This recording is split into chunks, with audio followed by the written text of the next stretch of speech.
Where's the alert? Hopefully that alert will come through soon. Thank you very much for the 5 gifted subs. Let's go again. As I said, it's gonna be a couple of resets tonight. Hopefully not too many. So we'll see. Ow, my bum. But yeah, it's even though I still have like obviously the remnants of like COVID left, it does feel good to just have that negative test because it's just, you know, it's that feeling that it's getting out of my body so I can finally get on with life, which is great. Which is absolutely great. Yumi Yuki, thank you very much for the Prime Gaming again. Where is the alert? Stream Elements. This is the only thing about Stream Elements is there's definitely a delay to some of the alerts, which is really frustrating. Really, really frustrating.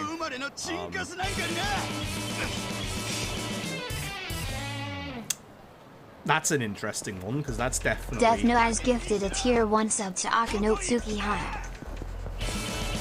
Oh, no. Oh, no, you aren't, are you? Deathno has gifted a tier 1 sub to Whitney Claire. Oh, it's gonna double individually, no! Oh, oh no! Deathno has gifted a tier 1 sub to Eric Slow.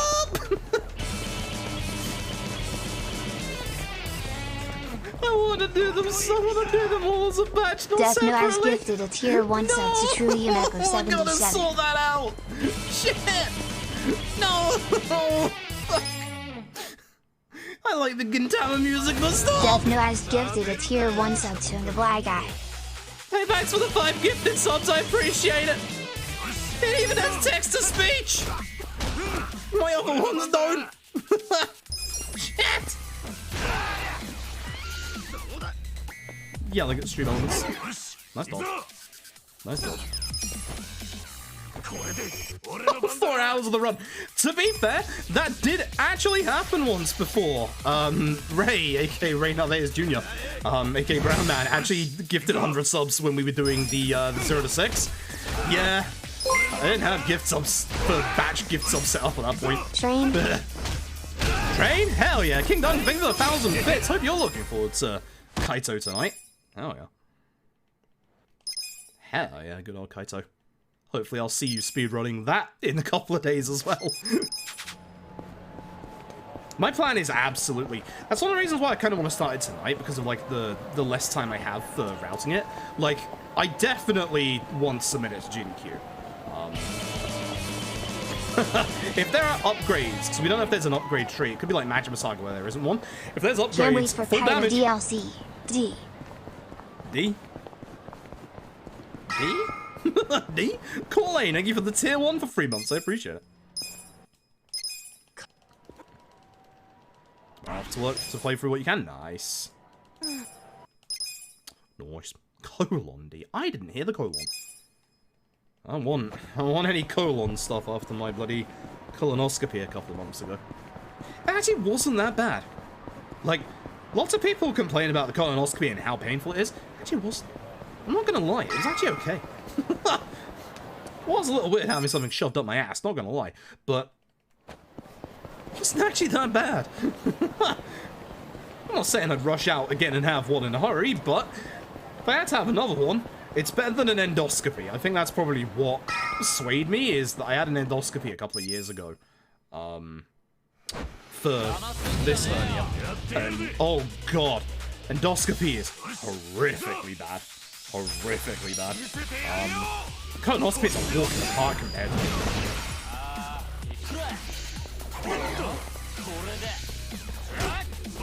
I dodged the second hit of that somehow. Couldn't wait. See, that's the nice thing about my bowel problems, is that it was just like I was having a regular day.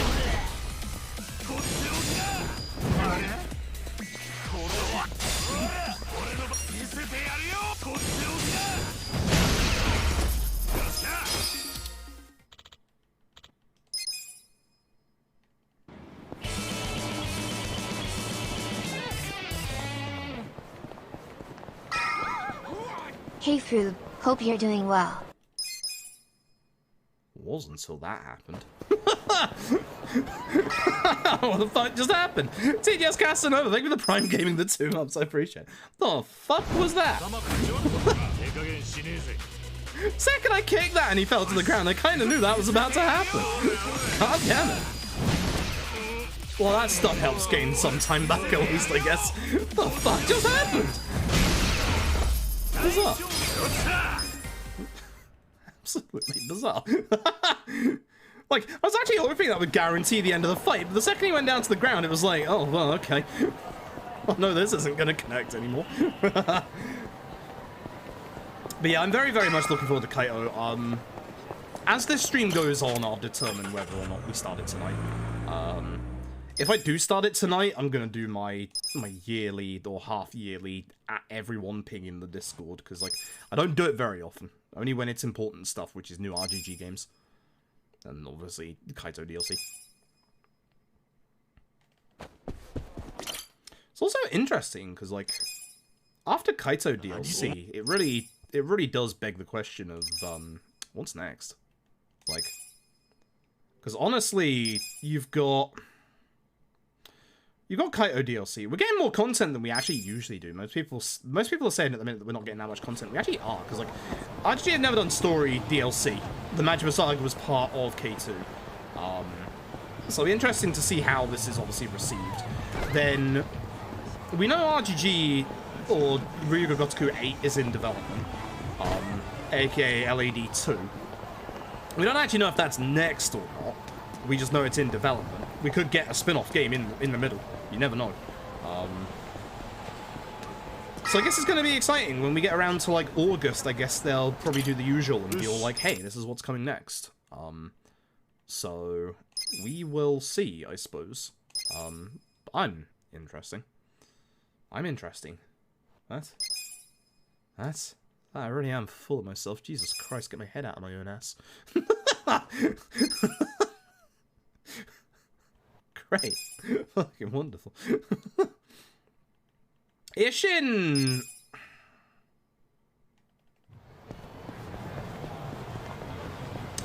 Ishin is a curious one, because, like, Ishin would require work, and I think that, again, as I said before, if Ishin was ever to come out in the West, they'll do it a simultaneous release on everything. So PlayStation, Xbox, PC. Because there's nothing holding it back, unlike the other versions. Like the PS5 and the Xbox Series X versions of this came out later, which is a good thing because they are much more optimized than the PS4 version or the Xbox One version running PC. I have actually tested the PS4 version, it is actually slower, so obviously them having this hardware and having the time to play around with it actually helped. Obviously the localization, as I said a couple of times, of Ishin would be hard. Localizing Ishin would be the hardest localization that RGG have probably ever done, to be honest. Not in terms of length or anything like that, but, like, you have to remember that even Ishin in Japan has a lexicon of terms used in the game. Like, localizing Ishin would be a very, very hard thing. Please don't talk to me.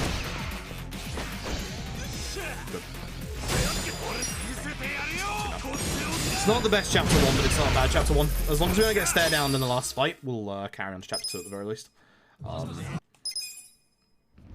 So yeah, localizing Ishin is not ever a guarantee. Despite the fact the series is obviously doing much better than it used to, it is still a niche game in a niche series. Obviously releasing it on everything would help, like Xbox and PC, but...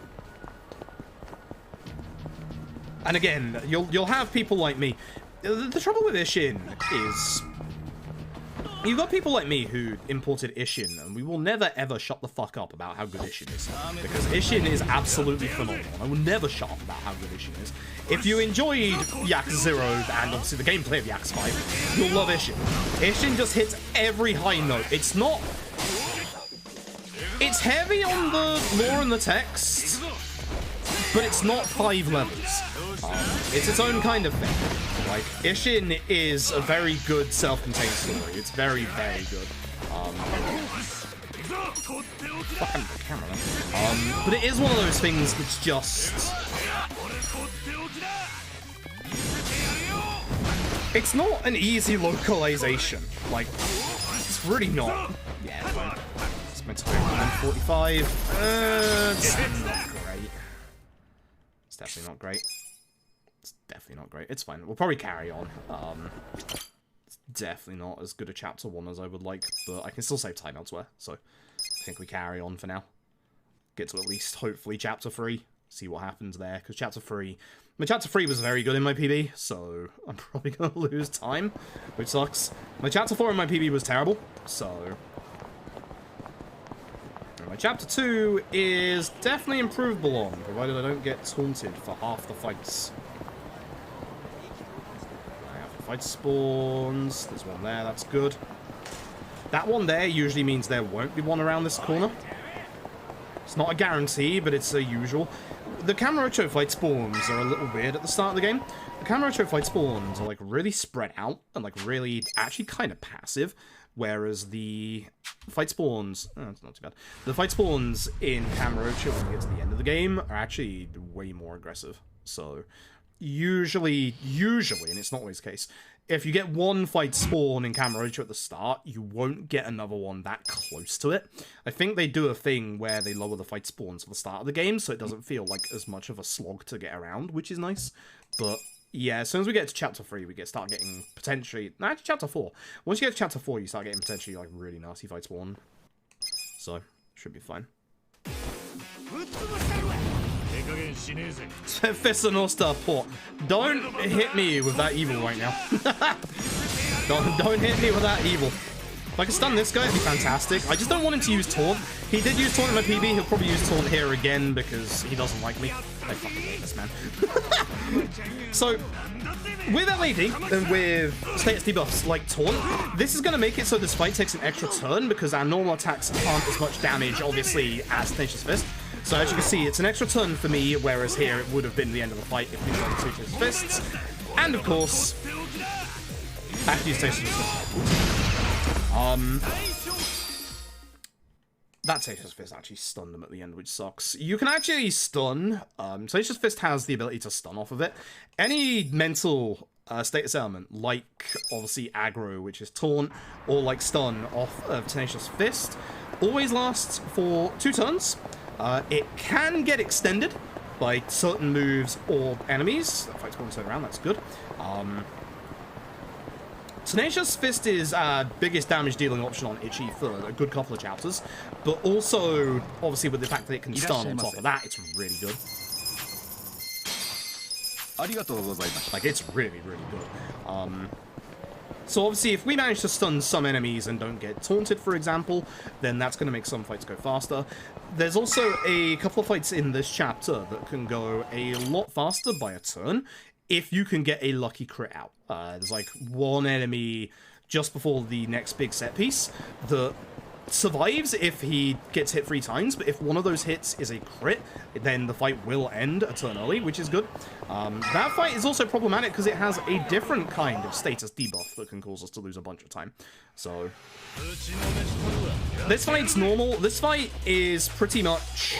This is one of the only fights that you can guarantee using one of these weapons, but the problem is, even though that gives you a higher chance of stunning, it's still not as much damage as Tenacious Fist. So we just want to do 2 Tenacious Fists. Now, yeah, that would have stunned as well. If you look at the top right, where the enemy icons are, if there's ever stars that appear around the icon, and as you can see, it can happen at the end of the fight as well, then that's the actual debuff of stun applying to them. You can apply your debuffs on the final hit when they go down. It's not restricted like that, so... Interestingly enough, it's just random. Like, we haven't found any way of, like, manipulating RNG to be all like, hey, guarantee a crit, or guarantee, like, a status debuff or anything like that. It's just literally, if it happens, it happens. If I spawn on the left, I should be able to avoid it if I go a bit more this way. So again, I shouldn't have a fight spawn now until we get to the park. That's why Kamurocho's the Kendallore office, the Kaito DLC out tonight. The fight spawns are quite nice in this area, which is good. You just have to deal with essentially one at the start sometimes, and then it's fine. We need to save our MP from this fight into the next one. So we're going to be ending this fight in a specific way. We start with this guy because even though he's a higher level, he actually has less HP. One Tenacious Fist on this guy, and then we want to use a normal attack. Now, this guy can use Taunt. If he does use Taunt, it's not the end of the world, because obviously we just attack anyway. But we prefer not to see Taunt, because we don't get the long animation of being taunted, and then the little bit of a delay in getting to Itchy's turn, because we have to wait through the extra text boxes that appear.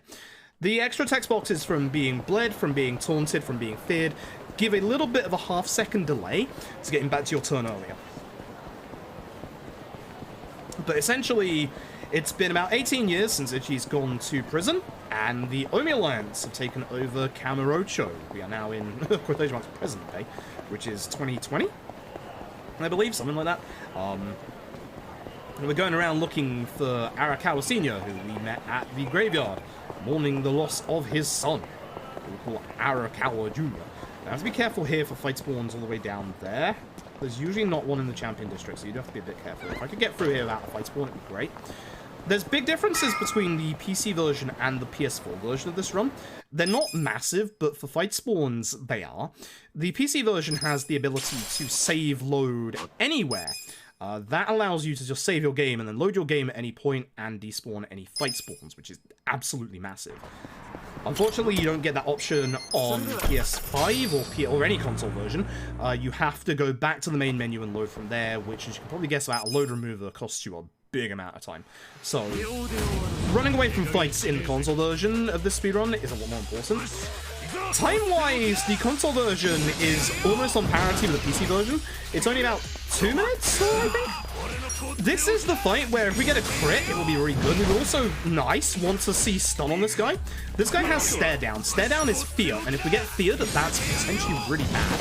So please don't fear, and this fight ends on this next turn. Good stuff. Good stuff. Good fight. Very good fight. Only thing that could have been better was stunning him as well. Very good fight. That crit, that's one of the 2 fights in this chapter that ends faster with a crit. Very, very nice. This is Adachi. He met us as we came out of prison. He's an ex-detective, and now he's our second party member. He's going to be joining us for about 5 minutes here, and he's going to be pretty strong. His base attack is pretty high. His base attack is going to be one of the highest of our party members for the majority of the run. We're now in our set piece. We want to go and find Arakawa Sr. We're going through the sewers. Now, very important, this is running away from fights. There's a very big common misconception that running away from fights in Yakuza Like a Dragon is based on your stats. It is not. It is only based on how much space you have behind your character. So I'm going to be starting these fights from a specific angle and hoping that we don't get any shenanigans like that. Oh, that's bad. That might be a reset. That's very bad. I have to use the smoke bomb here. So smoke bombs allow you to get away from fights with 100% success rate. Kinda. Kinda? Not strictly true. We'll discuss that later.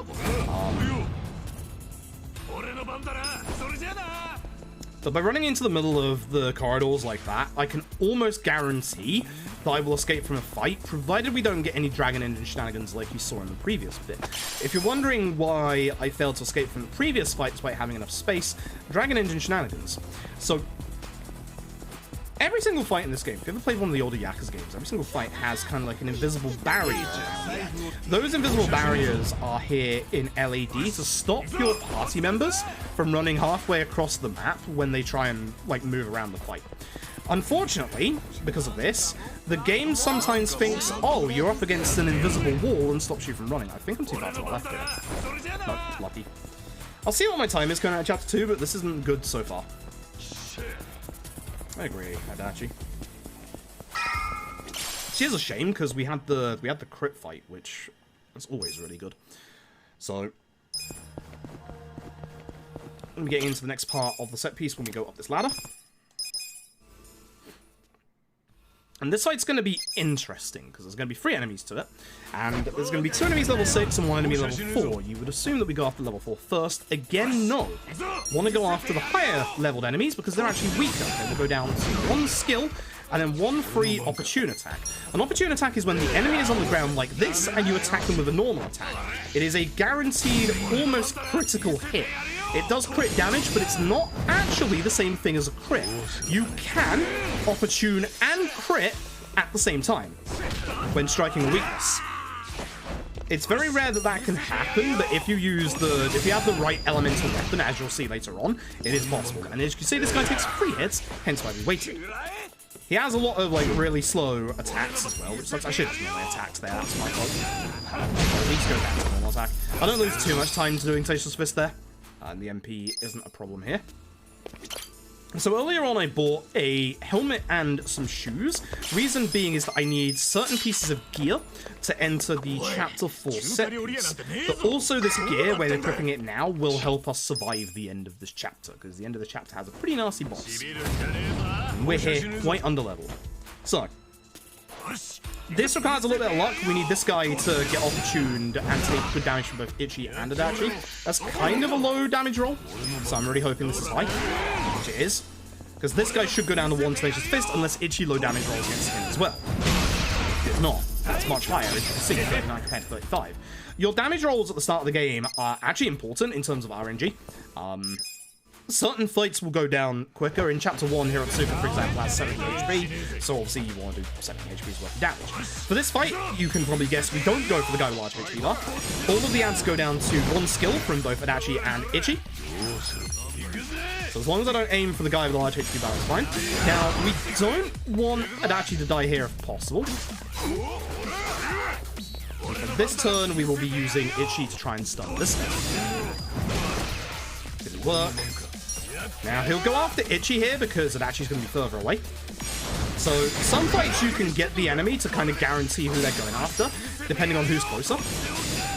We just need the 1 opportune attack here, and now Adachi can die if he wants to. He won't, but he can if he wants to. We just need him alive for that 1 opportunity. Now, then fight. Unnecessary crit. So the only way I don't lose a mass amount of time this chapter now is if I get the lucky fight coming up here. Adachi's going to leave for about 20 minutes. We're now going to head forward and get into the biggest RNG fight in this chapter. There are 2 enemies here. Both of these enemies have taunts. Ideally, we can stun both of them, or one of them will just not actually taunt. Hopefully.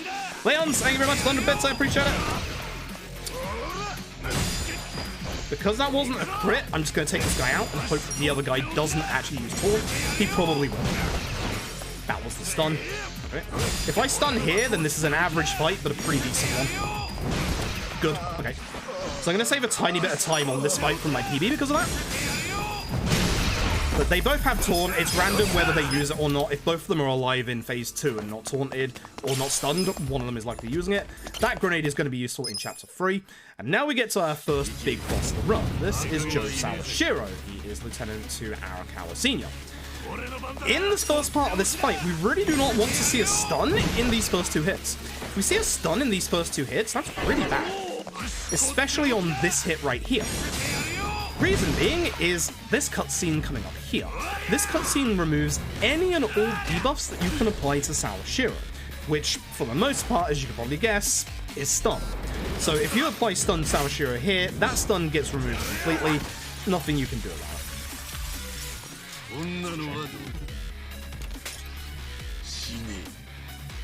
But as you probably guessed, we're going to be using a lot of Tenacious Fist. Now the problem in this fight, we do not have the MP to continually use Tenacious Fist.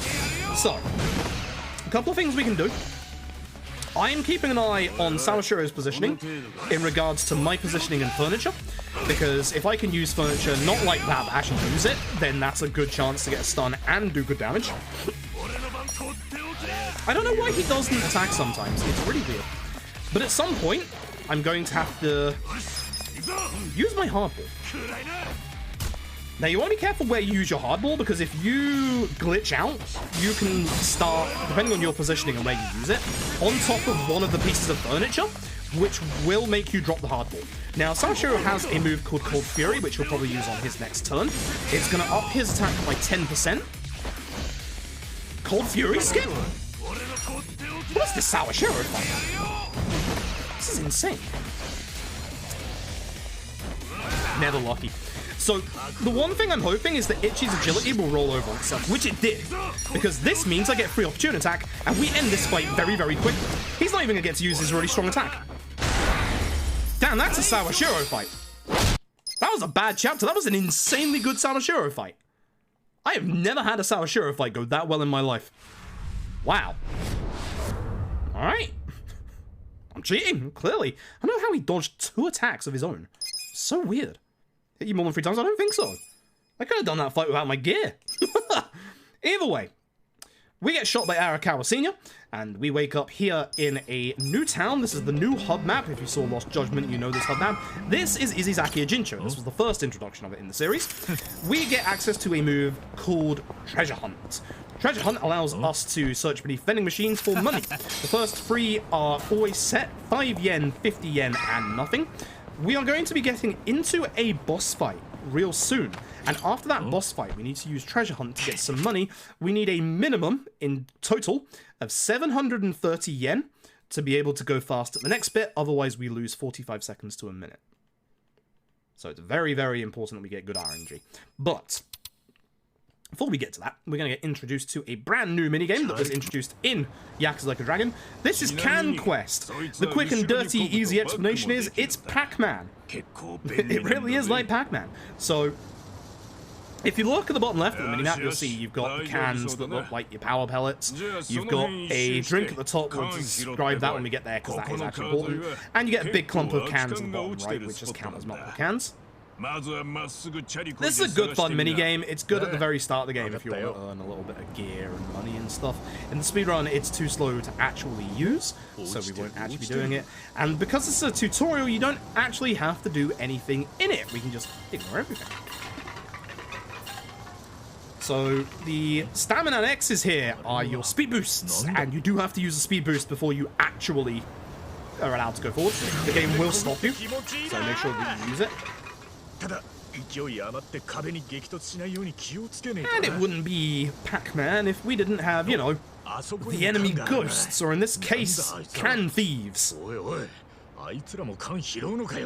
So if they run into you, then they'll steal your cans. If you have a boost, you can run into them and steal their cans. There's a couple other obstacles like explosive barrels and a garbage truck that can get in your way during this. It's good fun. I quite like this minigame. But of course, in speedrun, that's a bit slow. So we're not going to do it. We're just going to skip through it. So we're going to get introduced to the game here, but we're actually going to skip out of it.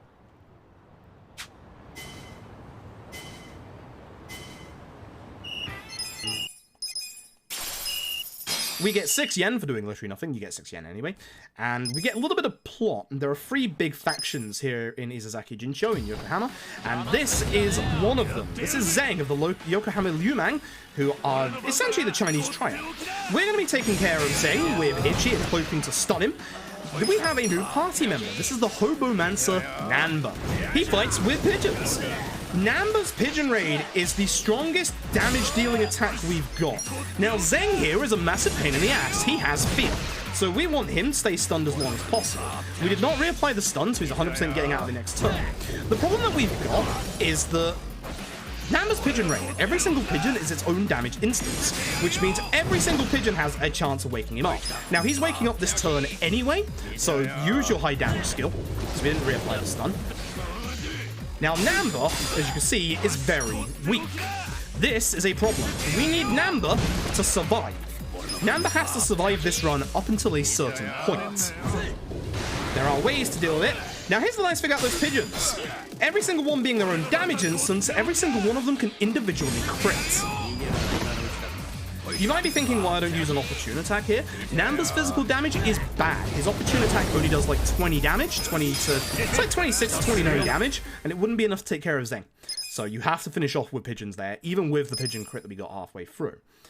Ichi finds a counterfeit note in his pocket, and Namba's gonna join us to figure out what's going on with everything that's happening right now. So, Namba joins us permanently, quotation marks. We gain access to the skill Tag Team Essence of Mayhem. It's a very strong skill that gets stronger with our party members. We're going to go to our item box because all of the items that we got in the previous chapters got put in here. Skills, we're going to put on Ichi, Tag Team Essence of Mayhem. On Namba, we're going to put on Gnarly Breath and Pigeon Raid. I'll describe Gnarly Breath when we need it. And this is why Namba not dying is important. Party chats. Party chats we'll get into in a bit, but they give us bond points. That iron plate is enough money, but unfortunately, it's really bad. That 500 yen is perfect. You might be wondering why the iron plate is bad if it gives us enough money that we need for this next bit. The problem is we don't have anywhere to sell those iron plates. We will get a place to sell those iron plates, but only in Chapter 12. And unfortunately, we're in Chapter 3, and we need that money literally right now. So from those vending machines, you get a couple of items, either a plate, as you saw, 100 yen, 500 yen, or 10 yen. You can stack enough 10 yen to get enough money. As I said, you only need 730 yen. And Yakuza Like a Dragon introduced a brand new type of fast travel, where you can fast travel from your menu. To do this in Yakuza Like a Dragon, you have to unlock all the taxi points by going and speaking to them. So this route has routed in every single taxi point that we need for the run at the right time. This taxi we're going to be using in a couple of chapters, including the next chapter. So by getting it now and then taxiing away, saves us literally 45 seconds. Hence why we needed the money.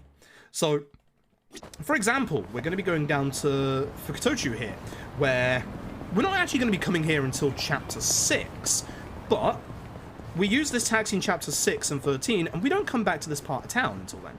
So, as this is on the way to our next story point, it makes sense to grab this now. But we have gone to the job center, Hello Work, where we've gotten a job where we're going to be going and helping out this little bar where thieves have been stealing electricity, as you can see, via all those electric pylons to the right. Good fight spawn there. Very, very much enjoy that one. The one in front of me is not good, but it has turned around, so it is good. You can see that they're also threatening the place by throwing bricks in the window. You're going to meet a guy here called Matsuo. We met him in the Hello Work part. This man is weak to pigeons to the face, as I would be as well, to be honest. So we just wait until Namba's turn and shove some pigeons at him. And you can tell that it actually is effective against him because all the pigeons turn red. Which is great. We get introduced to the second faction here in Izazaki Jincho, the Komi Jewel, but we'll see if we get at them later. From that job, we get 5,000 yen, and as a reward from the fight, we get the Silver Safe Skeleton Key. Going to be going and grabbing some taxis. This taxi right here is one of the most used in the run. The Silver Safe Skeleton Key is a key that opens up every single silver safe in the game. We're going to be starting and doing that right now. It's good stuff. Good fight spawn behind me. Unfortunately, this fight spawn did spawn in, so we're going to have to hopefully escape from this one. Now, I don't have my smoke bomb anymore, which is a bit of a problem, because that means that this could fail from this far away. Didn't. Namba, good job. Good lad. Again, if this was the PC version, we could just save load here, but the PC version of LAD for speedrunning is in a lot of contention right now because there are certain settings that certain PCs can do to make the game literally go minutes faster that other runners, like myself, can't actually do. Which is really nice to finally have a version of a Yakuza game that, at least in real time, is competitive compared to the PC version. So, they're almost parallel one-on-one, which is great. Here's our 3 silver safes. We're going to be opening them right now. The first contains a weapon for Adachi. The second contains a weapon for Namba. The third contains a weapon for Ichi. Now, we can't equip Ichi's yet. We can equip the rest of the gear and the accessory. We're going to do that. And good menu. Actual good menu for once. Nice. Actual good menu for once. Keep an eye on my minimap here in case there is a fight spawn, which there isn't. If ever you see me tilt my head like this, it's because I'm keeping an eye on my minimap and my microphone is just slightly in the way. This is the quicker way to get to this cutscene trigger. It's right here instead of the other way. So if we go here, we get there. And we have another job, thanks to one of the people that we helped at the bar. Her name is Hamako. She runs a bit of housing down here for the ladies of the night who need, you know, a little bit of protection and looking after. And essentially, they're being harassed by this group called Bleach Japan. We'll talk about them later. They are kind of the antagonists of this game in certain parts. But they're not important yet. But as you can probably guess, at night, yes, they're going to get assaulted by a couple of guys, and we're going to stop them. There's 6 of them and only 2 of us, so how do we deal with them fast? We do, of course. Use that grenade. Namba, don't get in my way. Good grenade. Leaving 1, 2, or 0 alive is very good. I will take that. I'm happy. Good grenade. I've had bad grenades. I have had Namba take a grenade up the bum before, and that just basically makes it so that the grenade doesn't do anything. And everything is sorted. We've made friends, and we're starting to make a bit of a reputation around here. And thanks to helping out Hamako, she gives us a place to stay. Unfortunately, Matsuo, he ain't doing too good. He's meeting up with his Komi Jewel employers.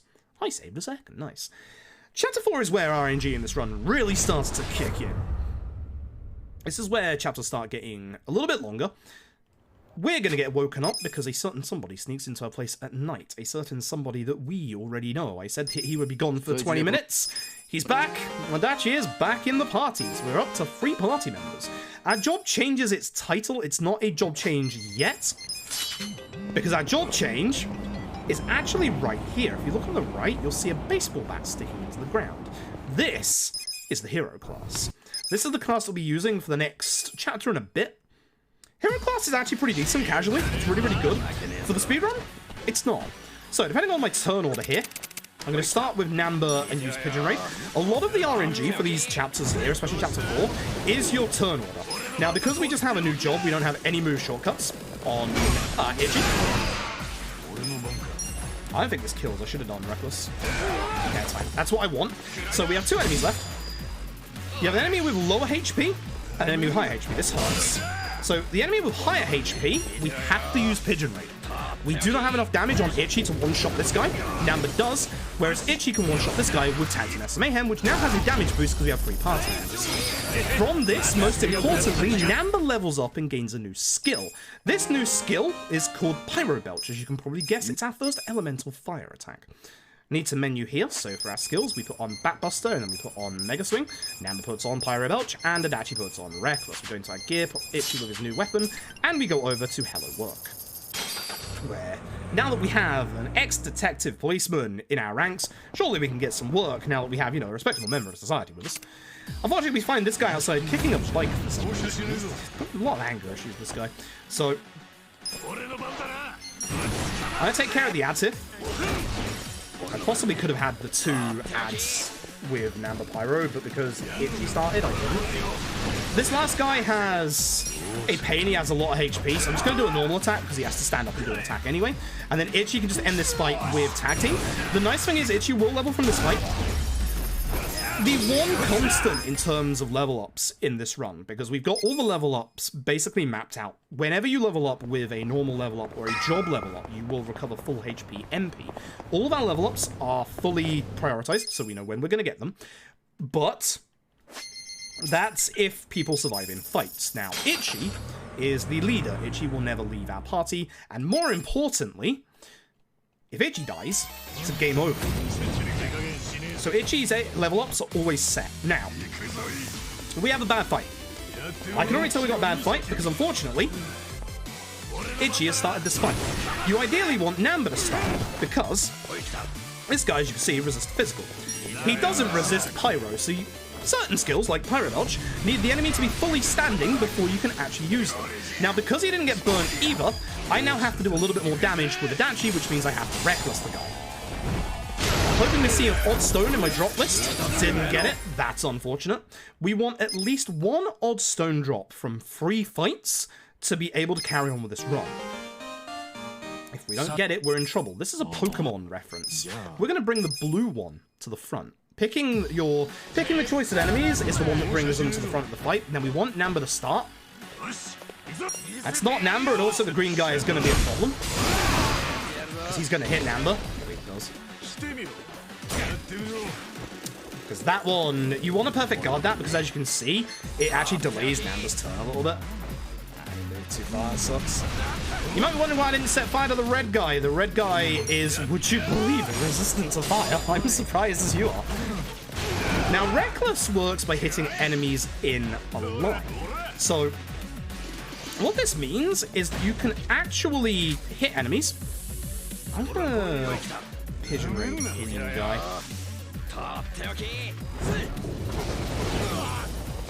Itchy needs to save a little bit of MP for next fight. It's a very slow fight. That's why I'm kind of just thinking for a second. Because it actually could just be I need to save a little bit of MP on Itchy for the next fight because we need to use Mega Swing and hit hopefully all the enemies. So we've got a job request from the job center. This is a soap land called Otohime Land. We're going to help out the owner, whose best worker is not turning up for work. Bleach Japan are coming to yell about the grey zones of Japan, etc., even though the way that they're actually protesting is kind of a grey zone in and of itself, because they're also breaking the rules, so haha, heck you, Bleach Japan. But essentially, Ichi never knew his parents. He was raised in a soap land himself, Shangri-La over in Kamurocho. Ironically enough, if you played this series, you'll know about Shangri-La.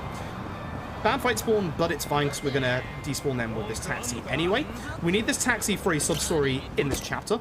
Usually you want to cut in a bit further there, but because the fight spawn was right on the edge, I couldn't. Keep an eye out for a late fight spawn here. We are good. That should be far away enough. Just. Getting a bit worried about that after I bounced. So this is the fight where we need Ichi to make a swing at those enemies. The key to this fight is we need the guy in the black shirt to get hit with Pyro Dodge. The other two don't matter as much. If you can get 2 or 1, it's nice, but he needs to get hit with this, and hopefully we can hit everybody with this mega swing. I don't know where the other guy's going right now. It's just a shame, because he's not going to die to this. Usually this guy also gets hit, and then as you can see, he just goes down to that.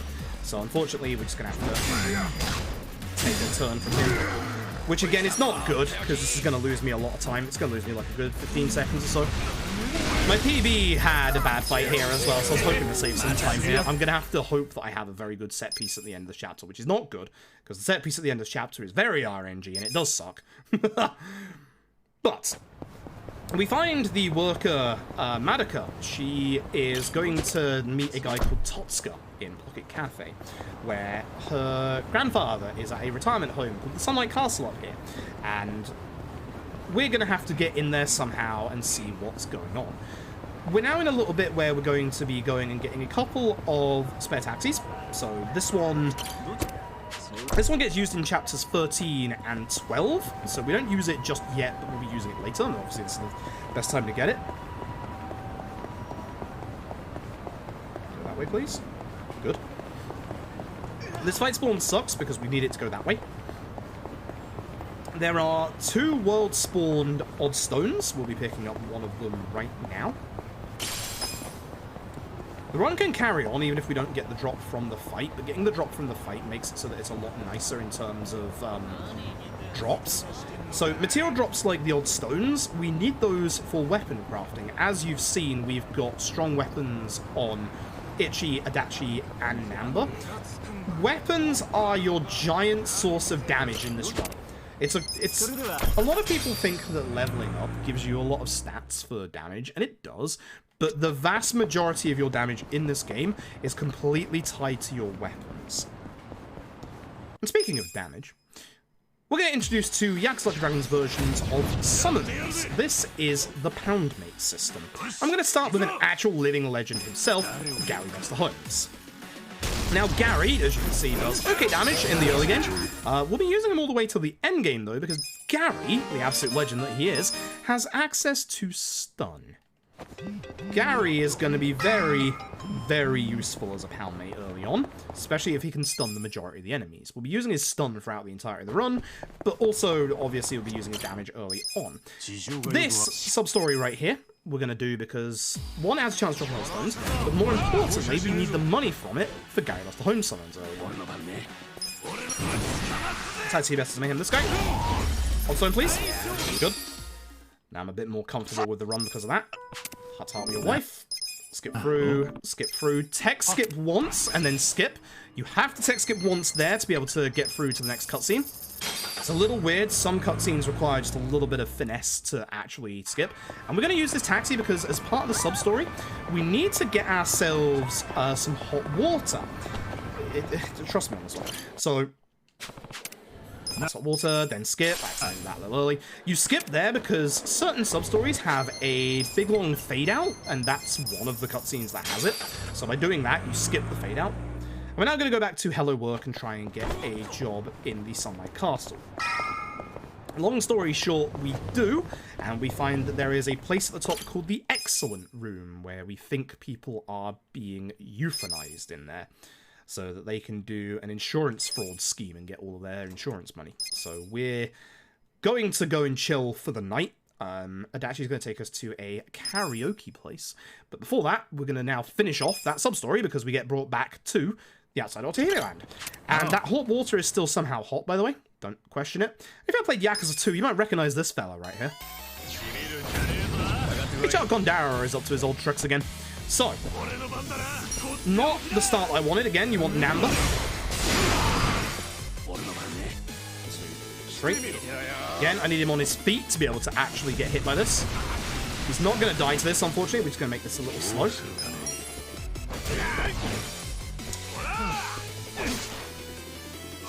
We'll get our MP back, so I'm just going to use Tag against him. Stone. We get our MP back because we get taken to a place. Now, you get 2 options here. Drink the milk or don't drink the milk. And the only difference is the status upgrade you get at the top right. For drinking the milk, we get passion. For not drinking the milk, you get kindness. It does not matter which one you pick here. We don't need either passion or kindness. But we are going to need certain status upgrades as we go through the game, including the one that we get from the next conversation. And this is the entire reason why Namba isn't allowed to die. If you've ever played the game Persona, the quick and dirty way of describing this is the social links. This is the drink link system. So when you get your bar to max, you get a conversation with your party member. So we get a free one with Adachi that you have to do. We want to do the option square, because by doing square, we gain access to charisma. That charisma is going to unlock a job for Ichi. But this is why Namba's not allowed to die. If Namba dies at any point during the run, he won't get the bond points for when we need his link conversation. There are ways to rectify that.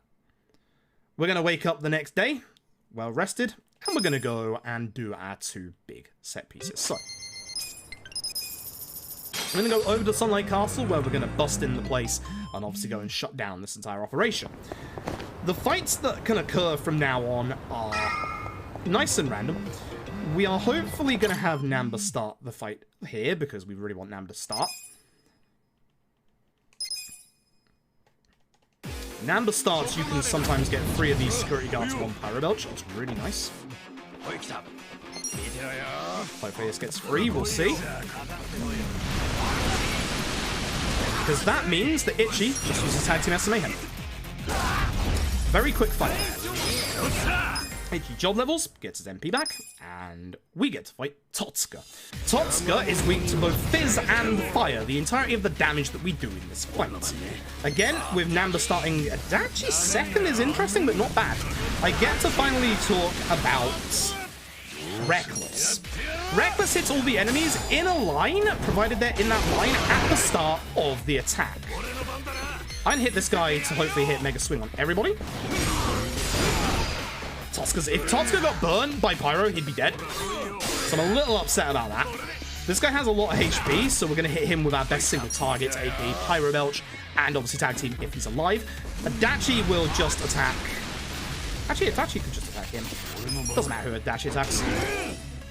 This guarantees the fight ends. This is still the same order that I would have done things in anyway. So, we're now going to be equipping a accessory that we just got, and this is the point where we need all of our gear pieces on to be able to get into this set piece. This menu. Excuse me. Oh. So Tosca's taken us to the 3rd power here in Izazaki Jincho, the bloody Seiyu clan. I almost said the Lumang. No, that's later. Don't worry. This is Seiyu clan. They are the local Yakuza gang. For this fight, we're going to start in the same way. We're going to set fire to this guy specifically.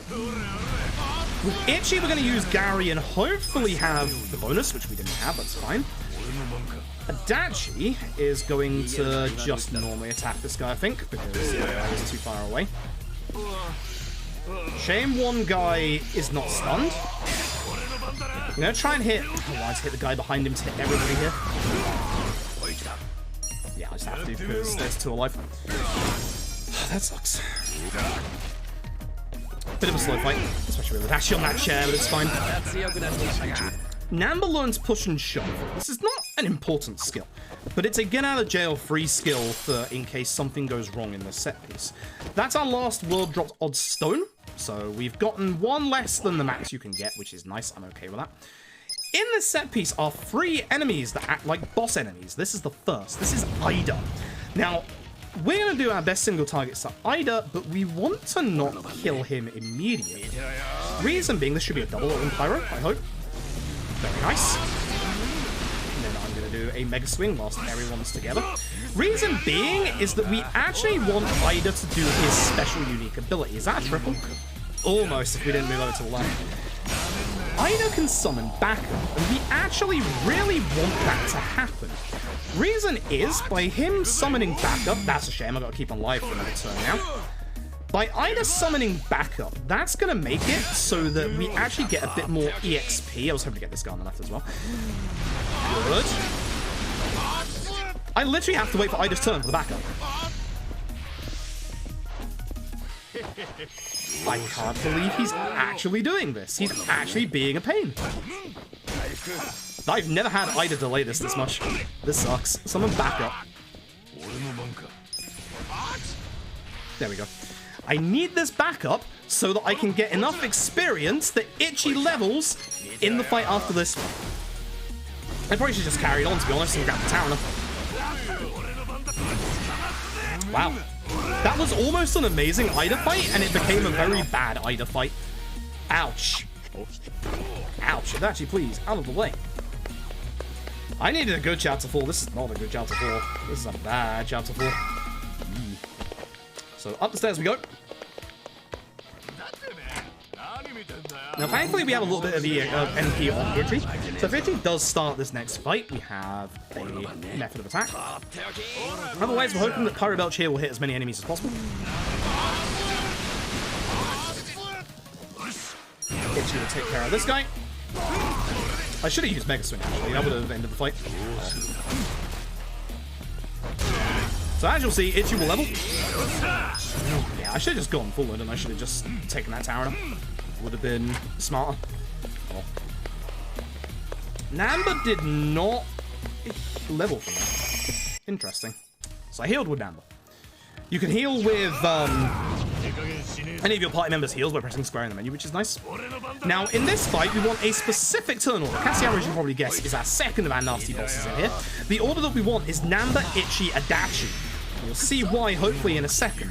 Kasiyama's unique trait is that he guards every attack from the front, which means that with certain attacks, I will have to basically use attacks that go through his guard. Like Tag Team Master Mayhem, like Pyro, this is going to miss if I go straight forward. This is a very bad chapter 4 set piece. Not happy about this. I really hope the turn order fixes itself for the next turn, because this is actually not too bad so far. If it's Itchy Namba, I'm going to try the push and shove strap. Okay, I'm going to try the push and shove strap. So, this guy has a HP gate. This is the HP gate right here. When he uses this, the fight can end. I don't want Kasiyama to use a really long attack, so I'm going to try and stun him with push and shove.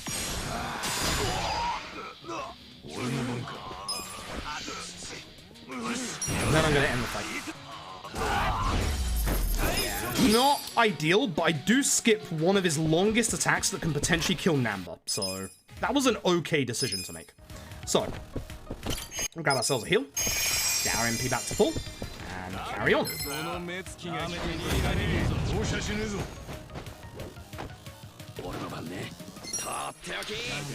With Namba, we can start on this guy, which will set 2 of them on fire. Which is good. This should hopefully hit both of them. And then Adachi can just finish. Good fight. Very good fight. Our third of our nasty little bosses in this area is this last guy. This is Kikagawa. Kikagawa is a pain in the backside because this guy can kill Namba at full HP. So, I hate the enemy starting first. Adachi starting first is also weird. I'm just going to take care of the 2 ads because I don't want them alive. Oh, that hit everybody. If I hit this guy, this will hit Kikagawa as well when he gets up. So that's why I'm doing it early. Even though Kikagawa's going to get knocked back by it. Okay, so he didn't use the nasty... Itchy? Itchy bubble? What is that? Agility roll? Because he's in the corner, I should be able just to do this because he won't get pushed back too far. And if this doesn't kill, the burn will. That's an interesting fight here. I love killing. Killing on a status debuff like burn or poison or bleed, as you can see, is really fast. Really, really fast. There's like no animation delay to it. It's really nice. That was a good fight. That was a stupidly good fight.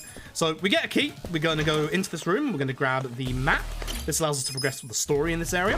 And we're going to grab this grenade. You've already seen us use one grenade so far. You can probably tell what that grenade's going to get used for. So, we're going to head through this door. We're going to head over to the secret switch, turn it on, and then there's a secret passage. Don't have to worry about MP, because there's a heal coming up before the last fight of this chapter, which is one of the nastiest fights in the run in terms of RNG. So let's get through the dialogue. There's a health ring in that safe we passed. We don't actually need it, because we don't need that much extra damage. We're going to be using the heal here. The door, and now we get to the nasty fight, and this is a nasty fight. It's all going to be determined by who starts this fight, and I hope it's Namba. All three of our bosses are back for one last hurrah. Good. With Namba, you can start by hitting both Kikagawa and Ida. Now, it's very important to talk about Ida in this fight, because Ida in this fight has a couple of tricks up his sleeve. He no longer gets himself back up. Instead, he just uses his stand on X, like you saw earlier. Oh, thank God that didn't wake him up. That would have been really bad. Not the guy! Targeting system! Please don't wake him up. Oh, that's bad. That's really bad. I don't want to wake up Ida. If I wake up Ida, that's bad. I'm going to run to Kaseyama and hope that he taunts Adachi. Nice crit. Bad, bad, bad, bad, bad, bad. I have to keep Ida stunned. I have to keep Ida stunned. This is bad. I don't know if that reapplied it or not. I don't think it did. I have to beat down and get Ida with aggro.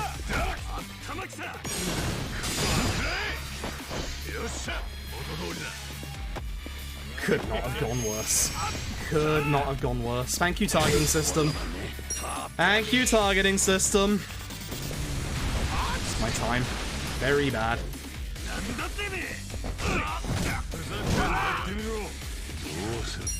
I'm just gonna hit him reckless, I don't care.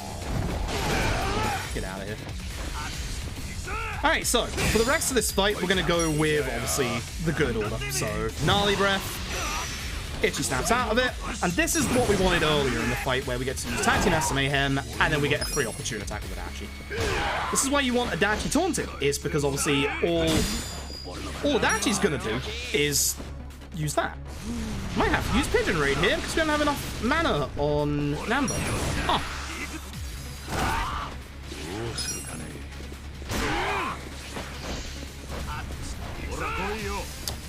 Serious?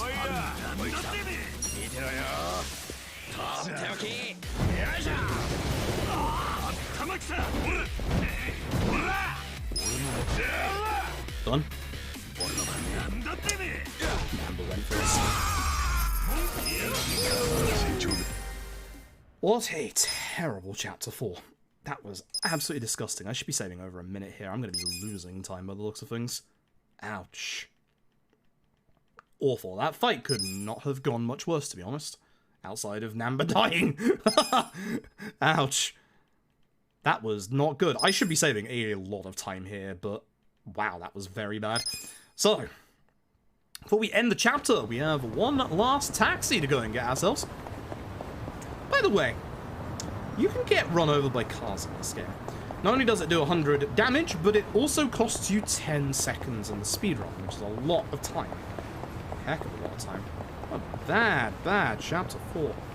I'm actually still somehow going to be saving a little bit of time, and I don't know how, because that was a terrible chapter 4. My chapter 4 is really bad, like both in my PB and this run. There you go, there's my gold. That can go so much better than that. At least I save a tiny bit of time, but oh well. And when we go to Otohime Land, we're going to find that the owner has been killed. Oh no. It's now time for a murder mystery. Terrible chapter 4. Awful chapter 4. Chapter 5. So, we're going to start with the funeral of the owner of Otohime Land, and we're going to get introduced to a brand new character. This is Madoka's twin sister, Sayako. And here's the best thing about Sayako, as you'll see in a second. She had a phone call from the owner just before his death, somebody called Lao Ma, aka Mabuchi, was on the other end, or at least that's what she heard. Here's the good thing about Sayako. She's your 4th party member. And Sayako is one of the strongest party members that we're going to get in the game. She's going to be very, very strong in the early game, very, very strong in the late game, but she's going to go a little missing in the mid game. So, we're going to start by, weirdly enough, despite what I just said, not attacking with Sayako. She might start at a higher level than us, but remember, we have a lot of really strong weapons on everybody else in our party. Please aim for the middle. Holy hell, it didn't matter that much, but... Oh, Adachi's on the floor. I shouldn't have waited for his turn. Adachi hits faster than Namba, but with Adachi on the floor, bad start. This next fight, this is Part-Time Hero. Remember Kasiyama and guarding everything from the front? Yeah, this guy as well. This guy can end the run. It's very rare, but as you can see, he does very good damage. This actually is good. Part-Time Hero got a very early agility roll. That's good for us. Unfortunately, Ichi got a very slow agility roll. That's bad.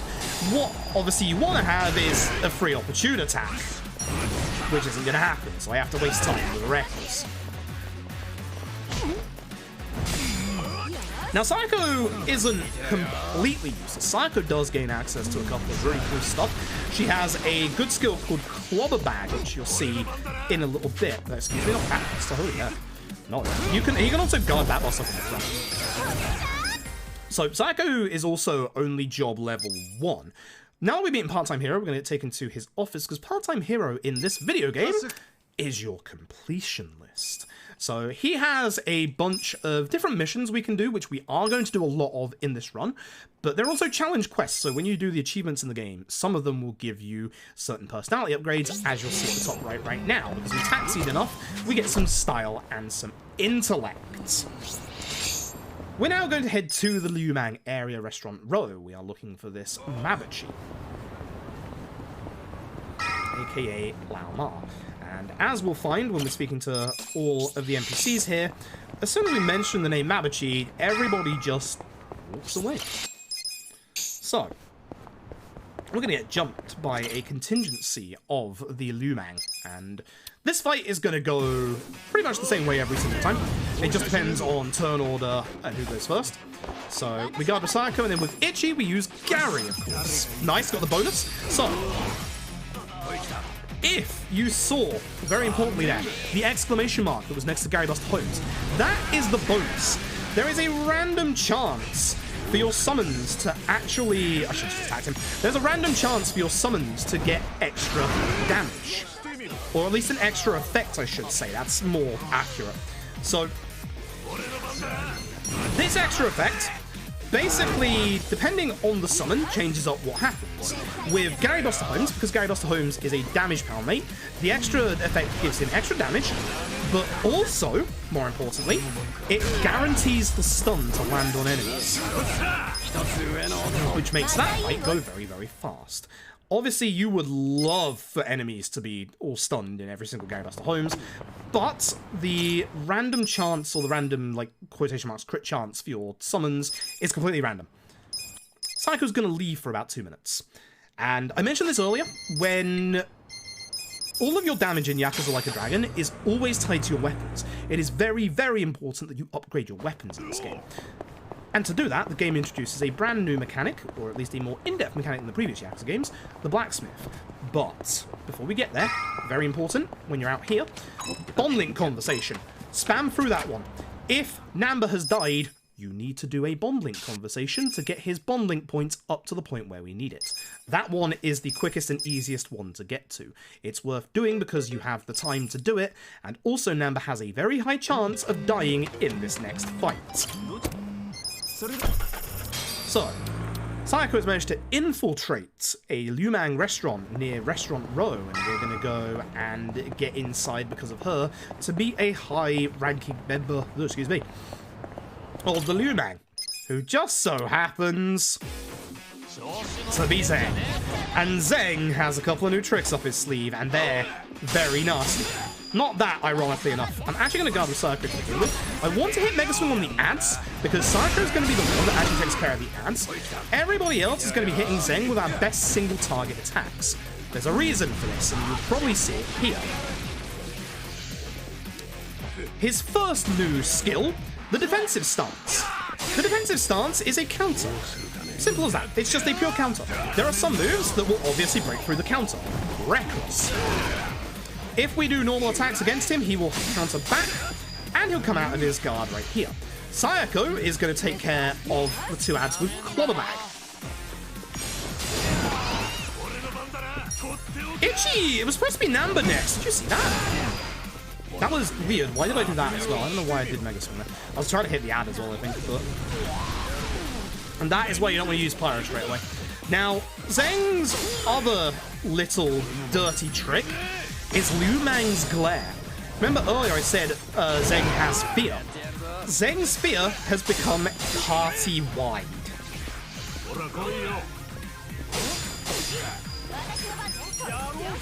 So we'll take care of the last ad with Psycho. Now, as you can see, Clobber Bag also has the ability to stun. And get our opportunity out, Amber. Thankfully, we did not see Liu Mang's Glare. That's the one skill you do not want to see. His counter's great because you have things that ignore his counter with everybody bar Sayako, but you don't want to be attacking Zeng with Sayako anyway. Now, Chapter 5 is where LAD's gameplay mechanics really open up, as you will see going forward. So, we're going to go rest Otto Himiland, and then when we wake up the next day, we're going to get the first of LAD's big new gameplay mechanics. I mentioned it a couple of times. This is where the illusion route, the new illusion route, also changes things up, so we don't get Nancy anymore. We're going back to the job center. When we go to the job center, the game is going to tell us about the job system. So, depending on a certain couple of restrictions, say party member levels, our bond levels with them, or Itchy's personality stuff, we can unlock different jobs. During this run, we will be changing almost everybody's job. Starting with Sayako, the hostess. Today you can be Cowboy. There are a bunch of DLC costumes. They don't actually change much, so they're pretty much just cosmetic, which is nice. They make for good donation incentives. And by unlocking the job system, we now unlock a very big long set of quests. We're going to be opening that safe. It is a weapon for Sayako's new class. Has the exact same damage as her current one, but it has the element of ice, and more importantly, it's upgradable. As I said, your weapons are important because they're your big source of damage, as you'll see. So, as we leave, we get a phone call from Part-Time Hero saying that somebody left the door open and all of his cats have managed to get out. We're going to start this big long quest to go and get all of his cats back. The reward for all of these cats is 1 million yen and an extra quest for one final cat for another 1 million yen and also a strong pound mate that we use all the way to the very final boss. We're now going to also grab these. These are the Kappa statues. That didn't work, really? I had the prompts. How dare you? How dare you? So this is where the new route changes things up a bit. The illusion route. So I have to be very, very careful here in remembering what I need to remember. Gonna go after another cat over here on this electrical box. This one right here. Now, if Namba has died twice, it is vitally important that you do a second bond link conversation. And it's actually where that fight spawn is right now, which sucks. If this was PC, I could just save load them. But, I'm going to try and do the quick way through. Yeah, that's good. So, the bond link conversation there is between Sayako and Namba. If Namba has died twice, you do need to make sure that you get, obviously, that one right there. That can be done on my minimap for late fight spawn. That's a good fight spawn. I can just carry on with this one. We're going to carry on the story a tiny bit. we're trying to find out what's going on with this counterfeit note, and this counterfeit note we think has a connection to the Lumang Mafia. They're operating in a warehouse over here, and we are confirming that yes, indeed, they're working with counterfeit money. So, at the end of the workday, we need to do a couple of things. First of all, we need to go to this Popo because we need a little bit more money. Money is very tight with this route. We're going to withdraw all the money from Chapter 1 and 2 that got put in here, which is 6,600. We don't need to be very careful of fight spawns on the way out, because we need to go over this direction, where, as you will see, I'm going to jump the barricade, Kappa statue. Turn around. We're going to go down this little alleyway where we got the weapons earlier on, because you might hear it. Very quiet there. Annex Cap. We're now going to be transferring ourselves over to Restaurant Row, where we're going to get a cat just outside of the story locked area. Now, it should be made aware at this point. You can finish all the cats right now. You cannot finish all the cap statues. There are 2 story locked cap statues, one up there, that is story locked till chapter 6, and 1 cap statue that's story locked till chapter 7. We're going to go to skills. Sayako is going to put on Sparking Cannon, then we're going to put on her new thing, and then we're going to carry on with the story. We need our money. On Christmas tree lights, I can do that in a second when we get to the business minigame. Heck yeah. So, as we rest up, we're going to get woken the next morning by an unruly lot who call themselves Bleach Japan. Now, they're resorting to slightly dirty tactics, as you can see. So, we'll start by setting fire to Okuno. Okuno has the most HP out of all of them. Good multi-hit as well. Ichi's going to use Gary. Nice bonus. Sayako's going to hit the one with the more HP because Adachi can take care of the last guy. This is a 2-phase fight, so we know from this that Namba's going to start the second phase, because this is the leader of Bleach Japan. This is Kume. Everybody hates Kume.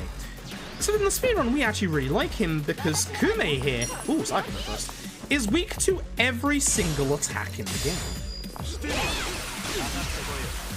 Oh, I hit Kume as well, this is bad.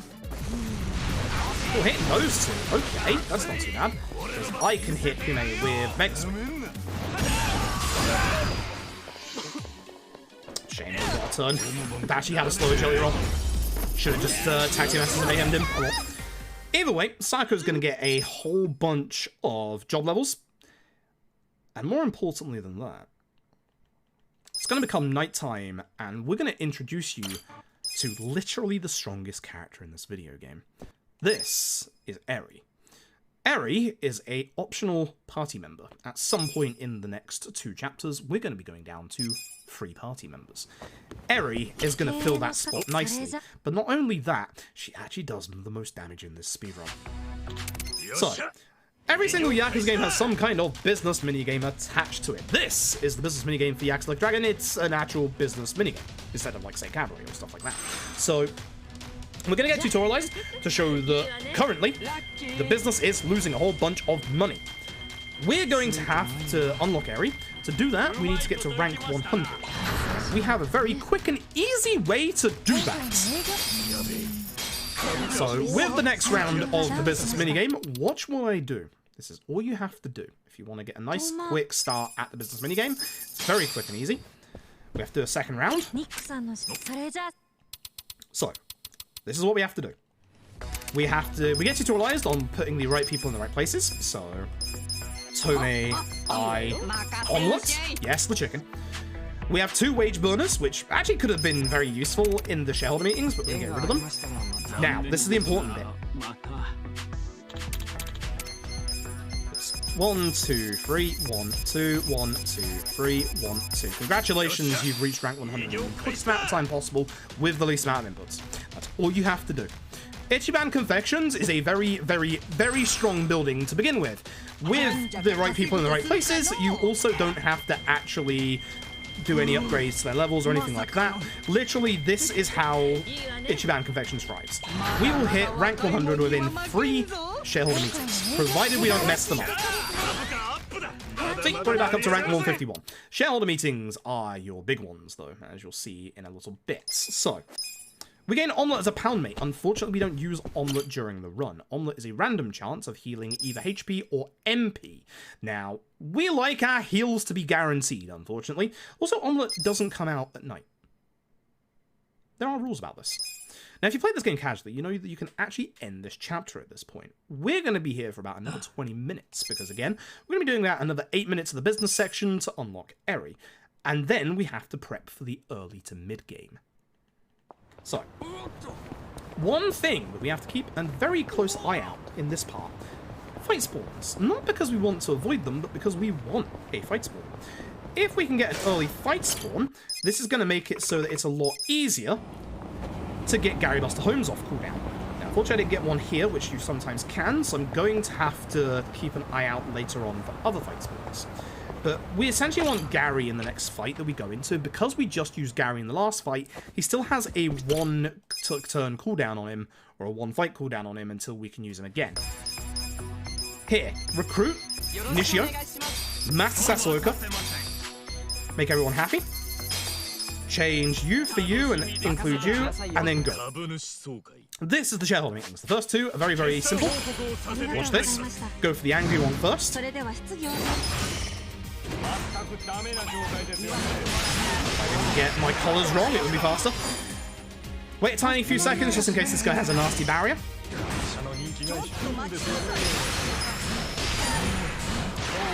For the last guy, you want to wait until the circle in the bottom left is filled up, and then we're going to use our skill. That's going to give us some points back, do some damage to Takeo here. You can go immediately after you use it. Omelette into Nishio works, even though Nishio isn't a weakness to him, because you do one bit of crit damage with Omelette to do enough damage, and you also build up the extra damage at multiplication on the side. That's what makes it a little faster. Cool. So, we're just going to be here until we get to rank 100, which is in the next two shareholder meetings. The next shareholder meeting is going to go the exact same way. The final shareholder meeting is the cheeky one. That's where things change. Ooh, nice, quick. So, here's the thing with the business minigame. Everything that happens in between each round of the business minigame is completely randomized bar one thing. So, you get a pop-up there saying your debts are now accessible. If you want a nice quick early start to this minigame, casually, take out a debt of 5 million yen there, don't spend it, hold on to it. Because, if you played this minigame, you'll know what's coming up next. The ad campaign. That one right there. That one is the only guaranteed pop-up in this entire minigame that always pops up there. So, provided that you keep hold of that 5 million yen, you can always grab the ad campaign here. For the speedrun, we don't need it, which is great. Metanon, thank you very much for the raid. Hope you're doing well today. Hope you had a good stream. So again, we're just going to be here until we unlock Eri, because again, Eri in total over this run saves you somewhere between like 20 to 45 minutes. I shit you not. Eri is insanely good. Oh, pop-ups. Ooh. So, let's talk about these pop-ups that can happen in between the business rounds, because there are some that are important. You will have random people asked to join your company. Most of the time, that'll be Home Run Takashi. Tell him to get on his bike. You don't accept anyone into the business. But, sometimes, very rarely, your staff members will ask for a contract raise. Give it to them. If the world was a just place like a video game, you pay your staff what they deserve. Good minimal amount of pop-ups so far. Liking this. Liking this a lot. Thumbs up. This is the nice down part of the run where I get to just chill and speak to chat, which is nice. Hopefully you're all doing well. It's because there's like so much of this like actual like chapter left. Did I didn't grab the taxi, did I? I'm gonna have to make sure I grab. Okay, make sure everyone's happy for the shareholder meeting, and that's the only thing you have to remember for these. I didn't grab the taxi, so I'm gonna have to grab the taxi before I taxi away.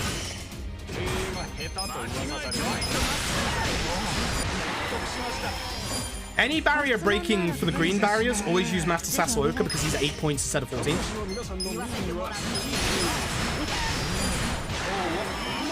Oh dear, oh dear. ご質問のある株主の方は挙手をお願いいたします。すみませんでした。お精査していいんですか。 Close, 0 points. Yikes. This is why you want to make sure that you make your employees happy, because it gets your points back at the bottom a lot quicker. Now, the last shareholder meeting, which is going to be the next one, that's where the rules change. That's where you got to pay attention. No pop-up again? Hot damn, this is a good business section. Nice. Christmas lights. Ah, shit. I did. Thanks for reminding me. Thank you, chat.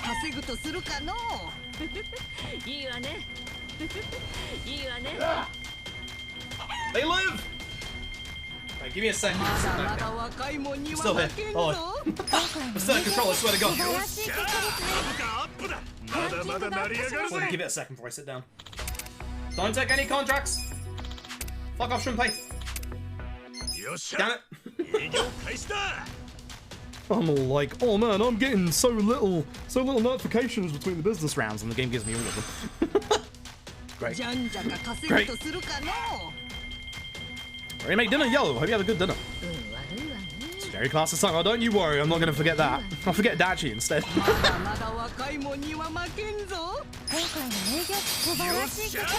Okay, remind me to get the taxi on the way out, because I forgot to get the taxi, and that's gonna mess me up later on in the run. 5 million thanks to Omelette. No, I don't want to. Who even are you?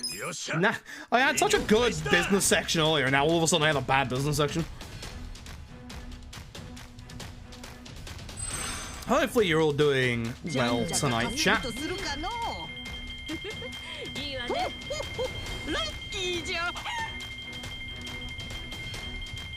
Hopefully everyone's excited for Kaito DLC. Again, don't know if I am going to be starting it tonight. We will see. I am excited. We should hopefully finish this run around about the time it comes out. Good. Just checking something on my phone real quick.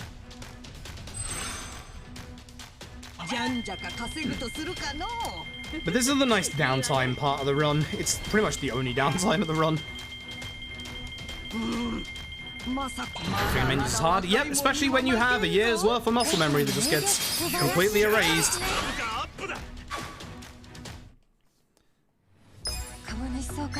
Okay, this is the one you have to pay attention to. This is the tricky one. This is where the rules change. Start with Jesse.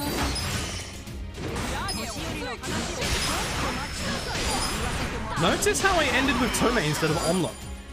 That is your big change. Now wait a bit for your points here, because this guy can be a very long barricade.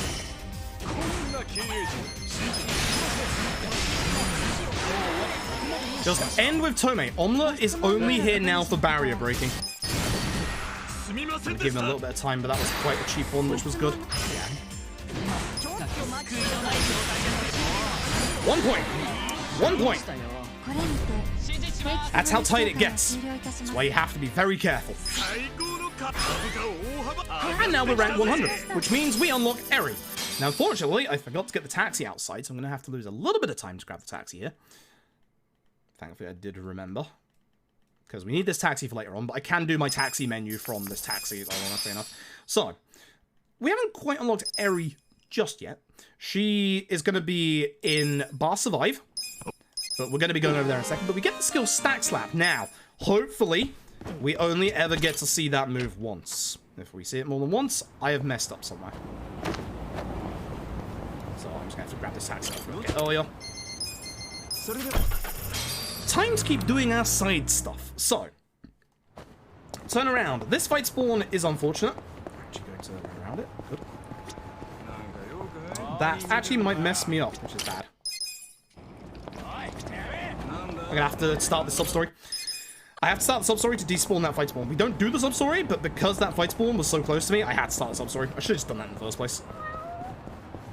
Cat. Cat. Cat. There you go, cat. We're gonna jump down here. And we're gonna go over here and start this second-hand shop sub-story. Again, remember when I said earlier that we don't have access to our shop for a while?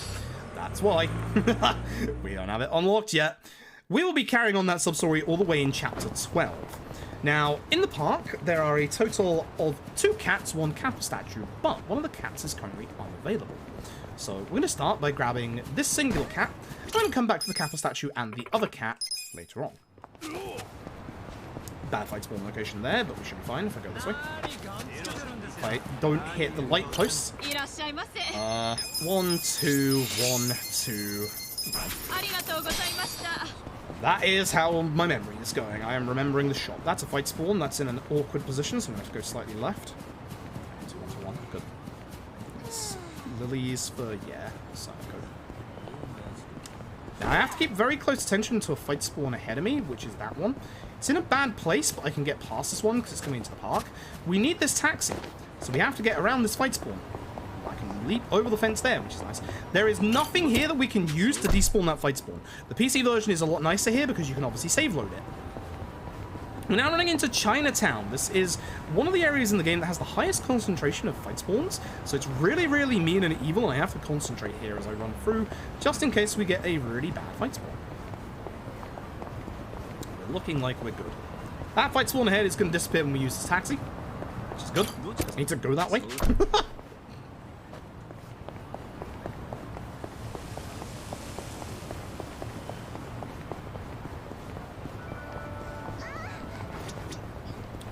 Fight spawn. Good, good, good. You can see it on the left. It's a cat. And then we're going to turn around. Because as we turn around, not that fight spawn, Kappa statue. Now we're going to go over to the pharmacy.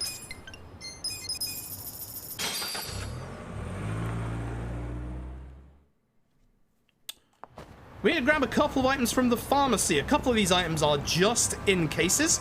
And some of these items are needed now. There is a set of materials that we need. We're going to grab ourselves, whoops, the 2 paralysis poultices, 2 mental supplements, 2 first aid kits, 1 plant stamina and spark, and 30 Semodyne Super X. Need to go faster in my menu. We're now going to do everyone's bond link conversations. The problem is Sayako doesn't have enough bond points yet. Uh-oh. There's a way to rectify that. But thankfully, here's Eri. So, Eri, X. Yeah, skip a little bit of text here until here. There you go. Gets us charisma. This looks like a skippable cutscene. It's not a skippable cutscene. This is a skippable cutscene. It's the last story cutscene that Eri is in the game. But as I said, she's going to be joining our party and she's never going to leave. She is that good. Now, Eri's entire Bond stuff is tied to the business minigame. You can carry on the business minigame at this point. We're not doing the Bond stuff for the Bond stuff, or the EXP. We literally only do it for these personality stuff. We now need to speak to Namba, but if I accidentally get the barkeep here, I'm not going to be upset, because we need to speak to him to unlock gardening. A talented and mysterious guy. Namba, we change up his conversation a little bit here. We do circle, Casca's counseling corner. And just say an angel rank it. When Sayako turns up, you can skip the rest of this. This gets us the charisma and style that we need for a job change for Ichi in this chapter. Now we need to speak to Sayako, and we're going to do a little bit of a glitch here. So we're going to speak to Sayako, we're going to give her some of the lilies, and then we're going to start skip through every single cutscene that occurs here. Reason is that actually stacks the amount of times it gives her the Bond stuff. Suckers what we want. Skip a little bit. There you go. That gets our charisma to 3, which enables us to unlock Major.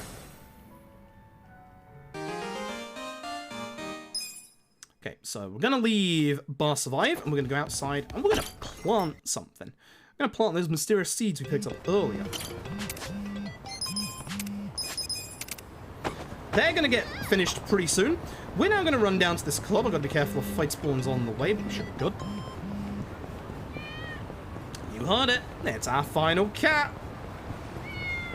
Hi, fella. He just wants to go to the club, but the club ain't open in the daytime. Silly cat. So, we're now going to head over to Part-Time Hero. If we've done everything right, that's our final cat. By God, I hope we've done everything right. I have just messed up slightly, so I do need to do one extra little menu as part of this bit here. It's not the worst menu in the world. It's not something terribly bad. If we did everything right, you'll see a cutscene with the cats. Then we get given our last quest, which is to find one final cat. We're going to go and spend that 1 million yen right now, by the way. So before I leave, what I need to do is Namba for Eri, Adachi for Namba. Cool. Something that I should have done in the previous menu, but oops, oh well. Again, doesn't matter if I do it here, because as long as we do it now, it's important. Remember, I still have not gotten into that one fight I need to get into to refresh Gary Buster Holmes' cooldown. I should have done it with the one in the park, but I haven't yet. I could go for that one, but the enemies in the park here are all high-leveled, so they're actually kind of terrifying. Now we have a very big, long shop, so allow me to concentrate real quick here. I need 10 of you, 24 of you. We have exact numbers for some of these. 18 for you. Tiger 12, 5. Oh, only 5 for you, right, yeah. Thick, 18. 23 for you. We only need 20 of you, so just make sure that's 20. 40 for 43 of you. Let's do 43 anyway. Sturdy Iron is 51. I'll find 45. Cloudy Pain, 22. Clear Pain 36, which makes sure it's 41, which it is. Immaculate 34, make sure it's 36, which it is. Tempered 27, make sure it's 28, because you can sometimes not get that one. Cheap Plastic, we need none of. Sturdy now, idiot. Sturdy is 15. Class, yep. Full Aluminium 23. Gleaming 9. Thick Hide 13, to make sure it's 20, which it is. Smooth Hide 20. Oops. High-end leather 8 and 2. 3. Yeah, per statue. Just chilling. 38 daikon. This will all be important in a bit, and I'll explain why then. 11 tomatoes, 61 hot peppers. Jesus Christ, my menuing is terrible today. 50 potatoes. 53 onions. 72 garlic, because we're off to fight some vampires at some point in the speedrun. 7 mushrooms, and 13 carrots. Oh, Jesus. You see that money is getting very tight. We're now going to run up here. We're going to grab our final cat. There it is. It's Robson. You'll get very intimately close with Robson real soon. We're going back to Part-Time Heroes, because as you can see, I'm out of money. I'm very out of money. Gonna build a house, yeah, pretty much. A house or, you know, weapons of mass destruction. Because weapons are good in this video game.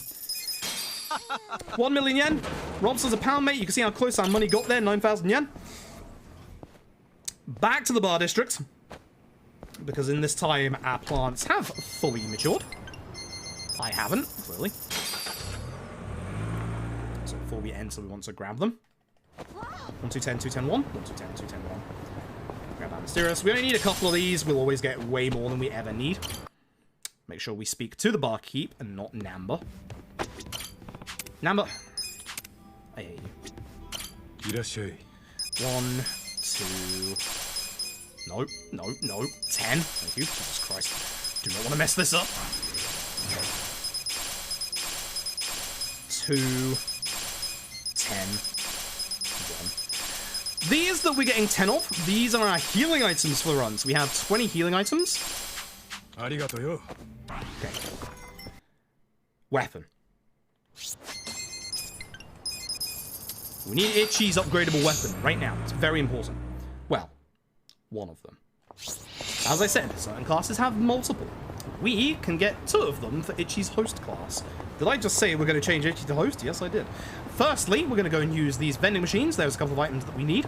First of all, Muscle Soda, if you ever seen K2, you know why we got that. Kiwami Drink for EXP, and the Suntory Mineral Water for a sub-story coming up for a certain Illusion. The Korean sensation himself. We're going to be heading up these stairs and opening this safe to get Itchy's weapon.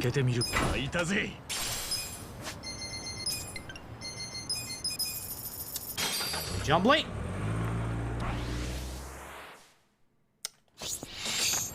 Now I'm going to be heading in to the blacksmith here, and we're going to be getting a couple of things. So, we're going to be funding up for the next level. We're going to be crafting first, sorry. Crafting the steel broom. the lightning bandages. めっちゃいい感じ Now ruler. ここをこうして We'll take yellow, which I いい need 感じ 2. Okay. Strengthen the lightning bandages times 1. ちょっと Just got the wrong one there. And the power by 3. めっちゃいいか最後の仕上げあとちょっと Did I not? I did. Okay. I wasn't paying attention. That's bad of me. Okay. We're going to be heading to Hello Work, where it's time to do the first of our job changes for the other characters, beginning with Ichi. Ichi is going to need 2 different job changes here. So we're going to start by changing Ichi to Foreman, and then immediately changing him to Host. You can be gone initially. やりましたね応援 So, because we changed to Foreman, we gain access to the cross-class skill Demolish. Demolish allows us to open up those secret little areas that are around town. We're going to go and do one of those right now. We're also going to go and do a little bit of shopping. I'm going to go to the secret shop over here. I do still need to get into that one fight to get Gary off of cooldown, which is bad. I can't do this one because it's a really bad angled one. We hand over all of the rest of our bentos and ingredients. Excuse me. That gets us the weapon tarot cards. That's going to be an upgradable weapon for dealer, which we're not going to forget today. We need to buy a couple of things from this lovely lady here. We're going to buy 7 gold safe keys. We're going to buy 10 smoke bombs. We're going to get 2 gambler's ties, 2 fancy business cards, one of which goes over the belt. ありがとうね Adachi gets optimized. Eri gets optimized. Nama gets optimized. Sayako gets her magic stuff. And that should be it. Now I need to get into a fight. Right now. Right now. So I'm hoping for a bad fight spawn. That's an okay fight spawn. Come here, you. I have to get into this fight and run. Because I need Gary off of cooldown. That's why we have to get into this fight. 頑張ります Now, Eri, as you can see, doesn't need that much room to escape from fights. If you remember earlier in Chapter 2, when we were escaping with Ichi, we needed way more room. Eri's amazing. Eri is stunningly good. So, さあやりましょうか not too bad. Eri needs to get to a certain job level, and she needs a bit of persuasion to do so. We use Gary. That's why we needed Gary off cooldown. Now, you might be wondering why I'm going to Eri's turn here. We want Ichi to start the next phase to make it so the next round goes a little bit quicker. We're going to summon the boy. I'm going to summon the Robson, the good lad himself. Then we're going to take out the Fallen with a combination of Sparkling and attacks. Well, Sparkling and Pyro if need be, which need be. Alright, not too bad. Not the best Chapter 5. The business section is what carried me through the entirety of that. We're going to be saving a good chunk of time, but the business section 100% carried me through that. Like 100%. Nice gold. Ugh. Okay. Chapter 6. This is a very RNG chapter. This is where the run's either going to go well, or the run's going to go terribly. We get captured by Babachi. We're going to try and break out. We're going to get saved by a guy called Junki Han. If you ever played Yakuza 6, you might recognize that name. We're going to be in a special fight here. Ichi's going to be back to his default job, which is going to cause a few problems. We don't have half the stuff that we have. What we want to do is hand grenade Yan and hopefully hit the 2 ants. If we do, that makes this fight very fast. Mug is a bit slow, but it's not the slowest thing that he can do, especially when we dodge. And this is our one instance of Stack Slap. Now comes even more RNG. So, we're going to be putting on Eri's new skills, which is Rolling Kick and Thumbtack Scapper. We're now going to be heading off. Single target healing in this run is exceptionally hard to get hold of, so we're going to be grabbing these as we go along.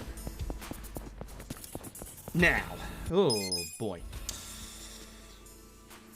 Chapter 6 sucks because if you remember our explanations earlier for running away from fights, this is where we're going to be running away from a lot of fights. Hopefully the guy to the left doesn't run away. Thank you for not. A bit faster, please. Might think guns are weak because of that. Most guns are weak, but there's a couple of guns this week that are There are a couple of guns in this run that are not weak. So here's the problem. We now have even in the speedrun, about a 10-minute long set piece that takes absolutely forever to try and run away from. We need to try and run away from every single fight. Now, as you can see, there's a whole bunch of corridors with very, very thin walls. This is going to make it very hard to escape from a lot of fights. Eri is either going to be super amazing like that, or really bad. And again, we can get some Dragon Engine shenanigans to stop us from running away from fights. Now, we do have... She's doing amazing today already. Good girl. We do have a couple of smoke bombs. Now, again, you might remember my explanation for smoke bombs earlier, in that they give you a 100% guaranteed escape from a fight. That's a lie. They give you a 100% guaranteed escape from a fight. I knew that wasn't going to work. I should have tried that. If you can see the enemy. If your character is behind a wall, it will not work. Therefore, smoke bombs are tactical as well. We can't just use them to escape from a fight, which sucks. Now, there's a second thing I need to warn you about. I'm going to be telling you after this fight to turn your volume down. This is not a joke. For some reason, because we're in the sewers, sound, that shouldn't have worked by the way because it was too close to the top, sound echoes if you one-shot fights and gets even louder if Eri crits. And here's the thing with Eri, she loves to crit. So, turn your volume down now. There are 3 fights in here we have to take for EXP for Eri. Turn your volume down now. If this fight goes well and goes in one turn, it's gonna get loud.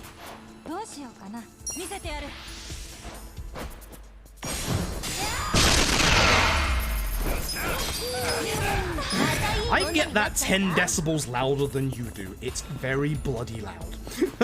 On my end, it's exceptionally loud. We call that the crunch, because that's what that sound is. Keep your volume lowered. This next fight isn't as bad, but again, if Eri decides to crit...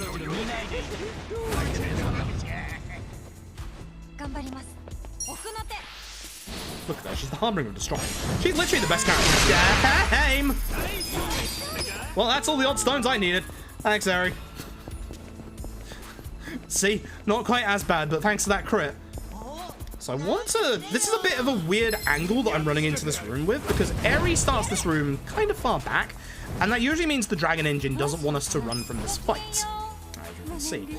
Now, importantly, you want to get out of this chapter with 5 smoke bombs preferably, or 4 at a bare minimum. There is one more fight in this chapter that we can, in this floor, that we can actually avoid. It's very hard to avoid. Messed up. Ah, almost. I messed up at the end. I actually managed to get it, and then I messed it up. I'm gonna have to smoke bomb because Eri's next to that wall. That sucks. Oh, that was sucks, because that's cost me like 10 seconds. That sucks. That sucks. Yeah, PS5, it's also loud, which is a shame. Don't get that safe. There's a mimic inside of it. A very long fight. We're only going to be taking the fights that we need to take. There's only one more fight that we need to take. It's not going to be for like 5 minutes. The problem with this dungeon is it's very, very long, even casually. There's a couple of fights you can just avoid, like this one. Now, you want to be very careful. Let me talk about what happened with that previous fight and this bit. If you walk into a wall, like you saw me in the last failed fight escape, you'll notice that I actually got pushed back to the side. We call this displacing your hitbox. What happens is when you run against a wall or an object and you kind of get pushed to the side, that displaces your hitbox and makes it so that you... Oh, you actually have the right guy. That displaces your hitbox and makes it so that you actually get pushed into an area where your hitbox isn't. So that's how those fight spawns occur, is because you're pushing your hitbox into those fight spawns. Now the thing is, that's going to be very important when it comes to the finale. Every other fight spawn is essentially not that bad, but if you run into like the green tarp there, you can, if you're unlucky, push yourself right... Yeah, that wasn't going to work. Right into the actual fight spawn. That didn't work? Okay. Bad fight escapes. We're losing time. Losing a lot of time. Not great. Not great. That's unfortunate. Oh, well. Pantomime Elite. Thank you very much for Prime Gaming. I appreciate it. I hope you're having a good evening tonight. But yeah, this is just a long set piece. There's not very much to talk about here other than like the fight escapes. There is one thing that we need to do at the start of the next floor, which I'll talk about when we get there. Chapter 6 is nasty sometimes. This is where I was hoping to save like a minute. At the moment, we're probably only saving like 45 seconds to 30 seconds. What I will like to try and do to save my smoke bombs is if there is a person who goes after Itchy, I will try and run with Itchy. It's a bit slower, but if Itchy gets that escape off, that saves me a smoke bomb. We will be replenishing our smoke bombs later on in the run, but we will be doing it after the required amount of smoke bombs that we need. This one's a bit of a finicky one as well. Sometimes Eri will run from this, sometimes she won't. Today she did. The one thing we want to do on this floor, or one of the two things we want on this floor, grab this safe. This contains a felt hat. This is important because the felt hat is a magical hat that's going on Sayako. That isn't 100% necessary, but the extra magic that we get off that hat almost guarantees a much smoother boss fight in this set piece. But yeah, this is a nice little break point. I'll warn you when to turn the volume down again because it's coming up soon. Which I really hope goes off this time, considering how bad this chapter's going so far. It's not the worst. Oh, turn your volume down now. It's actually now. I keep forgetting it's right now. Turn your volume down now. This is the last time. This is the very, very last time. Hopefully we get the good angle for this. You can sometimes kill all these guys in one hit. If you do, it's really good. It's a little random. You have to hit this guy. I don't think this is going to work. Bugger me! Worked with a crit. Fuck. So sometimes the guy on... God, that hurts. Sometimes the guy on the left is too far to the left, and there's an invisible wall there where he doesn't get thumbtacked from. Eri is doing okay today. Somewhat okay escapes, but very good in terms of that's not going to work. I'm actually just going to wait till Itchy's turn. Really? Okay. That sucks. Never mind. Never mind. All that time loss from the one turn is just gone. That sucks. I really need to be careful with my squirt bombs at this point. Be careful. Yeah, for those who haven't seen all the news today, there's been a couple of bits of news. One, thanks. One, I am no longer with COVID. That's the start. That's the first bit of good news. I am no longer with COVID. I'm still feeling some of the effects, obviously, but I did a COVID test earlier today, and it was negative. So, thumbs up, this shit's now getting out of my system, which is good. It's a bit of a weird room. Sometimes the escape works, sometimes it doesn't. We'll see whether it works or not. Okay, yeah. Again, sometimes it works, sometimes it doesn't. I don't know what the hell happened there, but sure. Getting over COVID, so thumbs up to that. And still, as you can probably hear, still a bit nasally and still a bit congested, but... Glad to hear you're getting better. Code, thank you very much for the 8 months. I appreciate it. Thank you very much. Hope you are also having a good evening tonight. Then, if you haven't heard the other news, Kaito's DLC in the UK comes out at midnight BST, which is in an hour and a half, and there's about 2 hours left of the speedrun.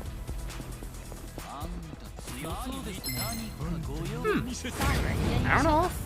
2.5 hours. I can't tell time. I can't tell time all of a sudden. About 2.5 hours, or 2 hours 20 minutes. So after this run, basically. So I don't know. Maybe we start it tonight. Trouble is, what I didn't realize is that tomorrow I have 2 sets of different builders coming over at 2 different times of the day when I'm going to be asleep. So I'm not going to get much sleep tonight. So it might be worthwhile to start Kaito tonight. Dick 6, hopefully I pronounced that correctly. Thank you very much for the tier 1. Hope you're doing well tonight. Okay, she picked up her escapes. Not too bad. Not too bad. Cool. Tips are hitting the QTs. Do it earlier than you think to do it. The QTs in this game are a little weird. Do it earlier than you expect. Trust me on this one. Alright, boss fight time.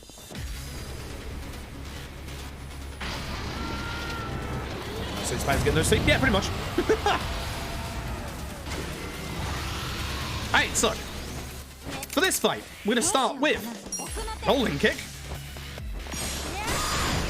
Ending with a tag team Masters of Mayhem. Namba is somehow going to, in the sewers, summon a flock of pigeons. And Psycho is going to use Sparkle.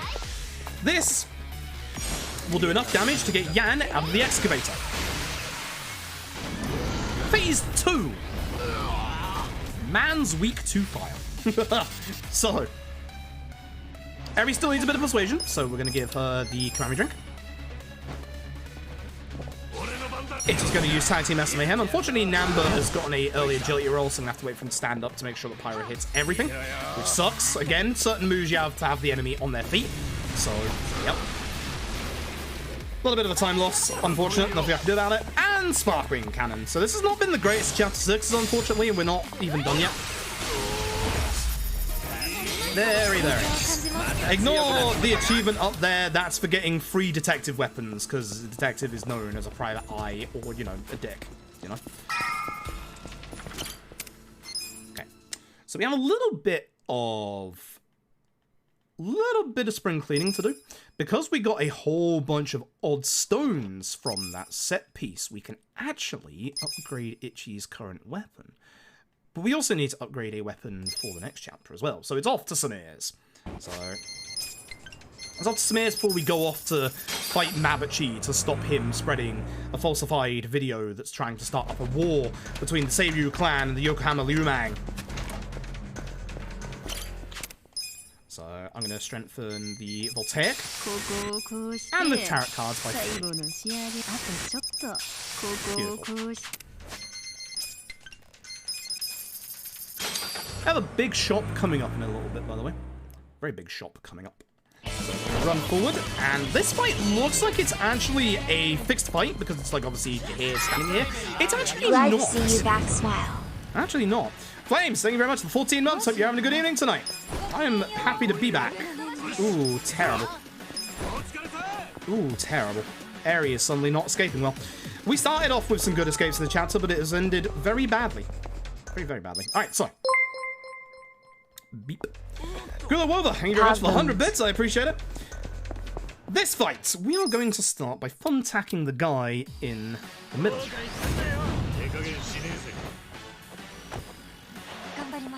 So, thumbtack this guy. Everyone, which is nice. Hit him with a Tag Team Master Mayhem. With this guy with a Pyro. Because again, Namba's attack is slow. I was hoping to hit the other guy in that. He's so close. He's so close. Then whack him with a Cypher.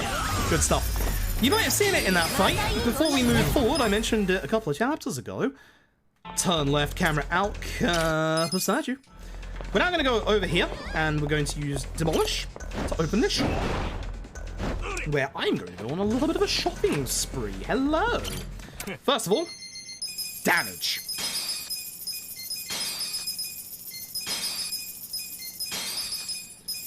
And then 2 that we don't equip. Magic damage on Psycho, and another one for later. We're going to get ourselves military insoles, which is going to put on Itchy over the health ring, and there we go. For this next cutscene, be very careful. Do not start skipping.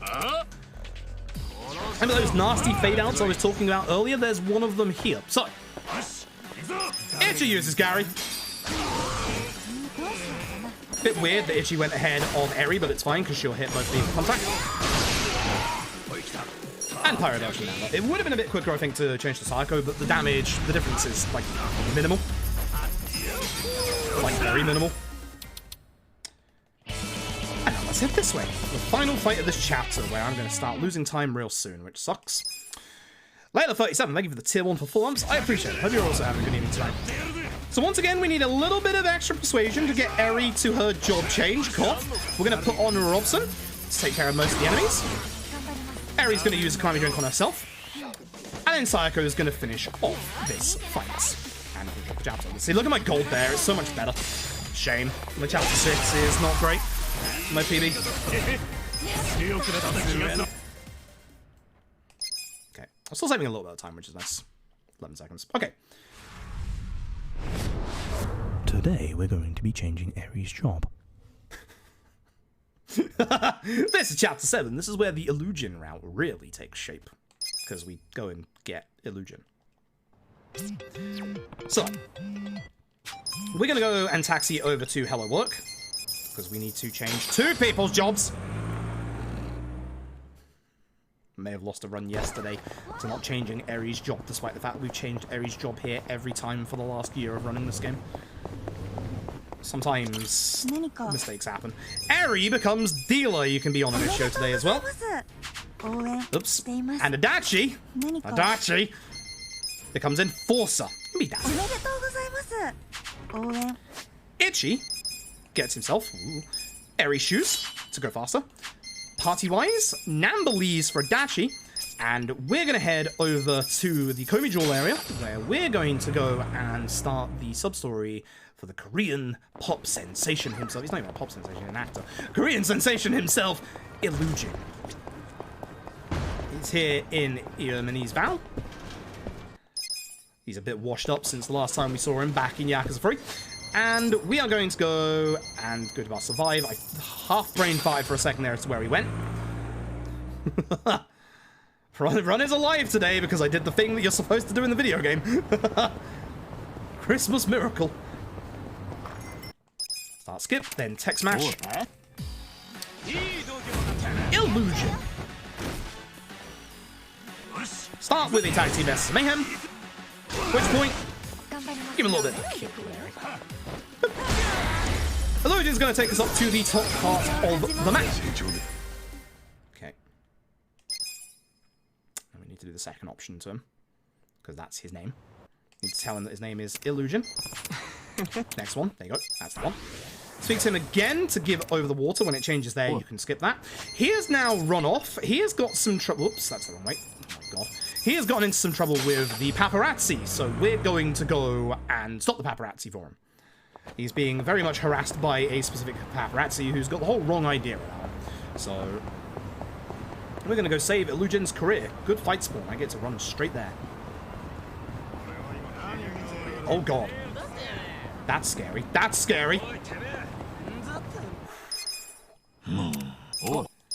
That's scary. This fight's a lot easier than the last fight. You don't have to think much about this fight. This fight is just bang. Goodbye. So, importantly, we get Illusion as a summon from this fight. But more importantly, we get a different item as well. We get the Bullet of Memory. Oops, wait for the skin. Yep. The Bullet of Memory is an EXP item for the Hitman class, which is only on one character. We'll be getting them in Chapter 10. And we run down here to start the story.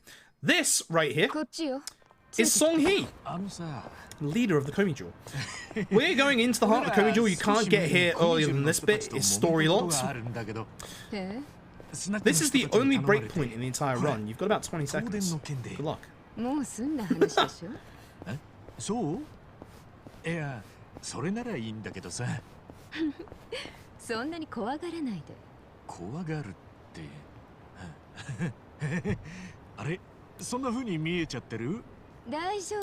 least I've remembered everything so far, so we're doing good. It's Gary first fight, Illusion second fight. I just have to remember that. But the reason why Ichi has Eri shoes is because we want Ichi to go faster than Eri. Unfortunately, Eri, as you'll find out in this run, is very, very good. Her agility is also insanely good. So, hoping that Ichi goes first in these fights, it will make things a little easier because I won't have to try and target enemies. Gary lost Holmes. Normal attack. Unfortunately, Sayako has a slow agility roll, which is really bad. Wow, really slow. What the heck? Don't worry about Eri. She won't die. This will end the fight, but wow. That's so bad. Now, the old round basically had Adachi attacking here, but Adachi at that point had his new weapon. We don't have Adachi's upgradable weapon yet. He's got very little damage right now.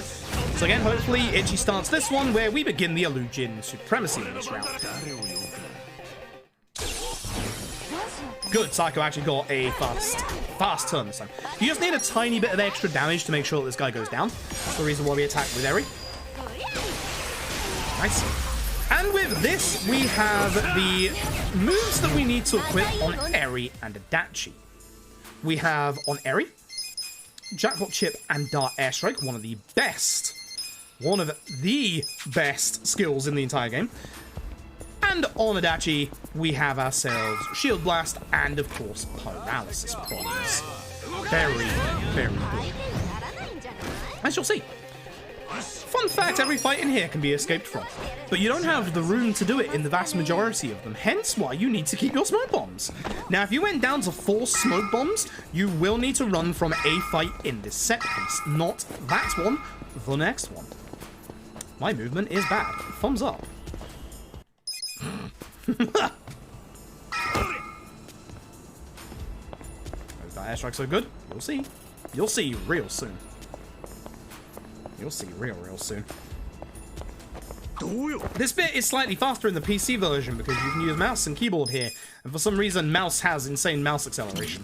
I don't know why. Thankfully, this bit to find the enemies isn't as rigid as OG Judgment, where you have to be perfect on top of them. Which is nice. This is the fight I usually explain. Most people ask me, how do I remember what to do in the fights in this run? Mostly I remember what Ichi does, and if I remember what Ichi does, it makes it very, very easy.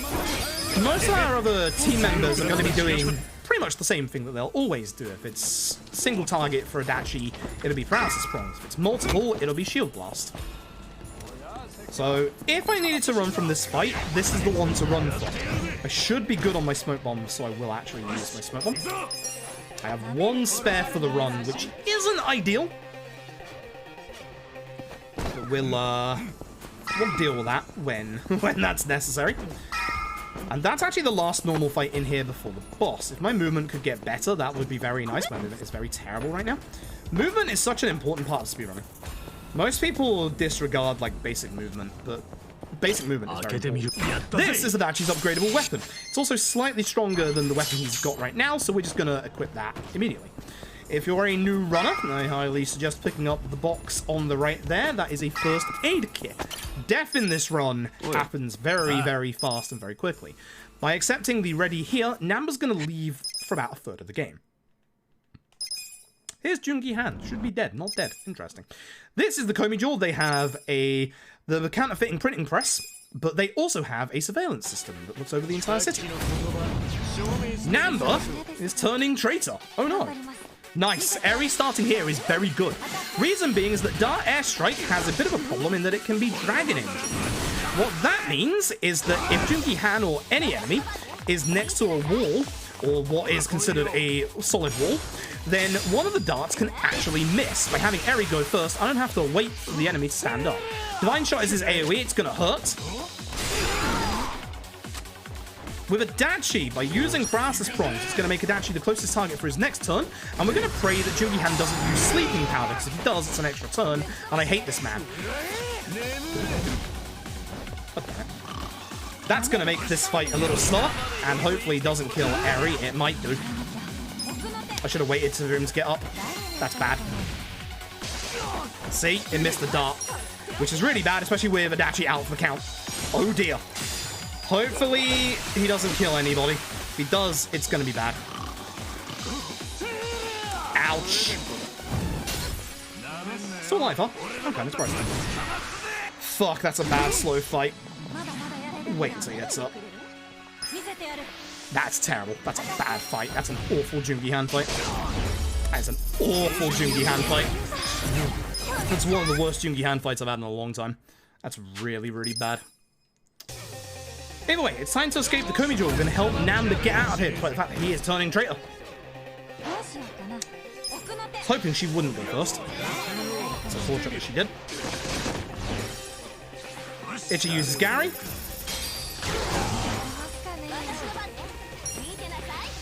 Should kill? Hope it does. God, I hope it does. Good damage. Psycho's damage is insanely good, by the way.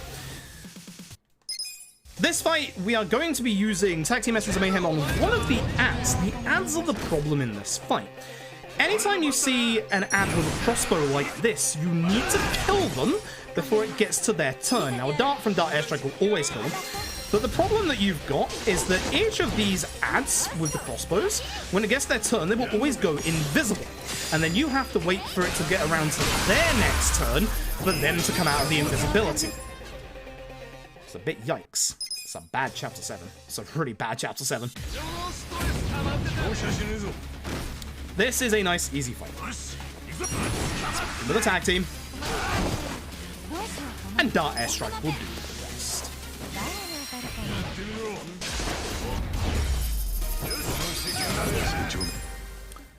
Before you leave, I mentioned it 3 chapters ago. Turn around. Up the stairs. Camera out. Kappa statue. That's your Chapter 7 story log Kappa statue. And at this point, you can actually get every single Kappa statue. We're taking a detour. We're taking a very small detour because we have Adachi's upgradable weapon, which, you know what that means? We are going to get damage on Adachi. Sniff. So, get your shield, do the 3 upgrades.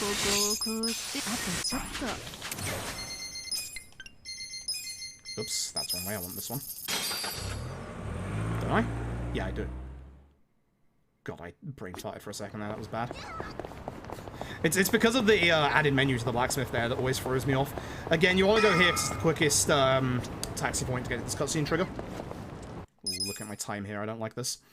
So, Namba's gone into hiding, and we have been invited by Chairman Hoshino, Seiryu clan, over for a meeting at a restaurant downtown.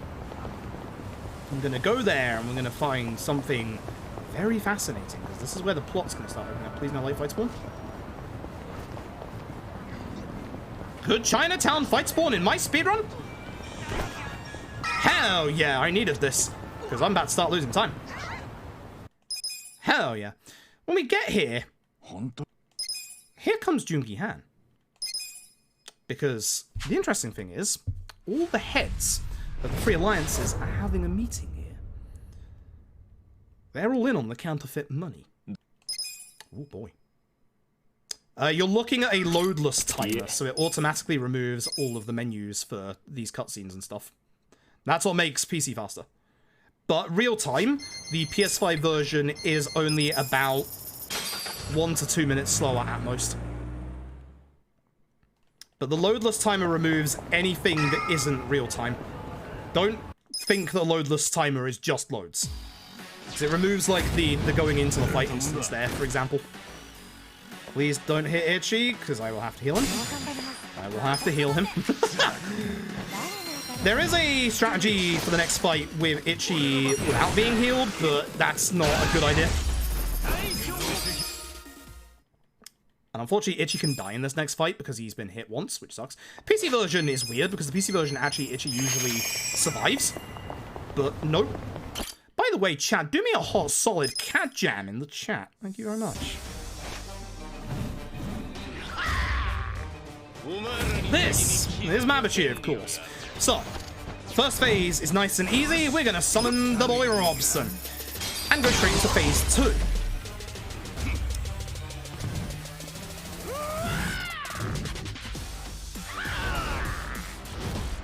So this is Bleach Japan's headquarters. They are working with the Omi Alliance. Oh baby. We're gonna try and take down Mabuchi.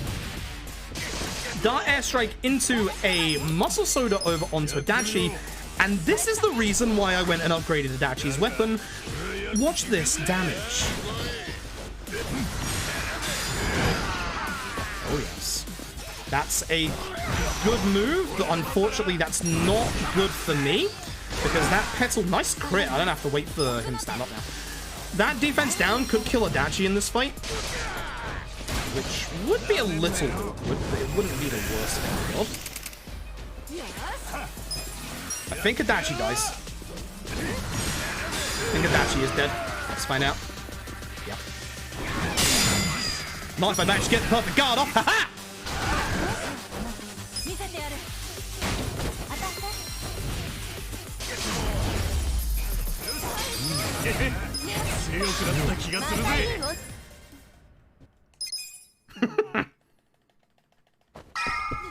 But time, what way to the different versions differ? Funnily enough, the PS5 version runs better for me. So, the PC version has this, nice gold, this PC version has this weird thing, never ever been able to explain it. My runs on the PC version have this weird thing where my team members start out of place. Like, just in random places, in fights sometimes. I can't get guaranteed good fights in certain fights because of that. But on the PS5 version, my team members start in the places where they're supposed to start. So, I actually have guaranteed fight locations, or fight spawns, in the PS5 version, which makes fights a lot easier to do in the PS5 version for me. There's Nancy. Unfortunately, we don't get Nancy in the run anymore. Love you, Nancy. Alright, so, because of the illusion route, this is one of the chapters where the illusion route changes up a lot. Because Nancy used to be on a 2-turn cooldown, whereas illusion is on a 4-fight cooldown. We have to be very, very careful because of that. Let's go. I don't think this kills, unfortunately. The other guy is stunned, so I'm probably just going to take care of Todd's Griffin's alive after this, which is. I probably should just shield bash instead of assist, because he's always going to. Still alive? How dare you? How dare you? I fight inside a wall and softlock. Interesting. Okay. For a little bit of speed tech here, we need to get lucky. We've gotten unlucky. We need that fight spawn to not spawn. Going down that road is like 5 to 10 seconds faster. It's a little weird. Like, it's just literal movement stuff, but I don't have to run all the way around here. Like, it's just one of those things that's just, you know. Yeah. As far as, like, the actual route and strats for the run goes, everything is parallel 1-to-1, PC and PS5. And obviously Xbox. Should clarify PC to console rather than PC to PS5. Nothing changes in terms of, like, fight tactics or anything like that, which is nice. Okay, so. Hopefully Itchy starts this fight. Eri can sometimes go faster, which we do not want to see because Kume is back. And the reason why we want Itchy to go first is because we get to use Illusion, which takes care of all the ads. And then Kume gets a triple dart airstrike to the face. Now, unfortunately, Adachi, what the heck is this speed? Adachi's supposed to go after Kume, please paralyze him. Oh, beautiful. In fact, actually, this fight's over. Wow, Adachi, what was that agility roll? Adachi never goes that fast. I think Adachi somehow has Yao's shoes on him already. What the heck? You might be wondering why I didn't do the opportune attack Sayako there. It doesn't do enough damage. Trust me, I've tried. Trust me. I've tried. Anyway, Bleach Japan. So, there are members of the Omi Alliance hidden within Bleach Japan's members. They're trying to break into Komi Jewel. Gary's off cooldown. Dart airstrike's never on a cooldown. Always use it. Actually, that's a lie. Don't always use it. I'm gonna hit the guy that's not stunned over here. Preferable to keep the guys stunned, because obviously they're not going to get turns. There's 2 left, so wait till Eri's turn for Dart Airstrike to finish them off. And now we get to the nasty.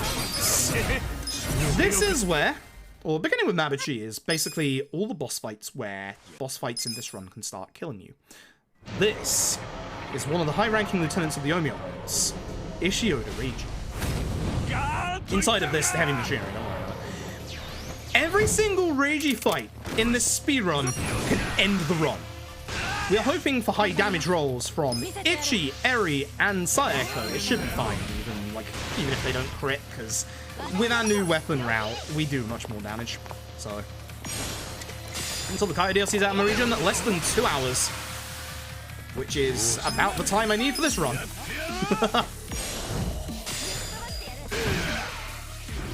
If you do enough damage, Reiji's going to fall out of the excavator. Now, Reiji falling out of the excavator is actually very special in this fight. If you look at the top right, whenever we hit Reiji with an attack, you'll see that it reapplies the stun every single time.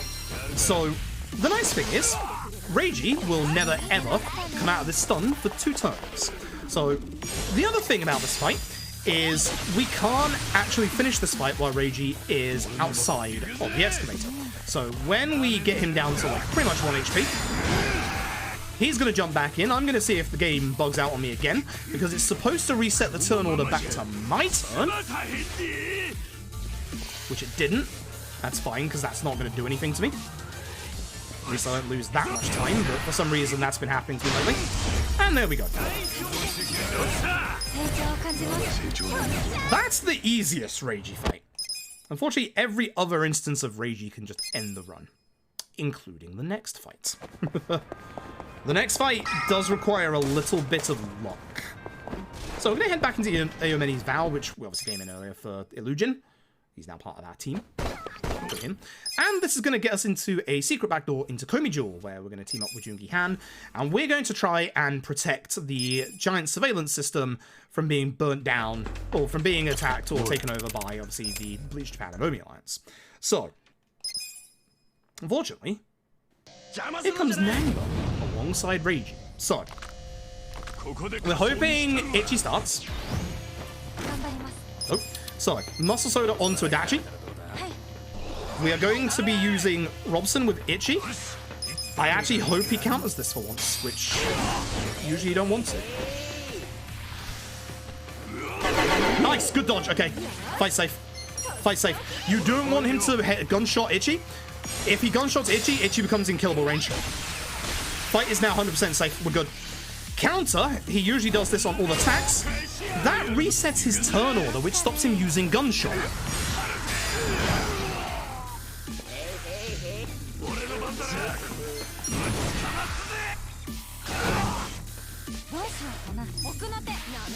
If this hits Reiji twice, it kills him.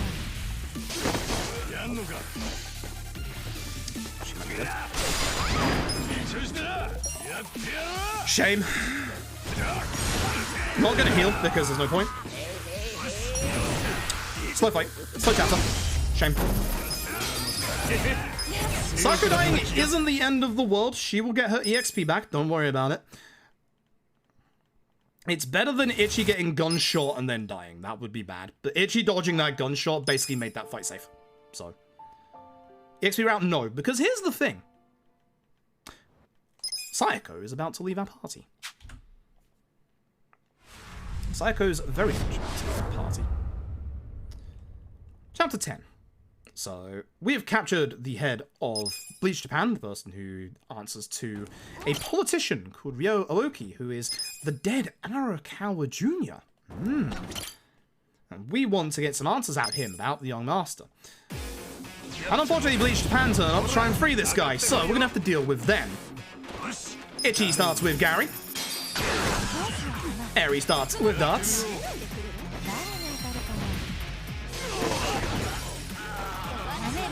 Sayako's gonna hit this guy on the left because he's alone, and hopefully the other guy will be in a good position to shield blast with Adachi to end this fight a turn early. Let's find out. No. Bit of a shame. We'll take care of the guy that's obviously not walking around. Might not be enough damage, it should do. It did not. Get him a kick. Get him a kick. And more importantly than that... Oh, one joins us.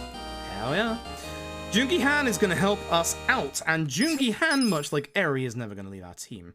Jungi Han is insanely strong. So, we're going to start by optimizing Jungi Han. We're going to give him the Bullet of Memory and a Superpowering. We're going to obviously go to skills, because I forgot to do this first. Head Trauma into Rapid Shot, and Party, we're going to take out Sayako for Jungi Han. This is why Sayako goes a bit missing in the mid-game. Now, the Bullet of Memory is a job EXP item for Jungi Han's base job. It gives him way more job EXP, and is going to enable us to get one of his skills 2 chapters early, which is going to make everything go a lot faster. This is Head Trauma. It's a 6 MP skill that does this damage. That's disgusting. Ichi's going to summon Illusion. Got my summons mixed up there. Eri is going to dart airstrike, of course. I was hoping that these two would be in a good position for a shield blast. Very nice. Say hello for the final time. It's Zeng. Now Zeng, he's had one big weakness this entire game that we've not had access to. Gun! Gun, baby! Zeng is massively weak to gun attacks. We have two of them. Guess what's also a gun attack? Watch this damage. That crit. Oh, yes. Hoping to paralyze Zeng here so he doesn't do anything to counter us. Very nice. Let's keep shooting him. Again, the only thing we have to worry about is his positioning for Dart Airstrike. This should be pretty good because he's not next to a wall, so this should hit all of them. Good stuff. Good stuff. Good stuff.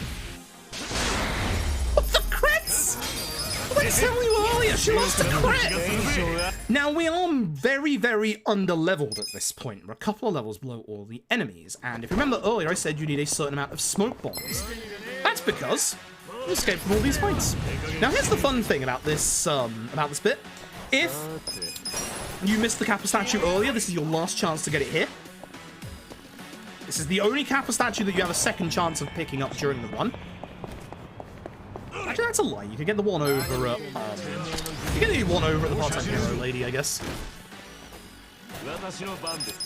But this is the only one where you directly run towards, so.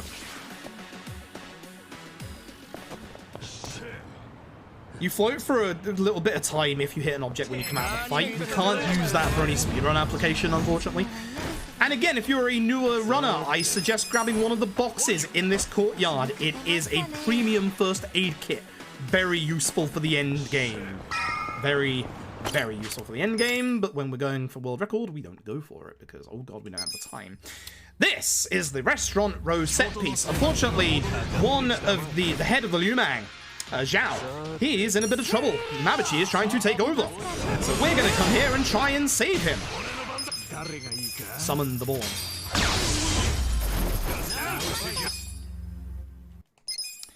Hey, self. You're going to equip Itchy's EXP items today, aren't you? Aren't you? Yes, you are. Yes, you are. At times I forget. Jesus Christ. Okay, so this one becomes a bit of a longer fight because we used to use Robson in here. We want to make sure we hit Trauma Young here. The Gyarados times with the bonus. Very nice. Oh, Adachi with a high agility roll as well. What a good lad. Because I get to just do this. We do need to get our MP back on Eri real quick, so what we're going to do is we're going to use the food that's over here. I actually might be fine. We're just going to use the food over here. Start skip through so we can get through the door quicker. Go through the door. Itchy. Thumbs up. And Eri gets all the equipment on, because the thing is, Eri needs a bit more defense. We're about to get into a fight that Eri needs to survive, but unfortunately, Eri's going to take a lot of nasty hits in this fight on purpose. So, this is a two-phase fight. Ideally, Eri and Jungihan don't get hit in this first phase. Itchy is fine to get hit, Adachi is fine to get hit, but the others aren't. Jungihan can take one hit if need be, but ideally it's Adachi and Itchy.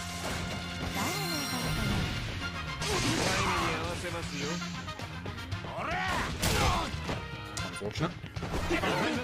Very good. Hopefully he aims for Adachi after this. Please do not use paralysis core. Good. This is phase 2 with phase 1. You probably saw it in the background. This is happening. This is the tiger fight. The tiger fight has a gimmick to it. And when you know the gimmick, it makes this fight an absolute breeze. We're going to give a Muscle Soda over to Eri because it's weak to gun attacks. Oh yes, it's very weak to gun attacks. And then we're going to be using a skill on Adachi that we haven't used before called Transfer Shield, and we're going to put it on Eri. Reason being is the tiger is 100% going to attack Eri. How do I know this? Because the tiger will always attack the last person who attacks it. Now, This fight, you have to be very careful of a specific thing. We are watching to make sure the Tiger doesn't use a specific debuff onto Eri. That debuff is fear. A little bit of damage with somebody else at some point, preferably Adachi, not Ichi. Bleed is fine. I'm not happy with Eri's HP due to the fact that I'm not down too well. Nice crit. Fine. So that reapplied the bleed. If you remember earlier when I said that you can reapply status debuffs, that actually reapplied bleed. A little bit of persuasion. The important thing is people don't die. The important thing is Joon-gi Han is alive. We need Joon-gi Han to survive up until a certain point of this run.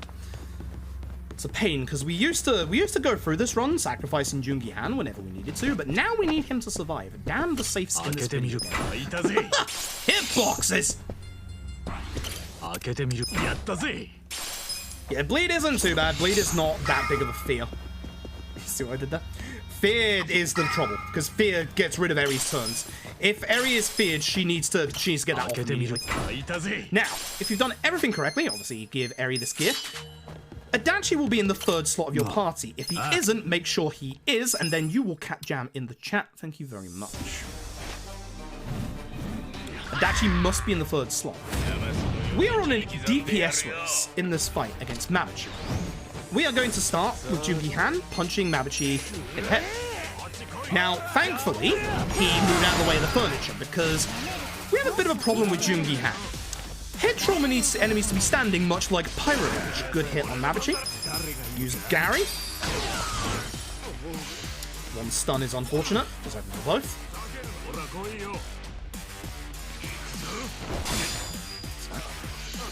I don't like Ichi being hit because Ichi can die in this fight. He shouldn't do, but he can. So, the problem that we have here is we need to get Mabuchi's HP at this point down to a certain threshold for the HP barrier before his next turn. We should be safe to do that. Especially with the earlier dart hit. This will now push him into his next phase and won't let him use his counter move. Now we do obviously our best to see the target. Now the problem that we've got here is Adachi into Joon-gi Han, because he's going to stay on the floor, and head trauma, we obviously need the enemy to be standing for it to connect. He should hit Joon-gi Han here. Yep, this is why it's safe. Passes ain't the nicest to see, but he shouldn't get another turn. Move away as well from the pillar, so I can use that airstrike, and this ends the fight. And this is the reason why you need Adachi in the third slot, coming up after these level ups.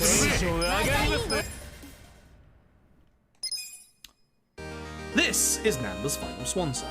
He always rejoins the party in slot 3. Unfortunately, Reiji's back. We're going to start this fight a little differently and a little weird. Oh, Eri started. That's unfortunate. Eri's going to jackpot chip this guy with a crossbow. Remember what I said earlier about crossbow enemies? That's correct. We are now going to get Reiji with head trauma. I'm going to hope that Namba has a high agility roll, which it's looking like he doesn't, which is not good. Oh, that's not good. I want people not to hit Ichi. This is bad. Oh, this is very bad. This is the reason why we want Namba to go early. It's fine.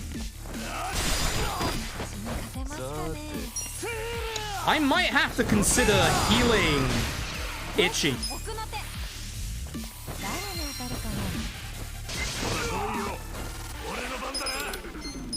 Grab me drink Joon-gi Han. I should have done Godara first, because of the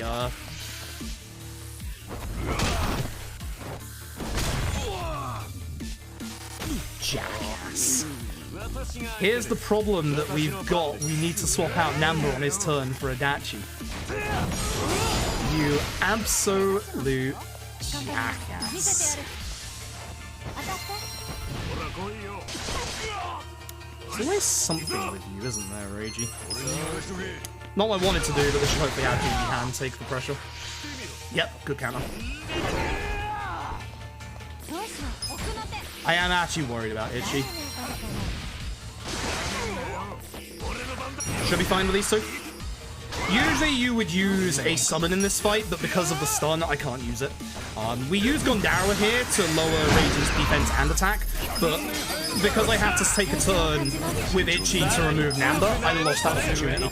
That's an average Ragey fight. It's pretty much bad.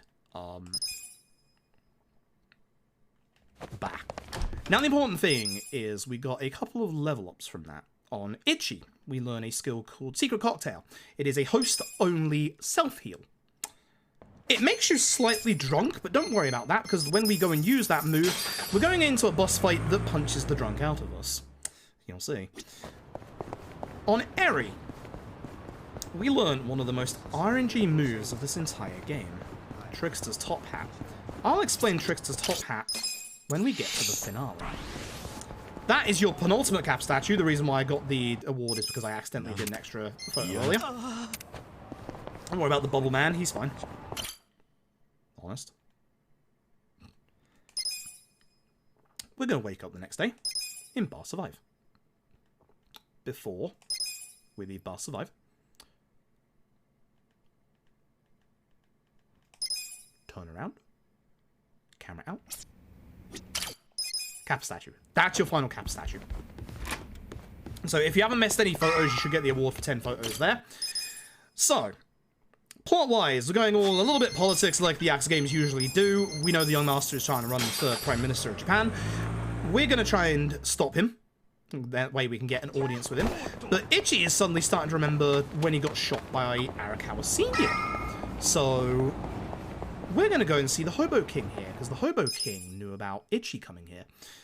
And it turns out he has a deal with Arakawa to bring people here and basically give them new lives. Whereas, obviously, Arakawa Senior wanted us here so that we could help stop Arakawa Junior. It's a bit more complicated than that. But essentially, that's what it boils down to. Is there a fight spawn? I think that is a fight spawn, so that's got to go. Ew, another one. I do have a spare smoke bomb, but I would like to save it if possible. There's one spot where a fight spawn can occur that I don't want to see it. Yeah, I could save way more time in this chapter than this. I'm a little upset because that's one of the chapters that I should be saving way more time in. So, oh well. That's a good time save. I should be saving way more time. Oh well, never mind. Chapter 11. Bit of a shorter chapter, very plot heavy this one. That man right there is one of the high-ranking politicians. Doesn't have control over everything, but he has high control. This is our last party member. It's our boy Zhao! You'll never see him again. He literally is only here to deliver Adachi his shoes. Our boy Zhao here is not a bad character. I actually love him a lot. But the problem that he has is he's actually not as good as anybody else currently in the speedrun. Everybody else that we have in the speedrun right now does way more than him, has obviously a high damaging weapon than he doesn't, and just does more in general in terms of, like, elemental stuff. Zhao is not a bad character. That's a bad fight.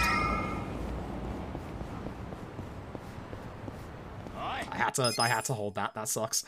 Just to not get into that fight. The problem with getting into a fight at this bit here is it teleports you backwards and you have your back against the wall the entire time. So you have to make sure that you actually take that one like that. That's going to lose me a little bit of time. And I'm starting this SOS quest. This is an optional set of objectives for the Part-Time Hero. If you're wondering about this run, you might be wondering how we deal with the next chapter. We have two dirty little speedrun secrets. This is the first one. We need to do a specific SOS quest. It's the third in a chain of them. So we're obviously going to start with the first one. The young master is here for that guy's funeral. The guy that was recovered by Bleach Japan, but then killed by the young master. Uh-oh. So we're trying to get obviously a audience with the young master, but the young master won't grant us that audience. So we're trying to find out where his carcade is, and unfortunately, this car park is closed. Thankfully, drunk Adachi saves the day, because Adachi, when he got drunk one time at Bar Survive, remembered that he found his way into a car park. The same one.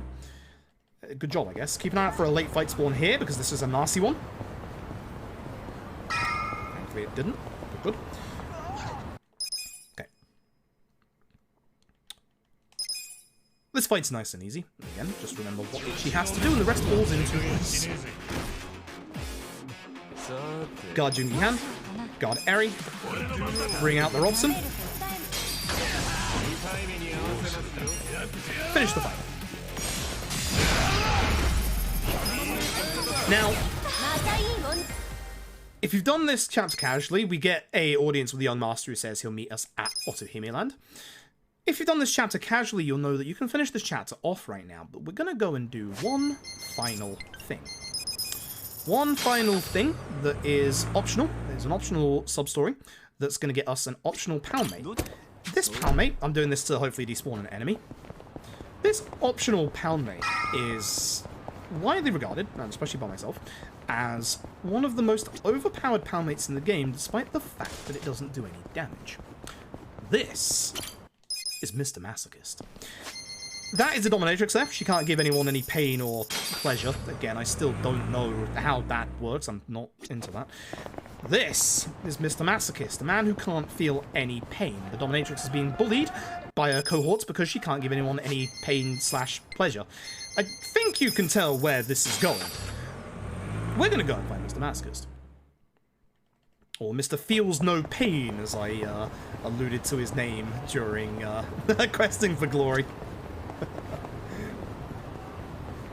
So we're going to head into this park, where we're going to find him headbutting a tree to try and, you know, feel something. You want to answer correctly. As soon as you see that on the right, you can skip through. Do not start skip this text. It is slower, obviously. Video game? Thank you. Here's the thing. Mr. Masochist here. He doesn't take any damage. So how do we finish the fight? We have to trick the game into thinking that we have tried. What you do is you attack with 2 of your party members, and then you delay. This is a good time to talk about why I put Zhao's shoes on Adachi. Adachi has so low agility that he'll never catch up to some of our party members. He will always be lapped by Jungi Han and Eri. But we didn't give Zhao's shoes to Adachi to catch up to those two, because he never will. We gave those shoes to Adachi so that he'd catch up to the enemy. By giving him Zhao's shoes, we can actually have him go as fast as the enemy. Now, Mr. Masochist, physical pain does not work. We're going to try some mental pain. Let's go get his mother. His mother is working at the local convenience store, the Popo, and this is where there is a part-time hero lady working that we can speak to. There is also the lady on the right. It's the dominatrix. This is her day job. She's a convenience store clerk. Gotta make ends meet after all. Now, unfortunately, that didn't do the damage that Mr. Masochist wanted. It just did, you know, worse damage.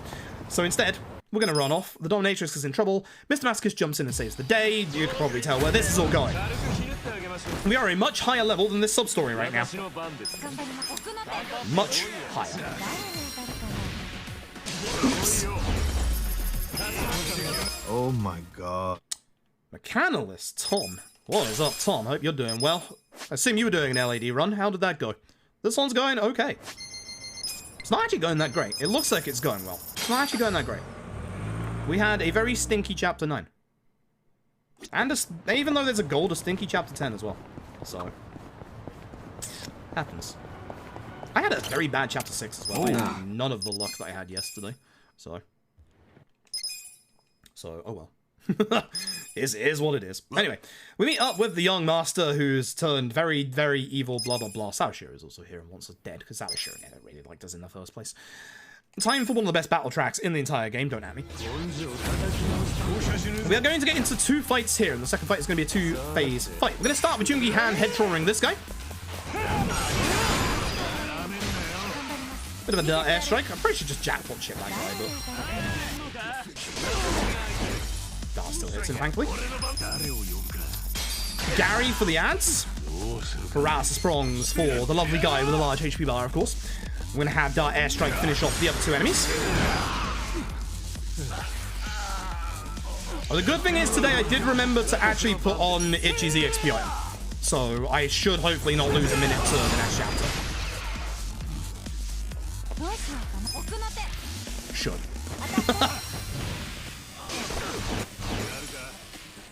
And now we just do our best single attack damage. So. Let's run a SteamWorld Quest. Ooh, nice.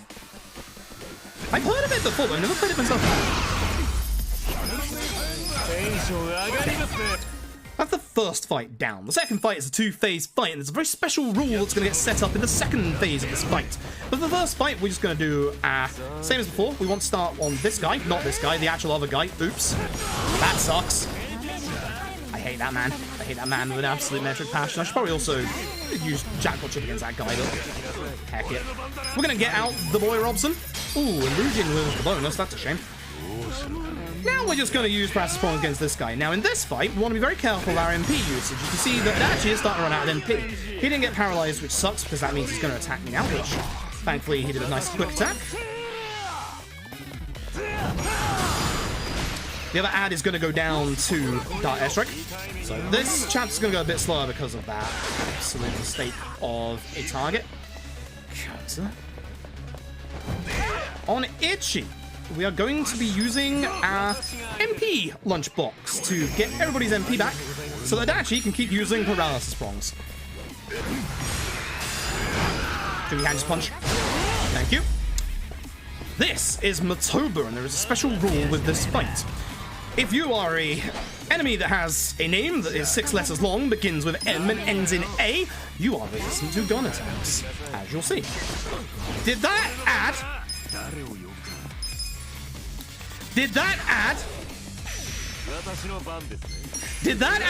just dodge Dart Airstrike?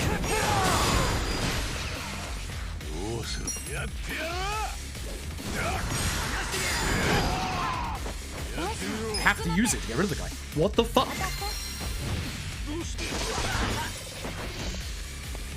Bro. I shouldn't have done this because Jungi Han's next. I should have done the what's the side of Jungi Han because obviously now I have to wait for this. Shame. So if we can't use gun attacks, instead we're just going to use Jackpot Chip instead and pray that we get a good crit, please. Thanks. Well, this is bad. This is absolutely bad. I'm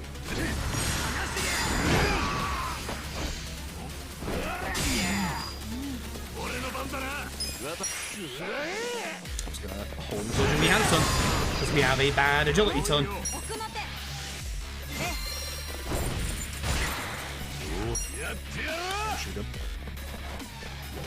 We should be good now. I'm gonna lose time. This sucks. If this misses, which it can, it will put him in a standing upright position for Jungi Hands. It's not the worst thing in the world. Gold of minus 0.6. I can save so much time in there. Lovely. It's PB pace slightly. Music, no hot takes, Guardian. I don't have any hot takes in music. I don't actually listen to music. Maybe that's my hot take. I don't like music. I just like video game music. I don't have the time to listen to music these days. I need the EXP items on Eri right now, so we put on her Gambler size. Now we're going to go finish off the sub-story we started all the way back in Chapter 5. After we do an SOS quest. Cooking. Oh boy. Cooking, eh?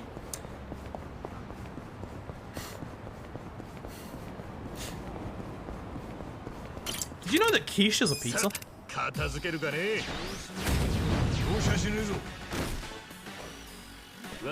This guy doesn't go down in one hit of a Dart Airstrike, so he needs a little bit of persuasion. That's the persuasion.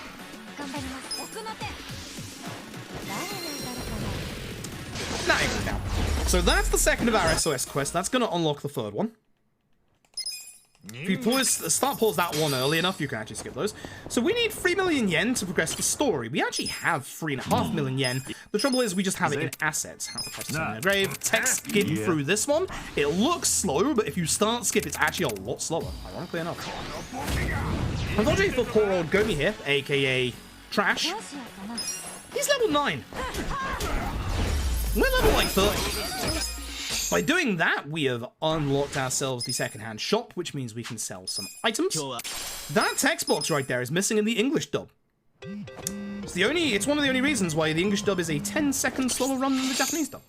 So it's not that bad. Swiss Watch and the Ring. We are now going to taxi over to West Surukame Highway And this fight is very important not to mess up. So, if you've 100%ed this game before, Sweeto Trash, you'll recognize the guy at the front of this. This is an invested vagabond, and he is a rare enemy. If you ever played Dragon Quest, you'll know about the metal slimes. This is like the Dragon's version of those metal slimes. We're going to be using a Karami drink onto Adachi, and hitting the good old vagabond with multi-hitting damage attacks like the ice spell. Now, when we kill him, nice. I hit these two. Ah, one went back. That's a shame. I wanted to hit both of them just to get rid of two of them from the turn order. Slow move. Shame. Shame. Watch the right-hand side of the screen as we come out of this fight, by the way. You'll see all the XP we get. Everybody gets a base 500,000 EXP, and those with their job cards get up to almost 1,000,000 job EXP. That is speedrun secret number 1. Why am I going the wrong way in my menu here? What the fuck? There you go. We now have our money to be able to go through the story. Now, we have 4 million yen. We're going to go down to 1 million yen when we go to Sotenbori, but the trouble is we need 2 million yen. So how the heck can we get that money? There's actually a very easy way to get that money, and it might surprise you. It's not the business minigame. I think my fight spawn on the way down. That fight spawn. I have a smoke bomb. Just got the smoke bomb. My last smoke bomb. Shame. This is why I wanted to save my smoke bomb. Now you understand. Thankfully, I can buy fresh smoke bombs in this chapter. This is the point. It's not the point where I do it, but this is almost the point where I do it. So, thank God for that. Alright, so. We're now in Sotenbori. This is the third map of Yakuza Like a Dragon. We're not going to be here for long. We're going to be here for a chapter. This is where we need to get that 1,000,000 yen, but we're also going to get a couple of items on the way as well. A lot of these items are going to be for survivability. They're going to help us. But Arakawa Senior, we're going to meet him at the Omi Alliance HQ tomorrow. Shame that Ichi can't wait that long. We're going to sneak into the Omi Alliance HQ. So, we're finally going to get to use those gold safe keys that we bought a very, very long time ago. That one obviously gets us... some of the items that we get here are going to be pretty obvious. That Mirage coat is obviously a piece of equipment for our chest. And get a cool-looking pair of shoes down here, that's for sure. Wish I owned a pair of these shoes. Look how cool these are. Look how cool they are. Hot damn. So, I'm going to go over here. I'm going to open a silver safe. I'm going to open 2 silver safes, actually. The first of which contains an accessory. This accessory gives you 100 HP to whoever wears it, is the Gallant Binding. Should be obvious if you played this game before who that's going on. It is obviously going on the person that 100% gets blade killed in this chapter. That's Ichi. And then up here, we're going to be grabbing ourselves a headpiece. Now, this is very important. This headpiece is the Minister's Hat. The Minister's Hat itself is a piece of headgear that increases your elemental damage by 10%. The thing is, it also increases your poundmate damage by 10%. So you know who it's going on. So, we're going to head into Ebisu, where we're going to get speedrun secret number 2.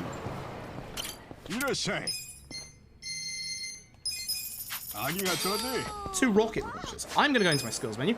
Ichi is going to get SSRO Typhoon. Eri's going to replace Jackpot Chip with Lucky Punch. Adachi, no, that's fine. You get Divine Shot. Ichi, your gear goes to that. Eri gets Namba's shoes. Now, you might have seen there that Namba's shoes actually are worse than her current shoes. Reason being is that Eri is too strong. Well, that sounds stupid. Eri is currently too strong.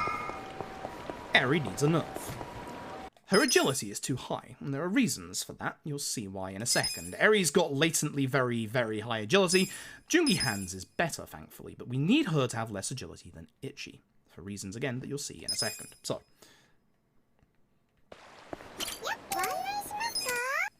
This is the battle arena. Now, here's the thing. You can actually do this chapter at the lowest possible EXP value you can do getting here, level 32, 33. I've done it before. I wonder if I can get a double hit. Let's try it.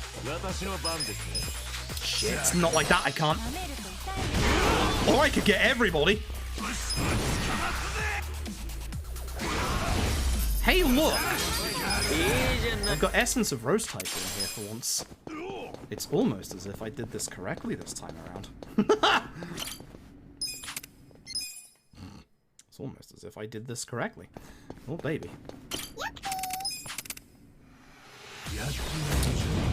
Just make sure I get this correct.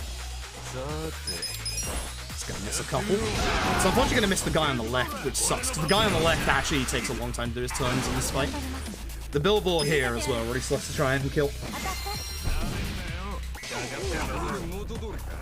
We should go down to this. If he was still charmed, I would have just gone to the other guy with the passes, but oh well. Shame. It's fine. I don't like this floor. I always mess this floor up quite a lot, so.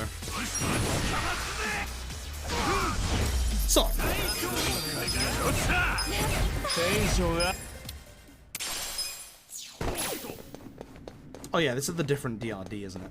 So, we're gonna be, on this floor, starting to use the new moves that we've got with Johnny Hand. This is Divine Shot. Divine is very, very strong AoE, as you'll see.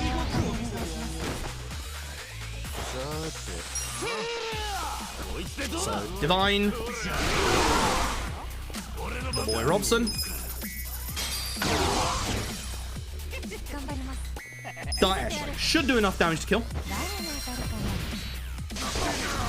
Good kill. That's a Harry.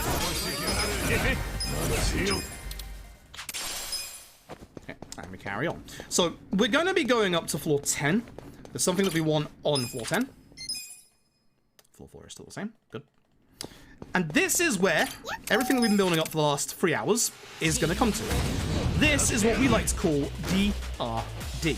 So, Divine.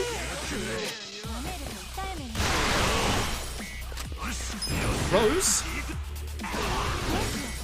Darts. And this is the reason why you want Eri to be as slow as possible. She'll never be slower than Adachi, but by having Eri in the third position, there are less enemies to take Dart Airstrike. It is very important that we do that. So, 4-5. A little bit of optimization here found by Tom recently. So here's what we're going to do. We're going to aim Divine Shot at this guy. Because he's going to take a little bit extra damage from that.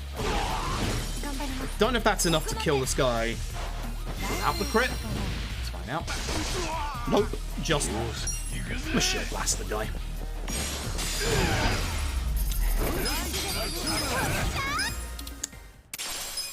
4-5. This is where we're going to pick up the first of our boxes in here, where we're going to grab ourselves the Liu Chinese Saber. Now, you might be thinking to yourself, hold on a minute there, Frobe, you said you don't get a weapon for our boy Zhao. And yes, it is a good weapon for our boy Zhao.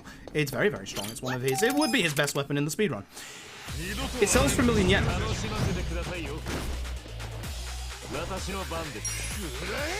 sells for 1 million yen.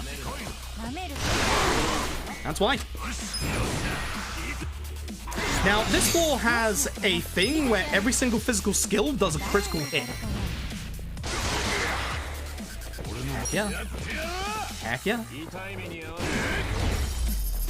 He too gets all the now shenanigans. It's true. Now, because of everything that we've done so far, Joongi Han gets himself Essence of Phantom Drive. This is a good couple of chapters early.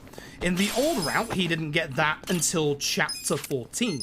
Now he gets it here, which means that we can go much, much faster. So, let's start using it immediately. Start by using it on King Joe. Bring out the Robson. And then Dart Airstrike will now finish off King Joe. Before, we wouldn't have enough damage to take him out with head trauma. Now we do. Again, all of our level ups are predetermined. So we know when we're going to get them to refill our MP in here. We know that because no one's died yet, which is important. Sayako has, but again, Sayako's EXP was already fixed itself. And the nice thing is, enemies that we used to head trauma before, like this guy, now go down very, very quickly because we don't have to wait for head trauma. It's a big, big time save. It's very nice.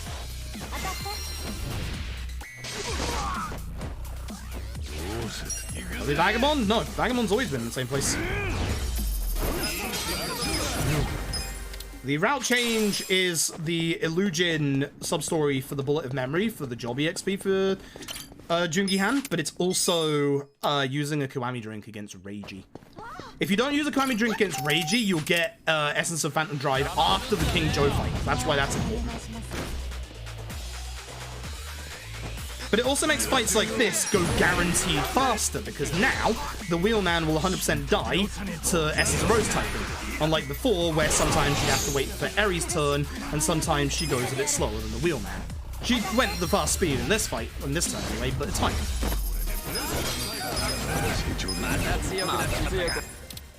The level ups for pretty much everybody else doesn't matter. The only level ups that matter at this point are our main party and Sayako. Floor 10, final floor. The final floor. Interestingly enough, we don't actually have to use Jungi-Han here. We don't need Jungi-Han's damage. Which saves us a little bit of time from not divine shotting.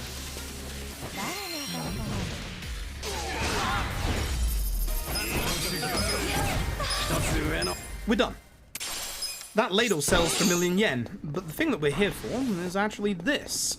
This is a weapon for Jungi-Han. It's actually Jungi-Han's strongest weapon that we can get in the run, but we're not going to be using it for every single fight. However, we can now go and do... I need to go and get the thing, you moron. The hat. Go get the hat. Don't forget the hat. Go get the hat. We can now go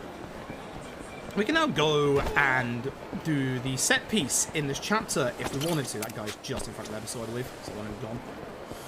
Thank you for going that way. Thank you. So, 2 rocket launches, please, my good man. Should be going the other way through the menu. And of course, I want to sell the weapons that we just got. So the ladle and the saber. Do not sell the knuckles. If you sell the knuckles, you're in trouble. I forgot to get the smoke bombs. Fuck. I have another chance to get them. I have one last chance to get them.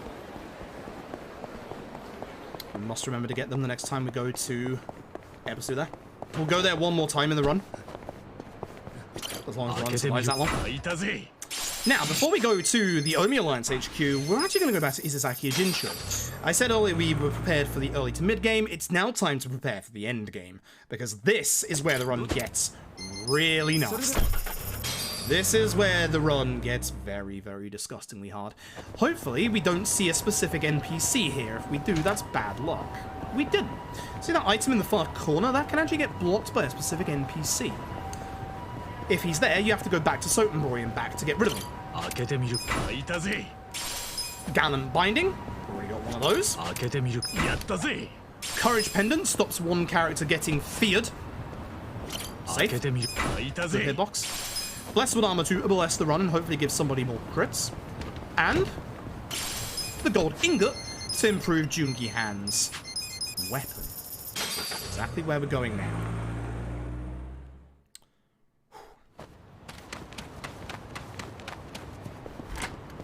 And this is why we needed the money. Oops, excuse me. God damn it. Bad menu.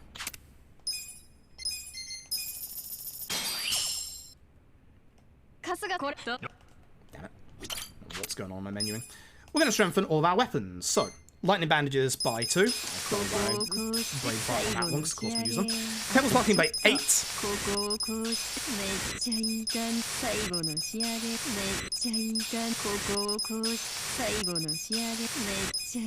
Shield by 2. Cards by 2. Cards by 2.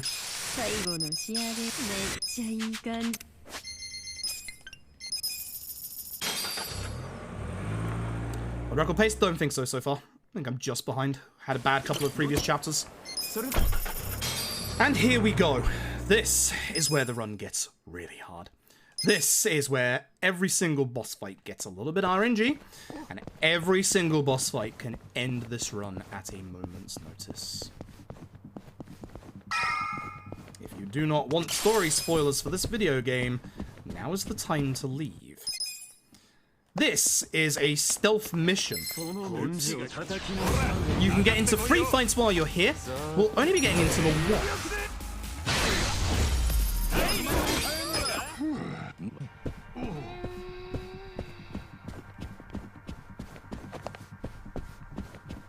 I'm going to show you how to make this part very easy.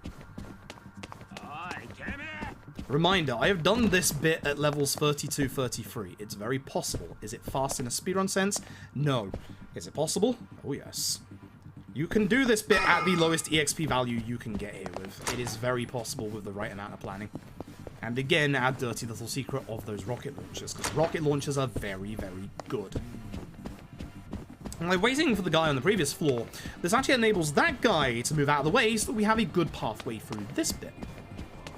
Hence why no more fights. Once again, if you are a new runner, the game actually gives you a good item here. Under the vase, on the plate on the left there, that box, is a Guardian Water. You can buy them in the vending machines in Sotenbori and at the top part of Izazaki Jinsho. They give you more defense to whoever you give it to. Give it to Ichi.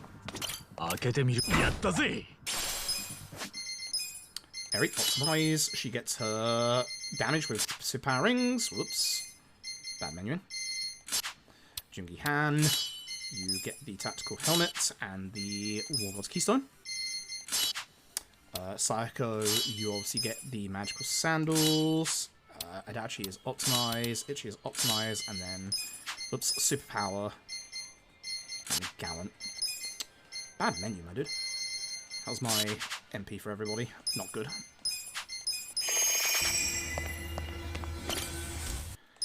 And now we pray. Because this is where shit gets hard. This is where the run could end. Ladies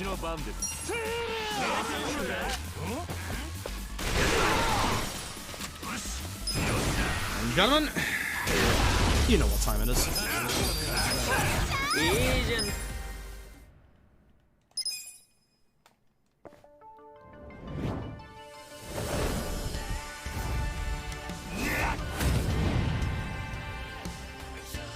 Give me masochist bonus, you won't. Hey, remember earlier when we said if you are a boss with a 6-letter name begins with N, ends with A? Yep, old Majima here is resistant to gun attacks, so we want to make sure we use Lucky Punch instead. Good crit.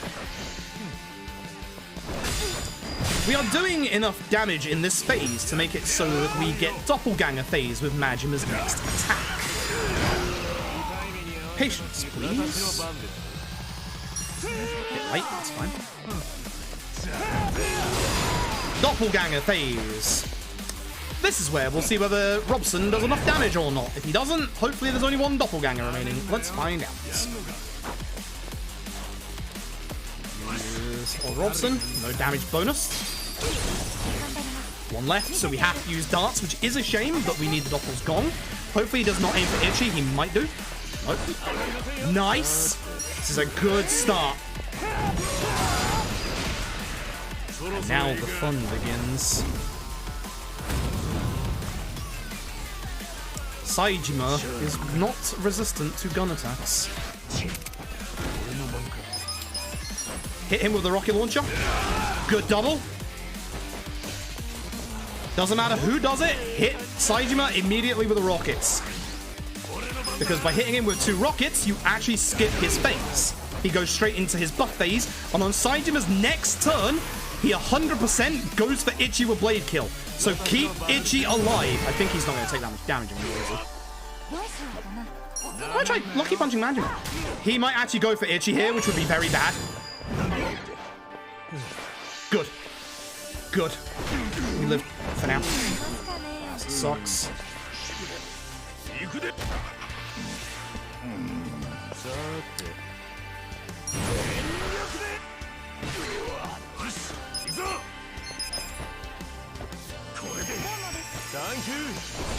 Losing Adachi's damage isn't ideal.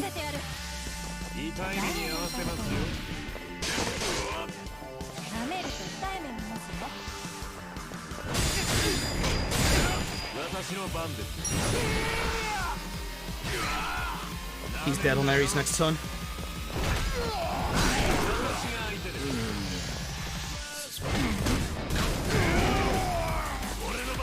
He's dead on this turn. I could do with him alive, to be honest. I'll probably res him with Ichi. Or if I have to wait for Jungi-Han. That's not good. Jungi-Han is fine to keep dead because Jungi-Han has the EXP he needs. It's just Adachi that needs it. But this just sucks because I'm losing damage. I'm losing a lot of damage through this. Fuck you. Fuck off, Majima. Holy shit. Stop killing my team members. This was such a good fight until Majima decided to murder everybody.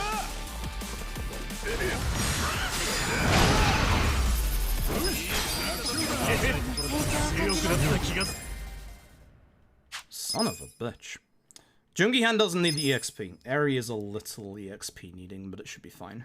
Man, that was such a good fight up until the end. Fuck you, Majima. I'm so mad. Okay, note to self. Whoop, smoke bombs. I'm upset about that. I'm upset about that. Yeah, at least it wasn't Ichi. If he aimed for Ichi, that would have been terrible. It could have been worse. Could have been better. Could have been way worse. Bad fight spawn. Leave me be. I just want to go to Ebisu and buy more rocket launchers. Oh, fuck. Good. And smoke bombs, my dude. That's full HP. Okay. Should be fine. Should be fine. Should be fine. Should be fine.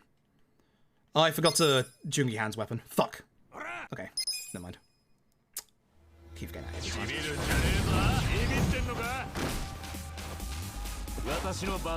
Stab mans with knife. Saijimas. Ew, that's a lot of you alive.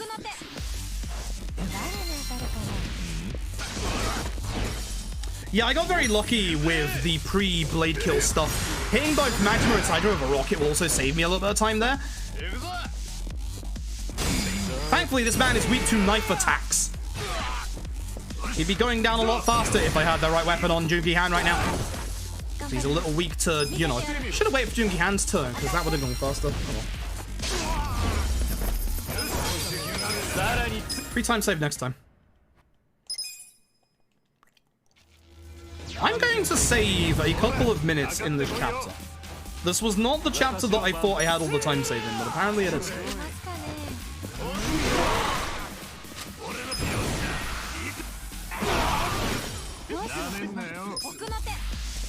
This track. I love this track so much. That's the end of the chapter, by the way. We're probably saving a minute and a half. Good chapter. Even though I made mistakes. Even though the Majima fight was kind of terrible. Good chapter. Okay.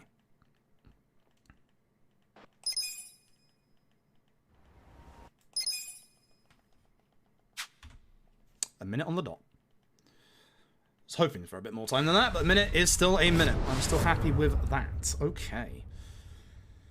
Just equip. Bloody Jungi-Han's weapon, you moron. Just equip Jungi-Han's weapon, for fuck's sake. This chapter isn't one of the bad chapters. This chapter, however, can go a little rough if the boss decides that it wants to be. So, hopefully, we'll be okay. Now, thankfully, I have spare smoke bombs in case things go wrong. Jungi-Han, please put those back on. And I'm going down here. Nice menu to recover that. So, the old route actually took us a floor further in the battle arena, which gave us a free Hariti's Amulet. Hariti's Amulet despawns every single fight spawn in the game. Unfortunately, we don't get that in the run. We could go to a Popo right now.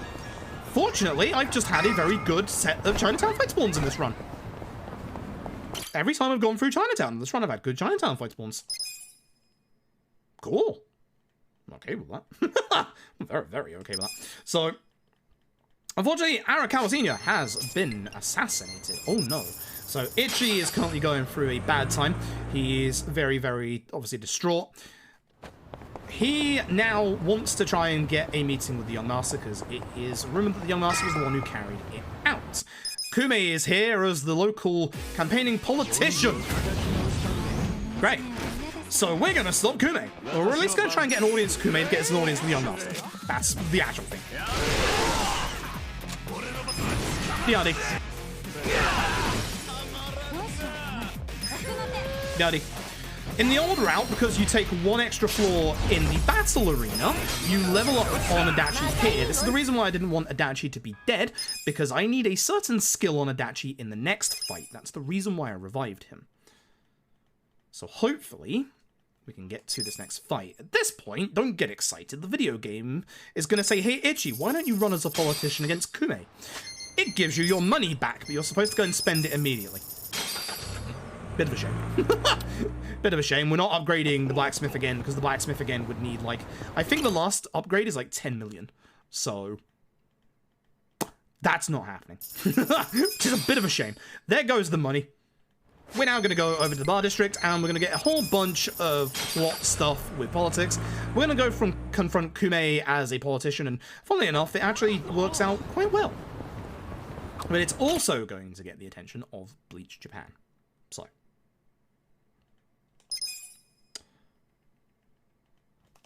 we're gonna go campaign in our bus. that lovely little bus that the Seiyu clan gave to us. It's 20? Oh god. Well, yeah, we're definitely not getting in the speedrun. So, we're gonna go and confront Kume, who is currently doing a campaign trail outside of the train station. So let's go and head over there.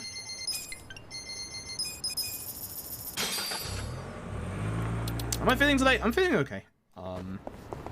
Tested negative for COVID today. Thumbs up. Very, very nice. Very, very happy with that.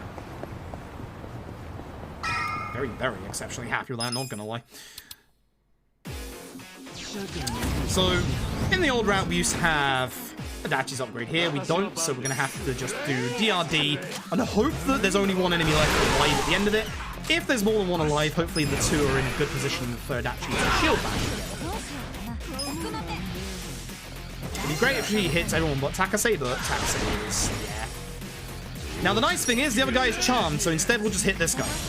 Because he's charmed, he's not going to do anything. End the fight. Good damage.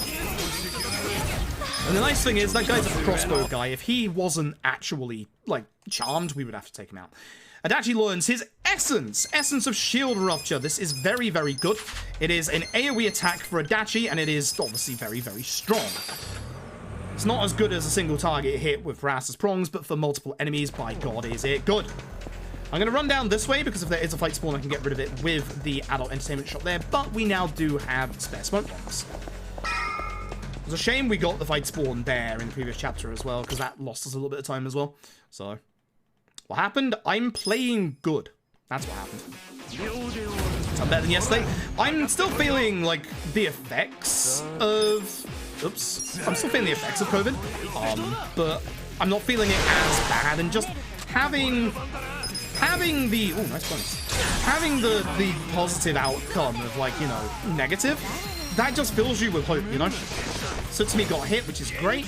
Sutsumi is the one that we want to get hit because he survives the shield rupture, but because he got hit with the dart, now he's dead.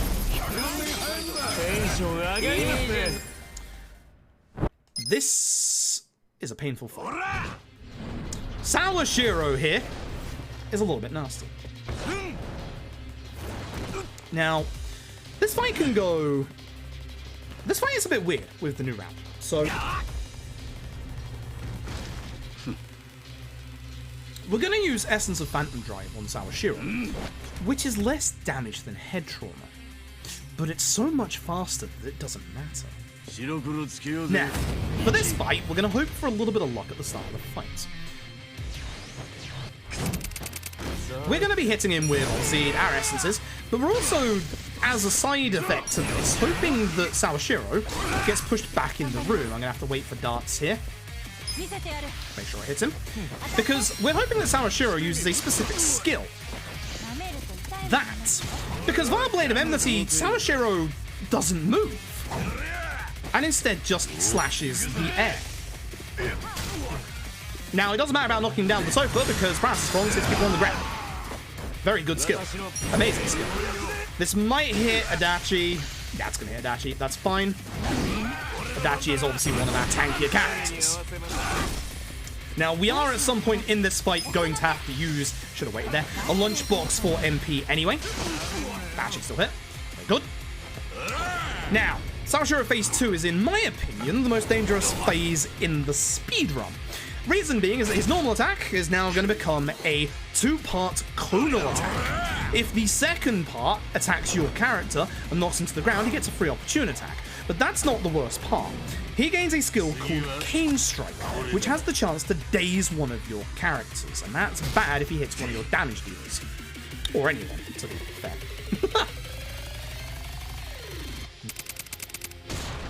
I hate you. I really hate you. Haha. Haha. Oh my dude. Oh my dude. So we're gonna heal an Ichi's next turn. And hopefully it'll be the only heal we have to do. We're gonna use the MP lunchbox because obviously MP is getting low on our team members. And now we're gonna push this fight for damage. We're hopefully not gonna have to heal ever again. Now, the problem comes from Sawashiro's third phase. Sawashiro's third phase is going to have a couple of new tricks up his sleeve, one of which is a counter. And if he does do that counter, he gets the chance to go twice in a row, and he has a certain thing in his final phase, which is bad for us. I think he's actually hit his damage threshold. No, he hasn't. So, he has a bunch of new tricks. His normal attack becomes a free hit attack. It's a bit nastier. It doesn't do an opportune attack load, so that's nice. His new thing is that at some point he is going to use a HP regen. That is going to be a DPS rush, 1k heal per his turn. If he uses his counter, he gets 2 free turns. This is fine. This will put him into his heal phase, and I will have to consider using the rocket launcher. Go for it. Depending on who goes, I will have to potentially use the Ragey Rocket in this fight. I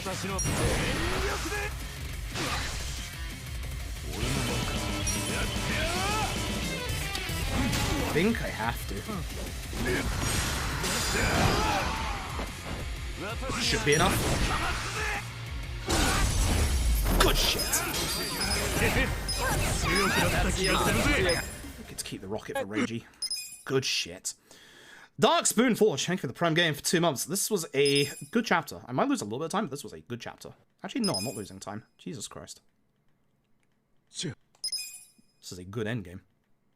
This is a good endgame going into the hardest chapter in the speedrun. This next chapter is definitely the hardest, by far. Like, don't even have to question it.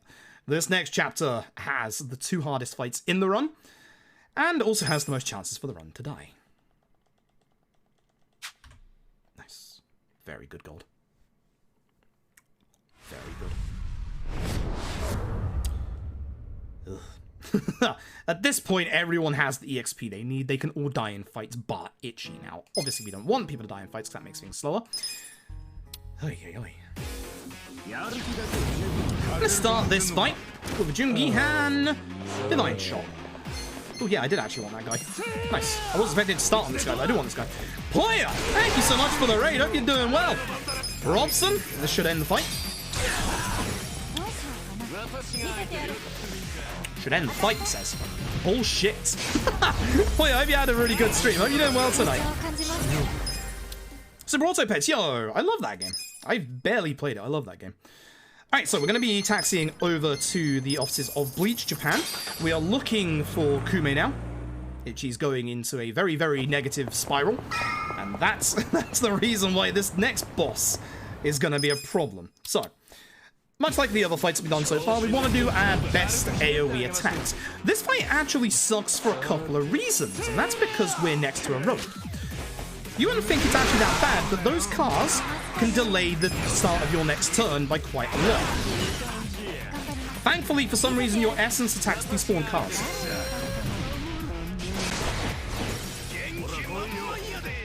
Hopefully it's leaves one enemy alive. Beautiful. Because Jungi-han demolishes this guy. Okay.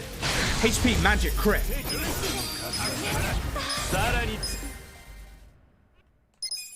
Yes, HP magic crit. That's the menu. Yes, that's the menu.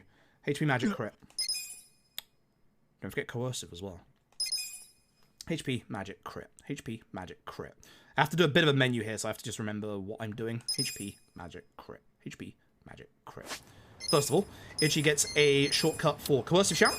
HP, he needs his other gallant binding. Crit on Eri, so we get rid of one superpower for a diabolic wristband. Sayako needs magic damage, so we're going to give her the other silver bracelet we bought all the way back at the start of the game. It actually goes for Sayako. Should be fine to go with as far as HP goes. I think MP is fine. I'll check Jungi hands as we get here. Yo, Mioni, thank you very much for the host. I appreciate it. I hope you're doing well tonight. Yep, this should be fine MP-wise. Thankfully, no fight spawn. You can get a random fight spawn here. If you do, this is why we buy these smoke bombs. Here we go.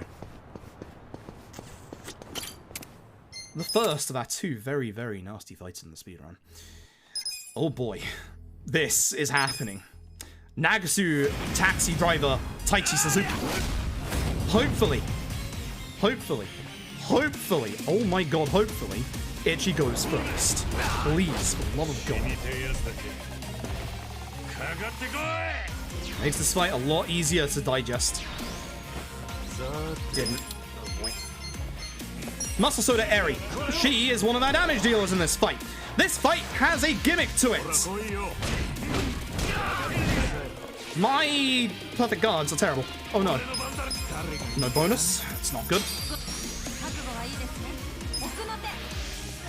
Are we going to be fine with Ichi?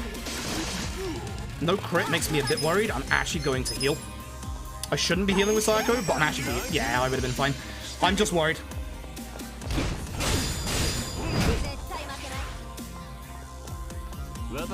Jungi-han? Nice crit. Jungi-han? I'm gonna do something real dumb. I'm buffing Sayako. This will push Kiryu into rush phase. And now I do damage to Sayako. Trouble is, Jungi-han might die. No, he won't, because he gets to heal himself. Which is good, because then I don't have to target for healing with Ichi. Okay. This worked out surprisingly well. Or I should have done the higher one. Oh, ew. No. Oh, he didn't get stunned. Thank fuck. Okay. Ichi has Secret Cocktail. Remember when I said earlier that he learned this solo heal? Kiryu's spreading the damage around. This is so good. He's actually being nice. Why is he being nice? No. Yeah, nice try, bud. Nice try. Nice crit. That won't be enough yet. This is fine. This should hopefully be enough. He's gonna go into beast phase. That's fucking bad. Get him out of beast phase immediately. And I mean immediately. I'm actually going to push damage here. Because this phase has a move that can hit you. Do not hit anyone with that. Thank you. Can actually hit you twice. This. This should push him into his final phase. Man, him spreading the damage is so nice. This is final turn of Psycho buff. So good damage here. Jungi Han should probably heal, but at this point it doesn't matter if Jungi Han dies. Time for damage. It's fine.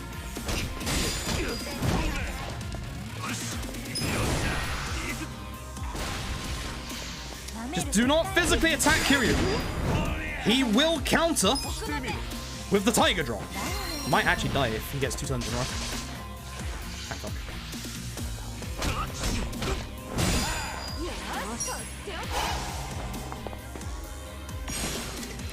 That was an interesting period. Like, it didn't start well. I do not think that was actually that fast.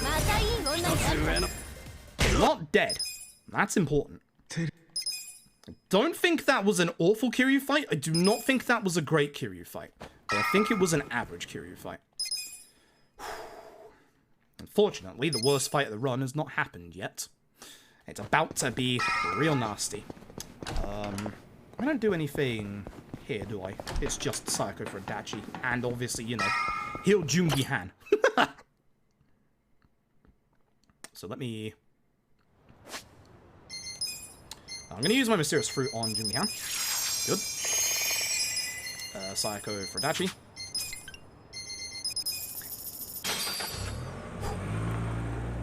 If there's any run that I would kill to get Masochist Reiji on, it's this run.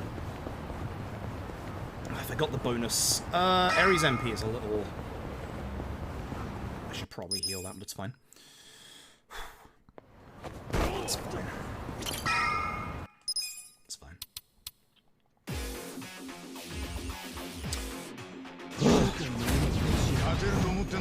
Just gonna hit record on this run in case my internet dies. Shouldn't do, as it hasn't in a while, but this would be the day where it does. Bonus, good, everyone's stunned. To the point where I'm just gonna punch this guy, so I don't wake anybody else up.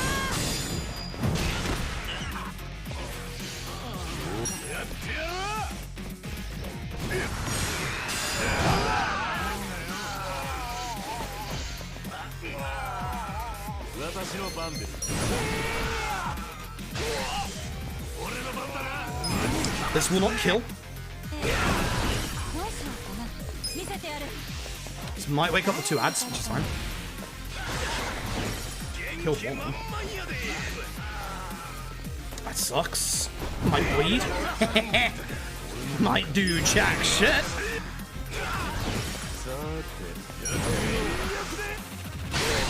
Good shit, good shit, good shit. Gets her MP back. This is all going very well right now. Very, very well. As the difference to the bonus make, I can forget about healing against Reiji for at least 2 more turns. That's how much of a difference. It is a big difference. If I can get the Masochist bonus, I am going to be laughing. If I get this Masochist bonus, we are on a very good run. Good, he didn't go invisible because he can. Don't worry about the damage, it's fine. Okay. HP, Courage, EXP. HP, Courage, EXP. So Ichi needs the Dragon Binding. Jungi Han needs the Courage to stop Fear. EXP on Sayako because she needs some job levels before the end of the game. The Active Training Gear and the Magic Lighter. EXP MP needs more, so you can get that. So I probably shouldn't have done that, and that.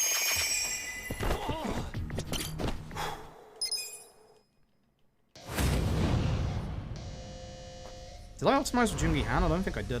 Fuck. That's not good. If he has the lightning bandages, that's bad. He does. Shit. Okay, that's a mistake. Masochist bonus.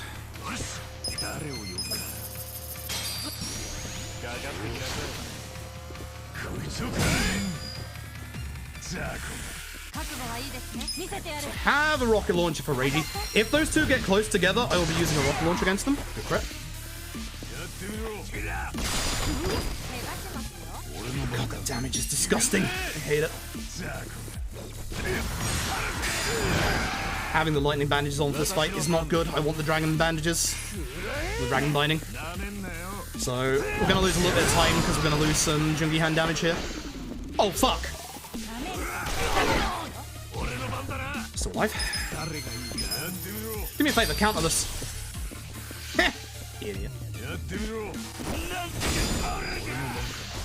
Good. They're together. They're not. They moved. Well, he just moved. Jungi hand heals here.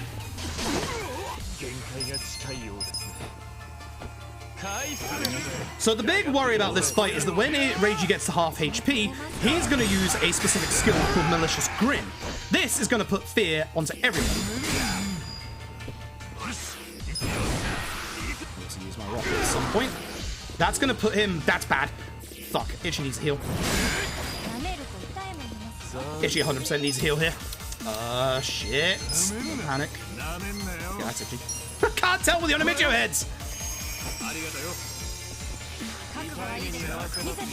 Reiji is now going to use Malicious Grin. So everyone but Jungi Han will get fear. Adachi? Adachi? My boy. You beautiful son of a bitch. Oh, thank fuck.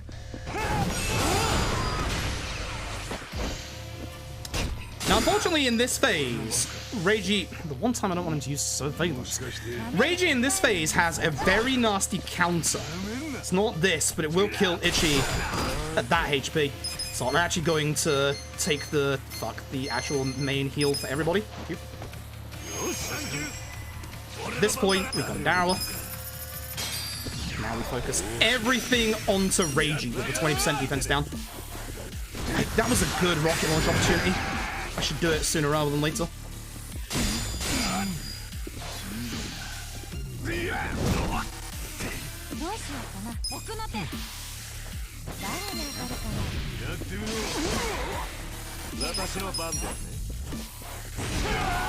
Piss off. Just piss off, Reiji.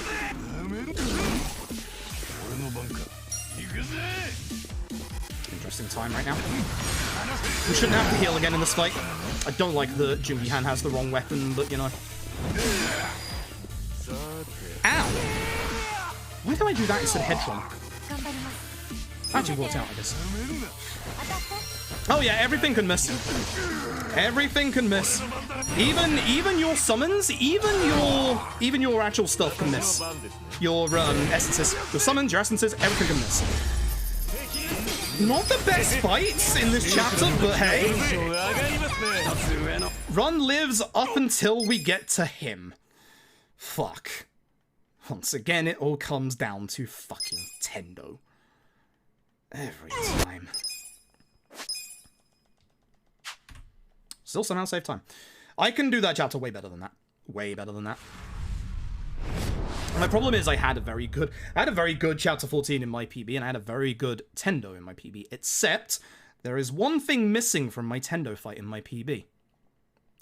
Trickster's Top Hat Poison. Unfortunately, I had Tendo be the most passive-aggressive Tendo I've ever seen him, which, yeah, that's a worry. If he decides to throw hands, this run doesn't PB well, but we'll see. God, it's gonna be fucking Tendo again, isn't it? So, before we go anywhere, we're going to start next to a vending machine. We very much need to use that vending machine and get fresh muscle soda. This is the finale of the game. We don't need any Kumami drinks, we just need damage. We're going to go to Pink Street entrance because we, of course, need 2 more rocket launchers. I think the thing as well, it actually... Well, I haven't seen a fight spawn there for a hot minute. That stunned me for a second. In my PB, I got a double rocket on Reiji and Mirror Face. Give me my rocket launchers, thank you. Now, there's one thing that we are not going to forget this time, or we're not going to bypass. There is an item that you can get in Kamurocho, our final gold safe. Also, Jumbled Storm, thank you very much for the 10 months, I appreciate it. This gold safe. Fuck this gold safe. This is an accessory. Curse Substitute, also 2 seconds. Nice menu. Again, to do another weapon fix, that was a good menu. I'm happy with that. The Curse Substitute is an accessory. this accessory has a bit of a weird meaning, but essentially, the Curse Substitute stops one-hit kill attacks. Now, the super boss of the game, Amon, has a one-hit kill attack, because of course he does. It's bloody Amon. Amon has to have some bullshit in these games. But here's the problem. There's a boss in this game that is part of the story that also has a one-hit kill attack. And his name is Tendo. Tendo has the right hand of God, and if Tendo uses the right hand, it is going to one-hit kill whoever he aims for. There are two exceptions to that. One, the person who equips the Curse Substitute, of which there are two in the game. The other one is in the Battle Tower. Obviously a lot further up, so we don't get it. It's actually like, I think it's floor like 16 or something like that. But because it's a couple more floors up, it takes way too long to get. Please, get out of my way. I'm going to the Millennium Tower and I'm ending the video game. Thank you. And the other one is obviously from that safe that we just got. So, it shouldn't come as any surprise that the person that gets the Curse Substitute is Itchy. If Itchy dies, that's a game over. Having a boss at the end of a very long set piece with a one-hit kill attack, if you ask me, pretty bullshit. It's not good design, which is a shame because the rest of the Tendo fight is actually really well done.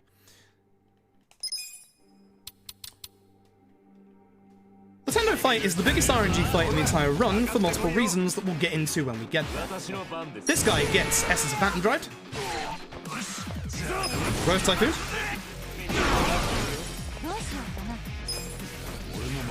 Shield Magic. Essence is fast, they're cutscenes, you skip them. Triangle to skip all the dialogue here.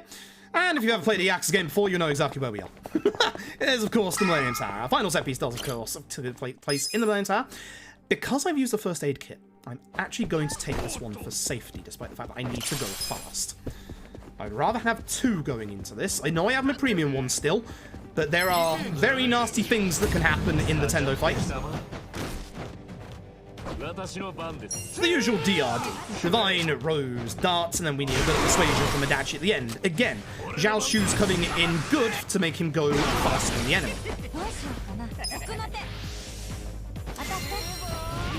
It's an equipable, it is an accessory, yes. The Curse Substitute is an accessory, so we'll put it in accessory slot. We don't need it yet, so we're not putting it on yet, because it'd be just a long time to be obviously doing the menu stuff. We'll be doing it as part of a big menu just before we get to the Tendo fight, because there's a couple of things that actually make the Tendo fight go a bit faster. Those of you who know that Tendo is actually weak to magic thunder, not physical thunder, but you can do a little bit of extra damage with physical thunder. Hopefully this takes care of the enemies. Go ahead in turn order here. Where the fuck did you just come from? He left the room and just was like, oh hey guys, I'm still part of this fight, you know.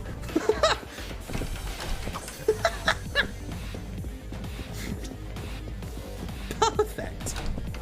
I think I'm like 20 seconds or 30 seconds off world record pace, by the way. Now, here's a fun fact about this fight. These two, who start this fight and go after Eri, are faster than your team even at level 99. Great. And they'll always go after Eri. Now you want to hit the ads, at which point you Robson. Nice bonus. Do love to see that. Eri's going to use Dart Airstrike. That guy's just chilling on the table, as you do. Crits for days, Eri. We're going after the guy with the lower HP because they're both weak to knife attacks. Has a knife attack?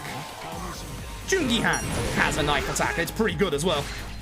Fortunately, this guy did survive because he did a little lower damage, despite the fact that we got that nice crit carry. I think the Divine Shot must have done less damage to him because he was on the edge of it. Now, here's the thing about the Millennium Tower set piece. There are 3 fights in here that are all skippable. First one is coming up on this floor. Don't worry about Eri's HP, she's fine.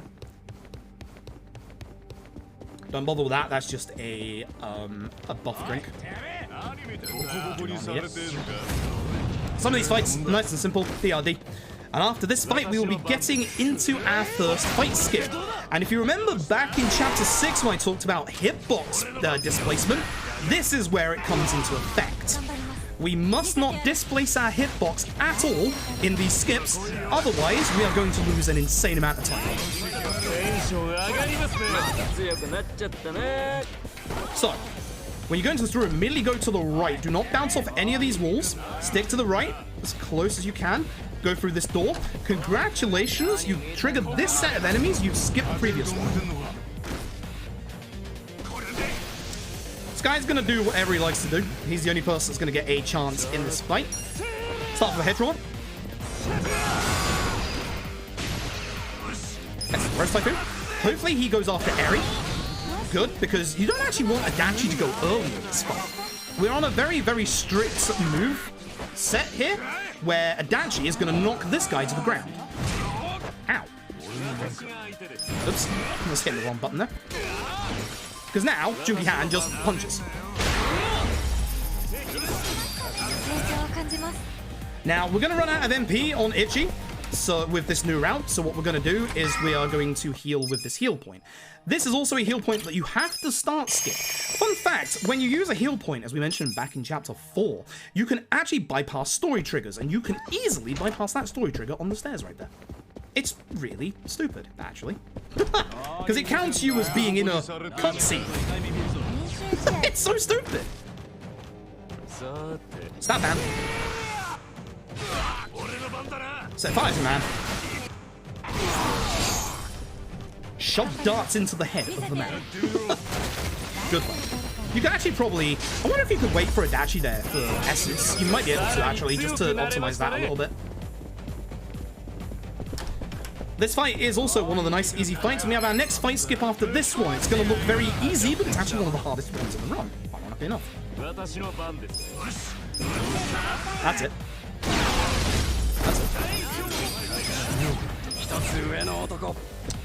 This is the fight skip. Congratulations, that's the fight skip. That looks simple as anything. You fail that fight skip, you lose a minute and a half, and I shit you not. That is actually a hard fight skip to do because that fight spawn is actually very close to where you are, and it actually aggroes onto you very, very fast. So you need to not displace your hitbox. You displace your hitbox at all, you go into that fight immediately.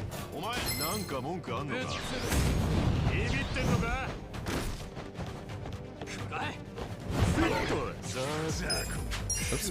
Oh.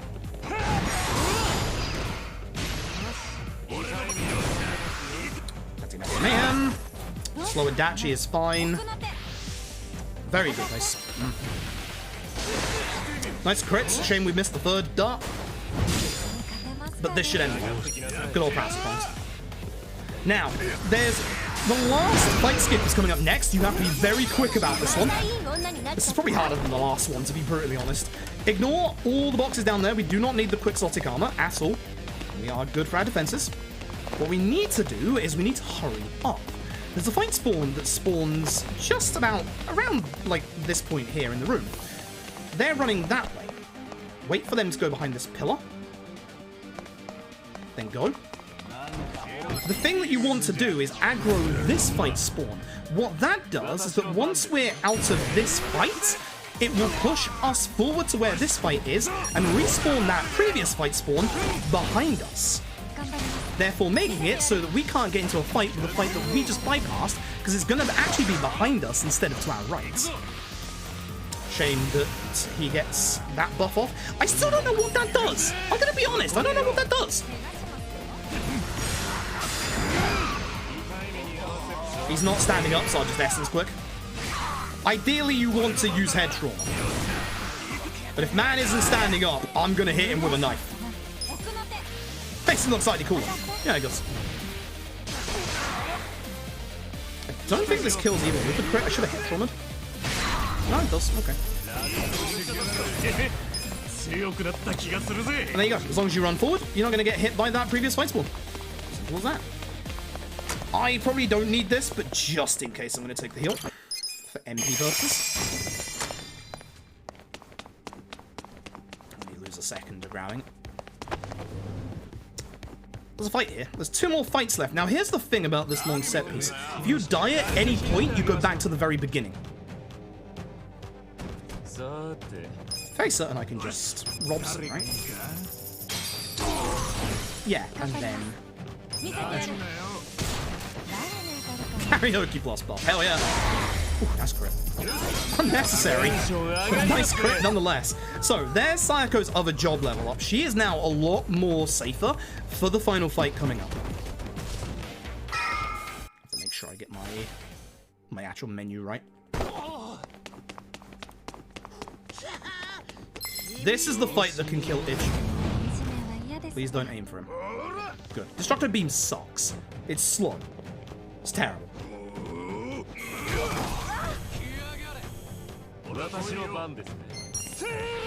Great! Great!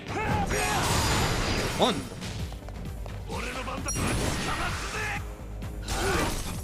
It's not in the middle. It actually got a slow roll, that's fine. It'll be a dash into Jungi-Han. Well, at least he's not killing me. It's slow, but he's not killing me, so I can't complain.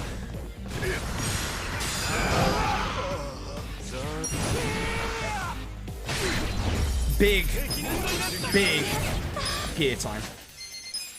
Itchy, that gets the curse substitute. Eri gets Adachi shoes, because Adachi shoes are insane. Adachi gets it optimized. Jungi-Han gets obviously his lightning bandages and also the superpower of courage, because we need damage. Eri gets magic damage. So her silver bracelet and from one of our previous boss fights, the jewel bracelet. At which point, Adachi goes for Sayako. We heal, everyone's got good MP. And this is where the RNG begins. This is Tendo. Tendo has a little bit of a problem. What the game doesn't tell you is there are multiple different levels of poison in this game. You have access to 2 of them right now. The weakest one is Jungi-Han. So we're going to try and apply that to Tendo whilst we try and apply the good one. Because the good one is under Trickster's top hat for Eri. But the problem with Trickster's top hat is it's a skill that uses one of 4 different attacks. It is not guaranteed to use poison, and the poison is not guaranteed to land either. So we're going to use poison just to try and land on Tendo to do some residual damage. Good. This is still decent damage. For Trickster's top hat, I will give it a couple of turns. I want to get my perfect guards better than this because he's going to get extra turns if I don't. Good.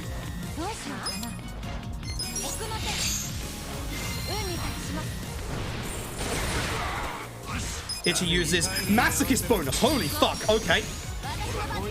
Now we're talking. That's going to be interesting. If I can get Trickster's top hat second turn, this is going to be a good fight. Masochist bonus means I don't have to worry about healing him as much with Itchy, and I can keep buffs going. I can get my rocket launchers out. Damn it. Where's the last one? Fuck. I'll get my perfect guards better. Dude. I'm still going to have to heal at some point. Come on. Yes! Watch the damage he takes. That's way more. Second turn Trickster's top hat. I'll happily take that. Now we pray that he doesn't use the fucking right hand. Should be able to survive one more turn to get back to Itchy. Although I want to buff. Oh, this is bad actually. Shit.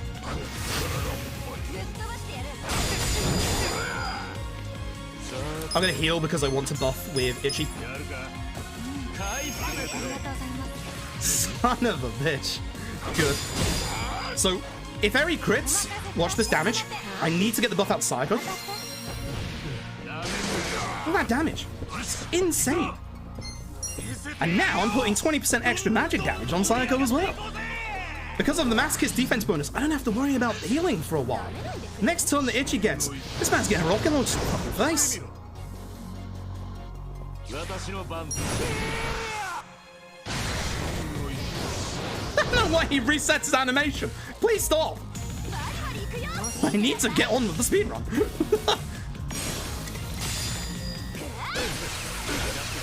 Look at that damage. It's insane.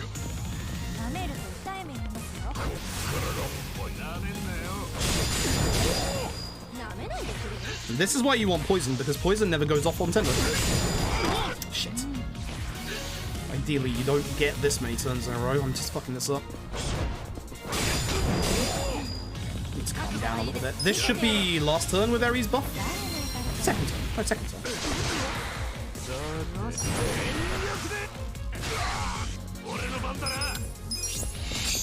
Please stop running in front of my allies! Holy fuck, Itchy! I'm so terrified.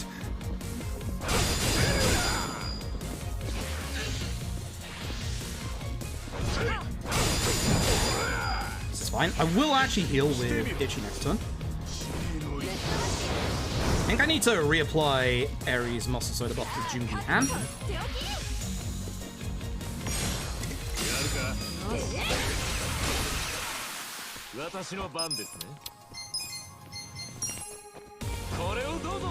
I'm healing with Itchy. We'll do the MP heal, because we need some MP on folks.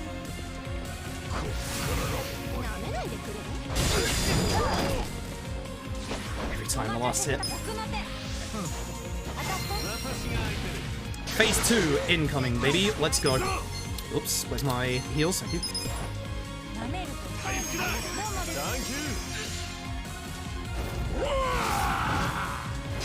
Please don't use the right hand. Please don't use the right hand. Just at least use it on Ichi.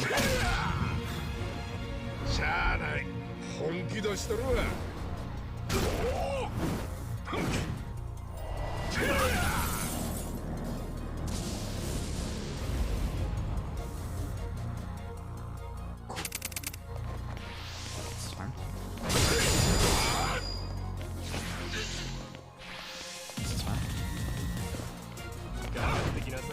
Why are you hitting 3 turns in a row, my dude?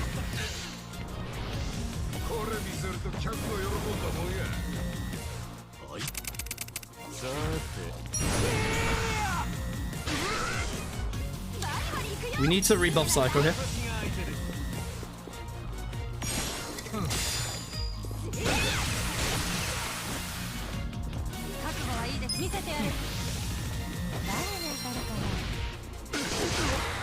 Crits, please. Left hand. She dies to that. I can't rebuff her right now. I have to keep her alive. Fuck. Yeah, MP. That's fine. Just to make sure she survives.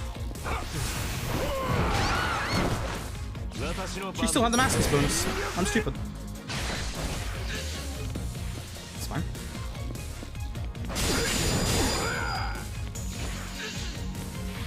It's fine.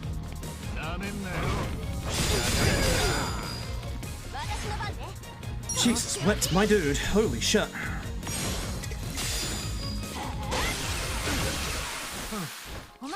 I have to get that damage back on Circa right now.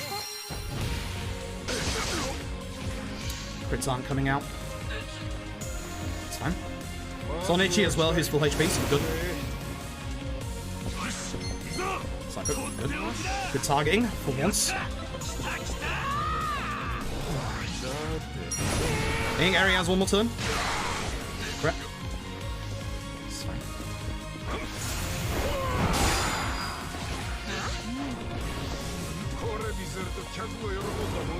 Bitch wants me dead. Son of a bitch wants me dead.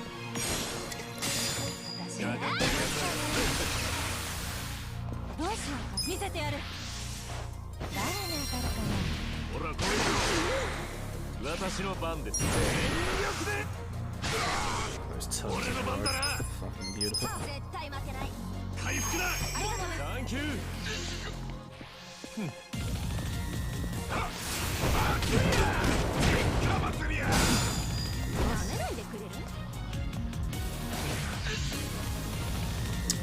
Fucker! Come on! Whip. Shit, I need to actually heal with Aerie, that's a problem. It's fine, it's actually fine. As Psycho goes out for a Dachi, Ichi heals Jungi Han, and I hope Poison kills him. It's fine. It's fine, Poison kills. It's fine, it's fine, it's fine. It's actually fine. That was the right time for him to hit that. Okay, I don't think that was a good Tendo fight. I do not think that was a good Tendo fight. Okay. Young Master. Okay, that's good. That's good. We're in the right setup to go for a fast young master fight. Let's go. I don't think that was a good Tendo. It's fine.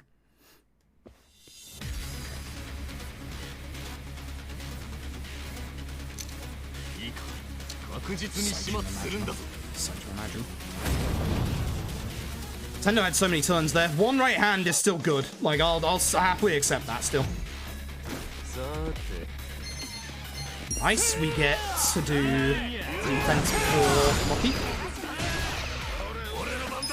We use Saijima here to lower the defense of the Young Master because we're going for a quick end for the Young Master here. This is very nice. Please crit. Shame, I'm gonna need that to crit. Very. I thought I was gonna miss because of this guy in front of me. Well, I get real mad. Okay. Because of Transfer Shield, I cannot kill the Young Master quickly. Unless I use my rocket launcher, which I'm going to do. I don't like that. Shit, there he is. We use the rocket launcher there, if you're wondering.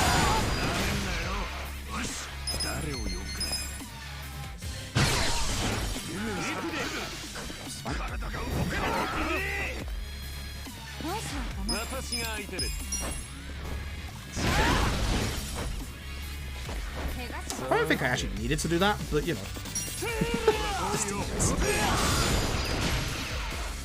It's actually going to be close, because we really don't want to summon any more backup. It's going to be close. I need a good hit here from Hidachi. Just over. Fuck. Alright, that's going to make this fight longer. Shit. Best AoE. Actually, just go to Adachi, and that's it. That's what we need to do.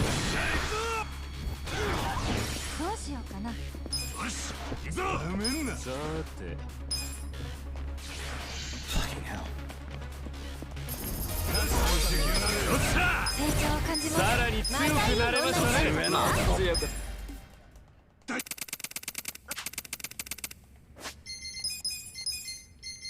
Oh, super. Champions ring.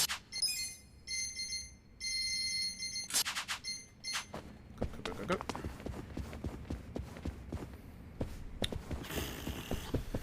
Please don't die to the Young Master, I swear to God.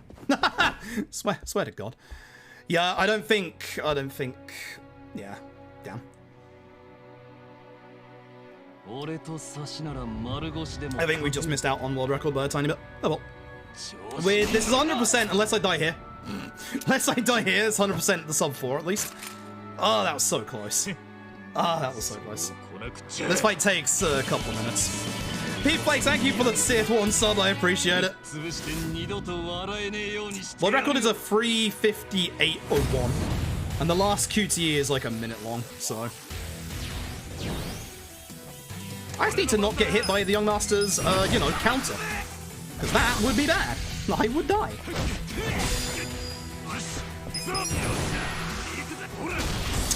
Slow one already? Come on, video game. I'm getting a slow Young Master! Fuck! Oh, the luck of this run. It's gone. We had good luck earlier, now it's just gone. I didn't use Robson yet! I'm stupid! I'm actually fucking stupid! Hey, Robson! Oh, the bonus as well. I'm stupid! Would help if I remembered what to do in this fight. Because this should be over now. Oh, fuck you! I can't believe I forgot to use my palmets. Shit! Oh, wouldn't have ended the fight anyway. At least I used them at the right time. Yeah, doesn't make it. Oh well. Fuck, that was so close! That was so close! That's a good run. I'm happy with that.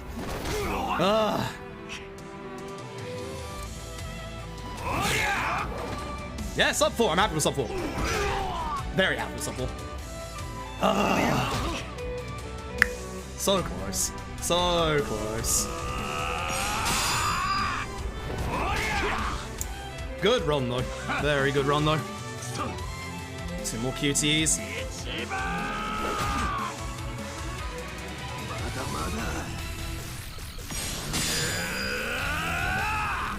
Oh, so close. Yeah, as I thought, that Tendo fight wasn't that great. Tendo fight could have been a bit better. It's a shame. 6 seconds. 6 seconds, goddamn. That Tendo fight wasn't that great, which is a shame. Like, we had every set, we had like every setup for a good Tendo fight, but goddamn. Just. If he didn't right hand Jungi Han. If he didn't right hand Jungi Han. Simple as that. Actually,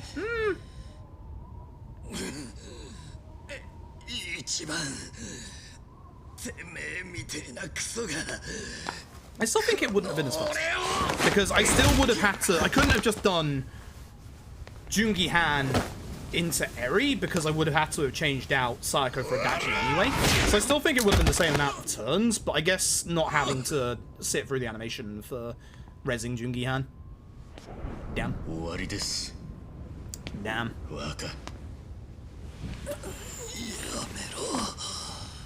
I'm happy, but I'm also upset. That's a good run. That was a very good run. I'm very happy about that. I have to actually make Aoki retreat and Sokolin back up. Yeah. Yeah, that's why I went for the rocket launcher in that phase, because obviously if I could have got that. Oh. Oh. Good run. GG. GG PB. GG PB. GG PB. Absolutely. Usually I come away from these runs like sometimes being all like, it's like terrible. No, actually GG PB. Actually good game PB. Good PB. Whew. Jesus. I put a hell of a lot into that run. I put a hell of a lot into that run. God damn.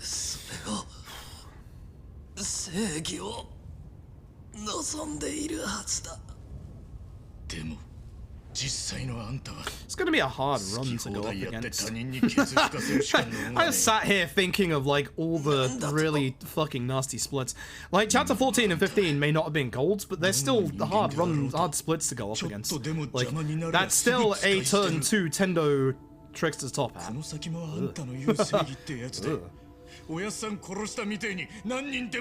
World record, nope, missed out by 6 seconds.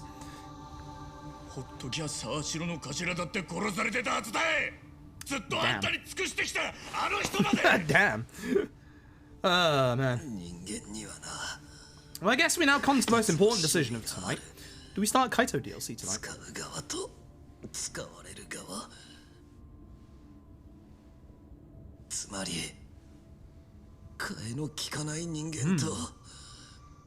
Here's why I'm running on PS5. Yes, actually.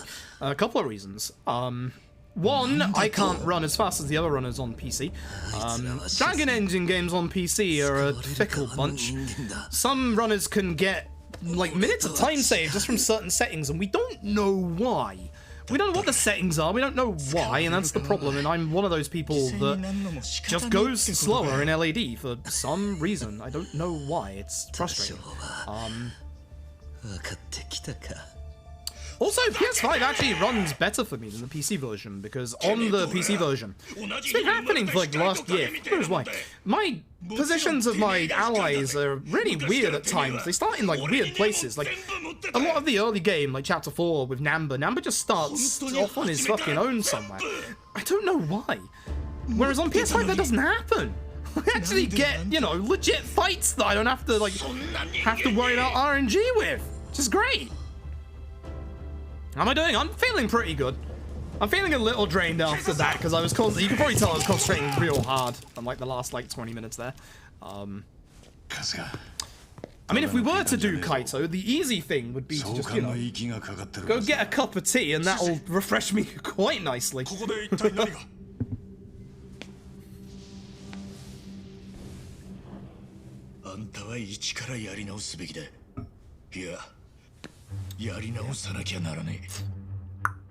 I mean, I have, again, plenty of time save. There's a lot of gold in here, but there's also a lot of time save. This is a very fucking good run from start to end, to be fair.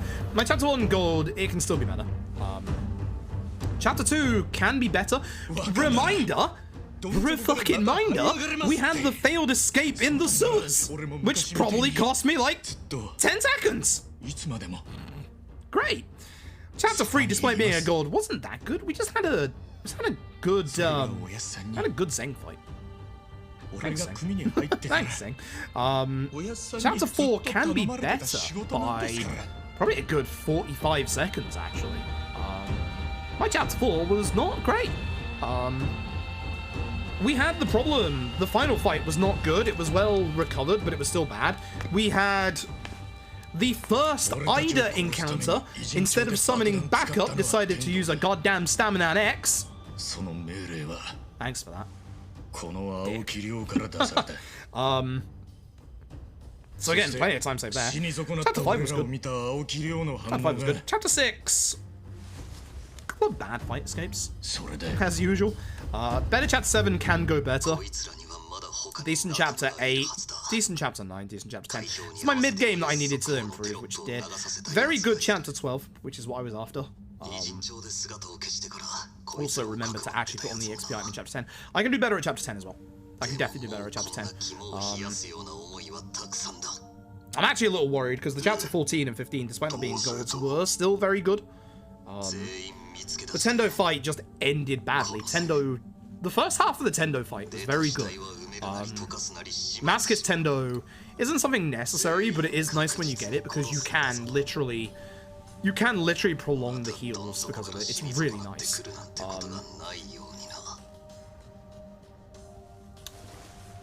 Bother. Oh.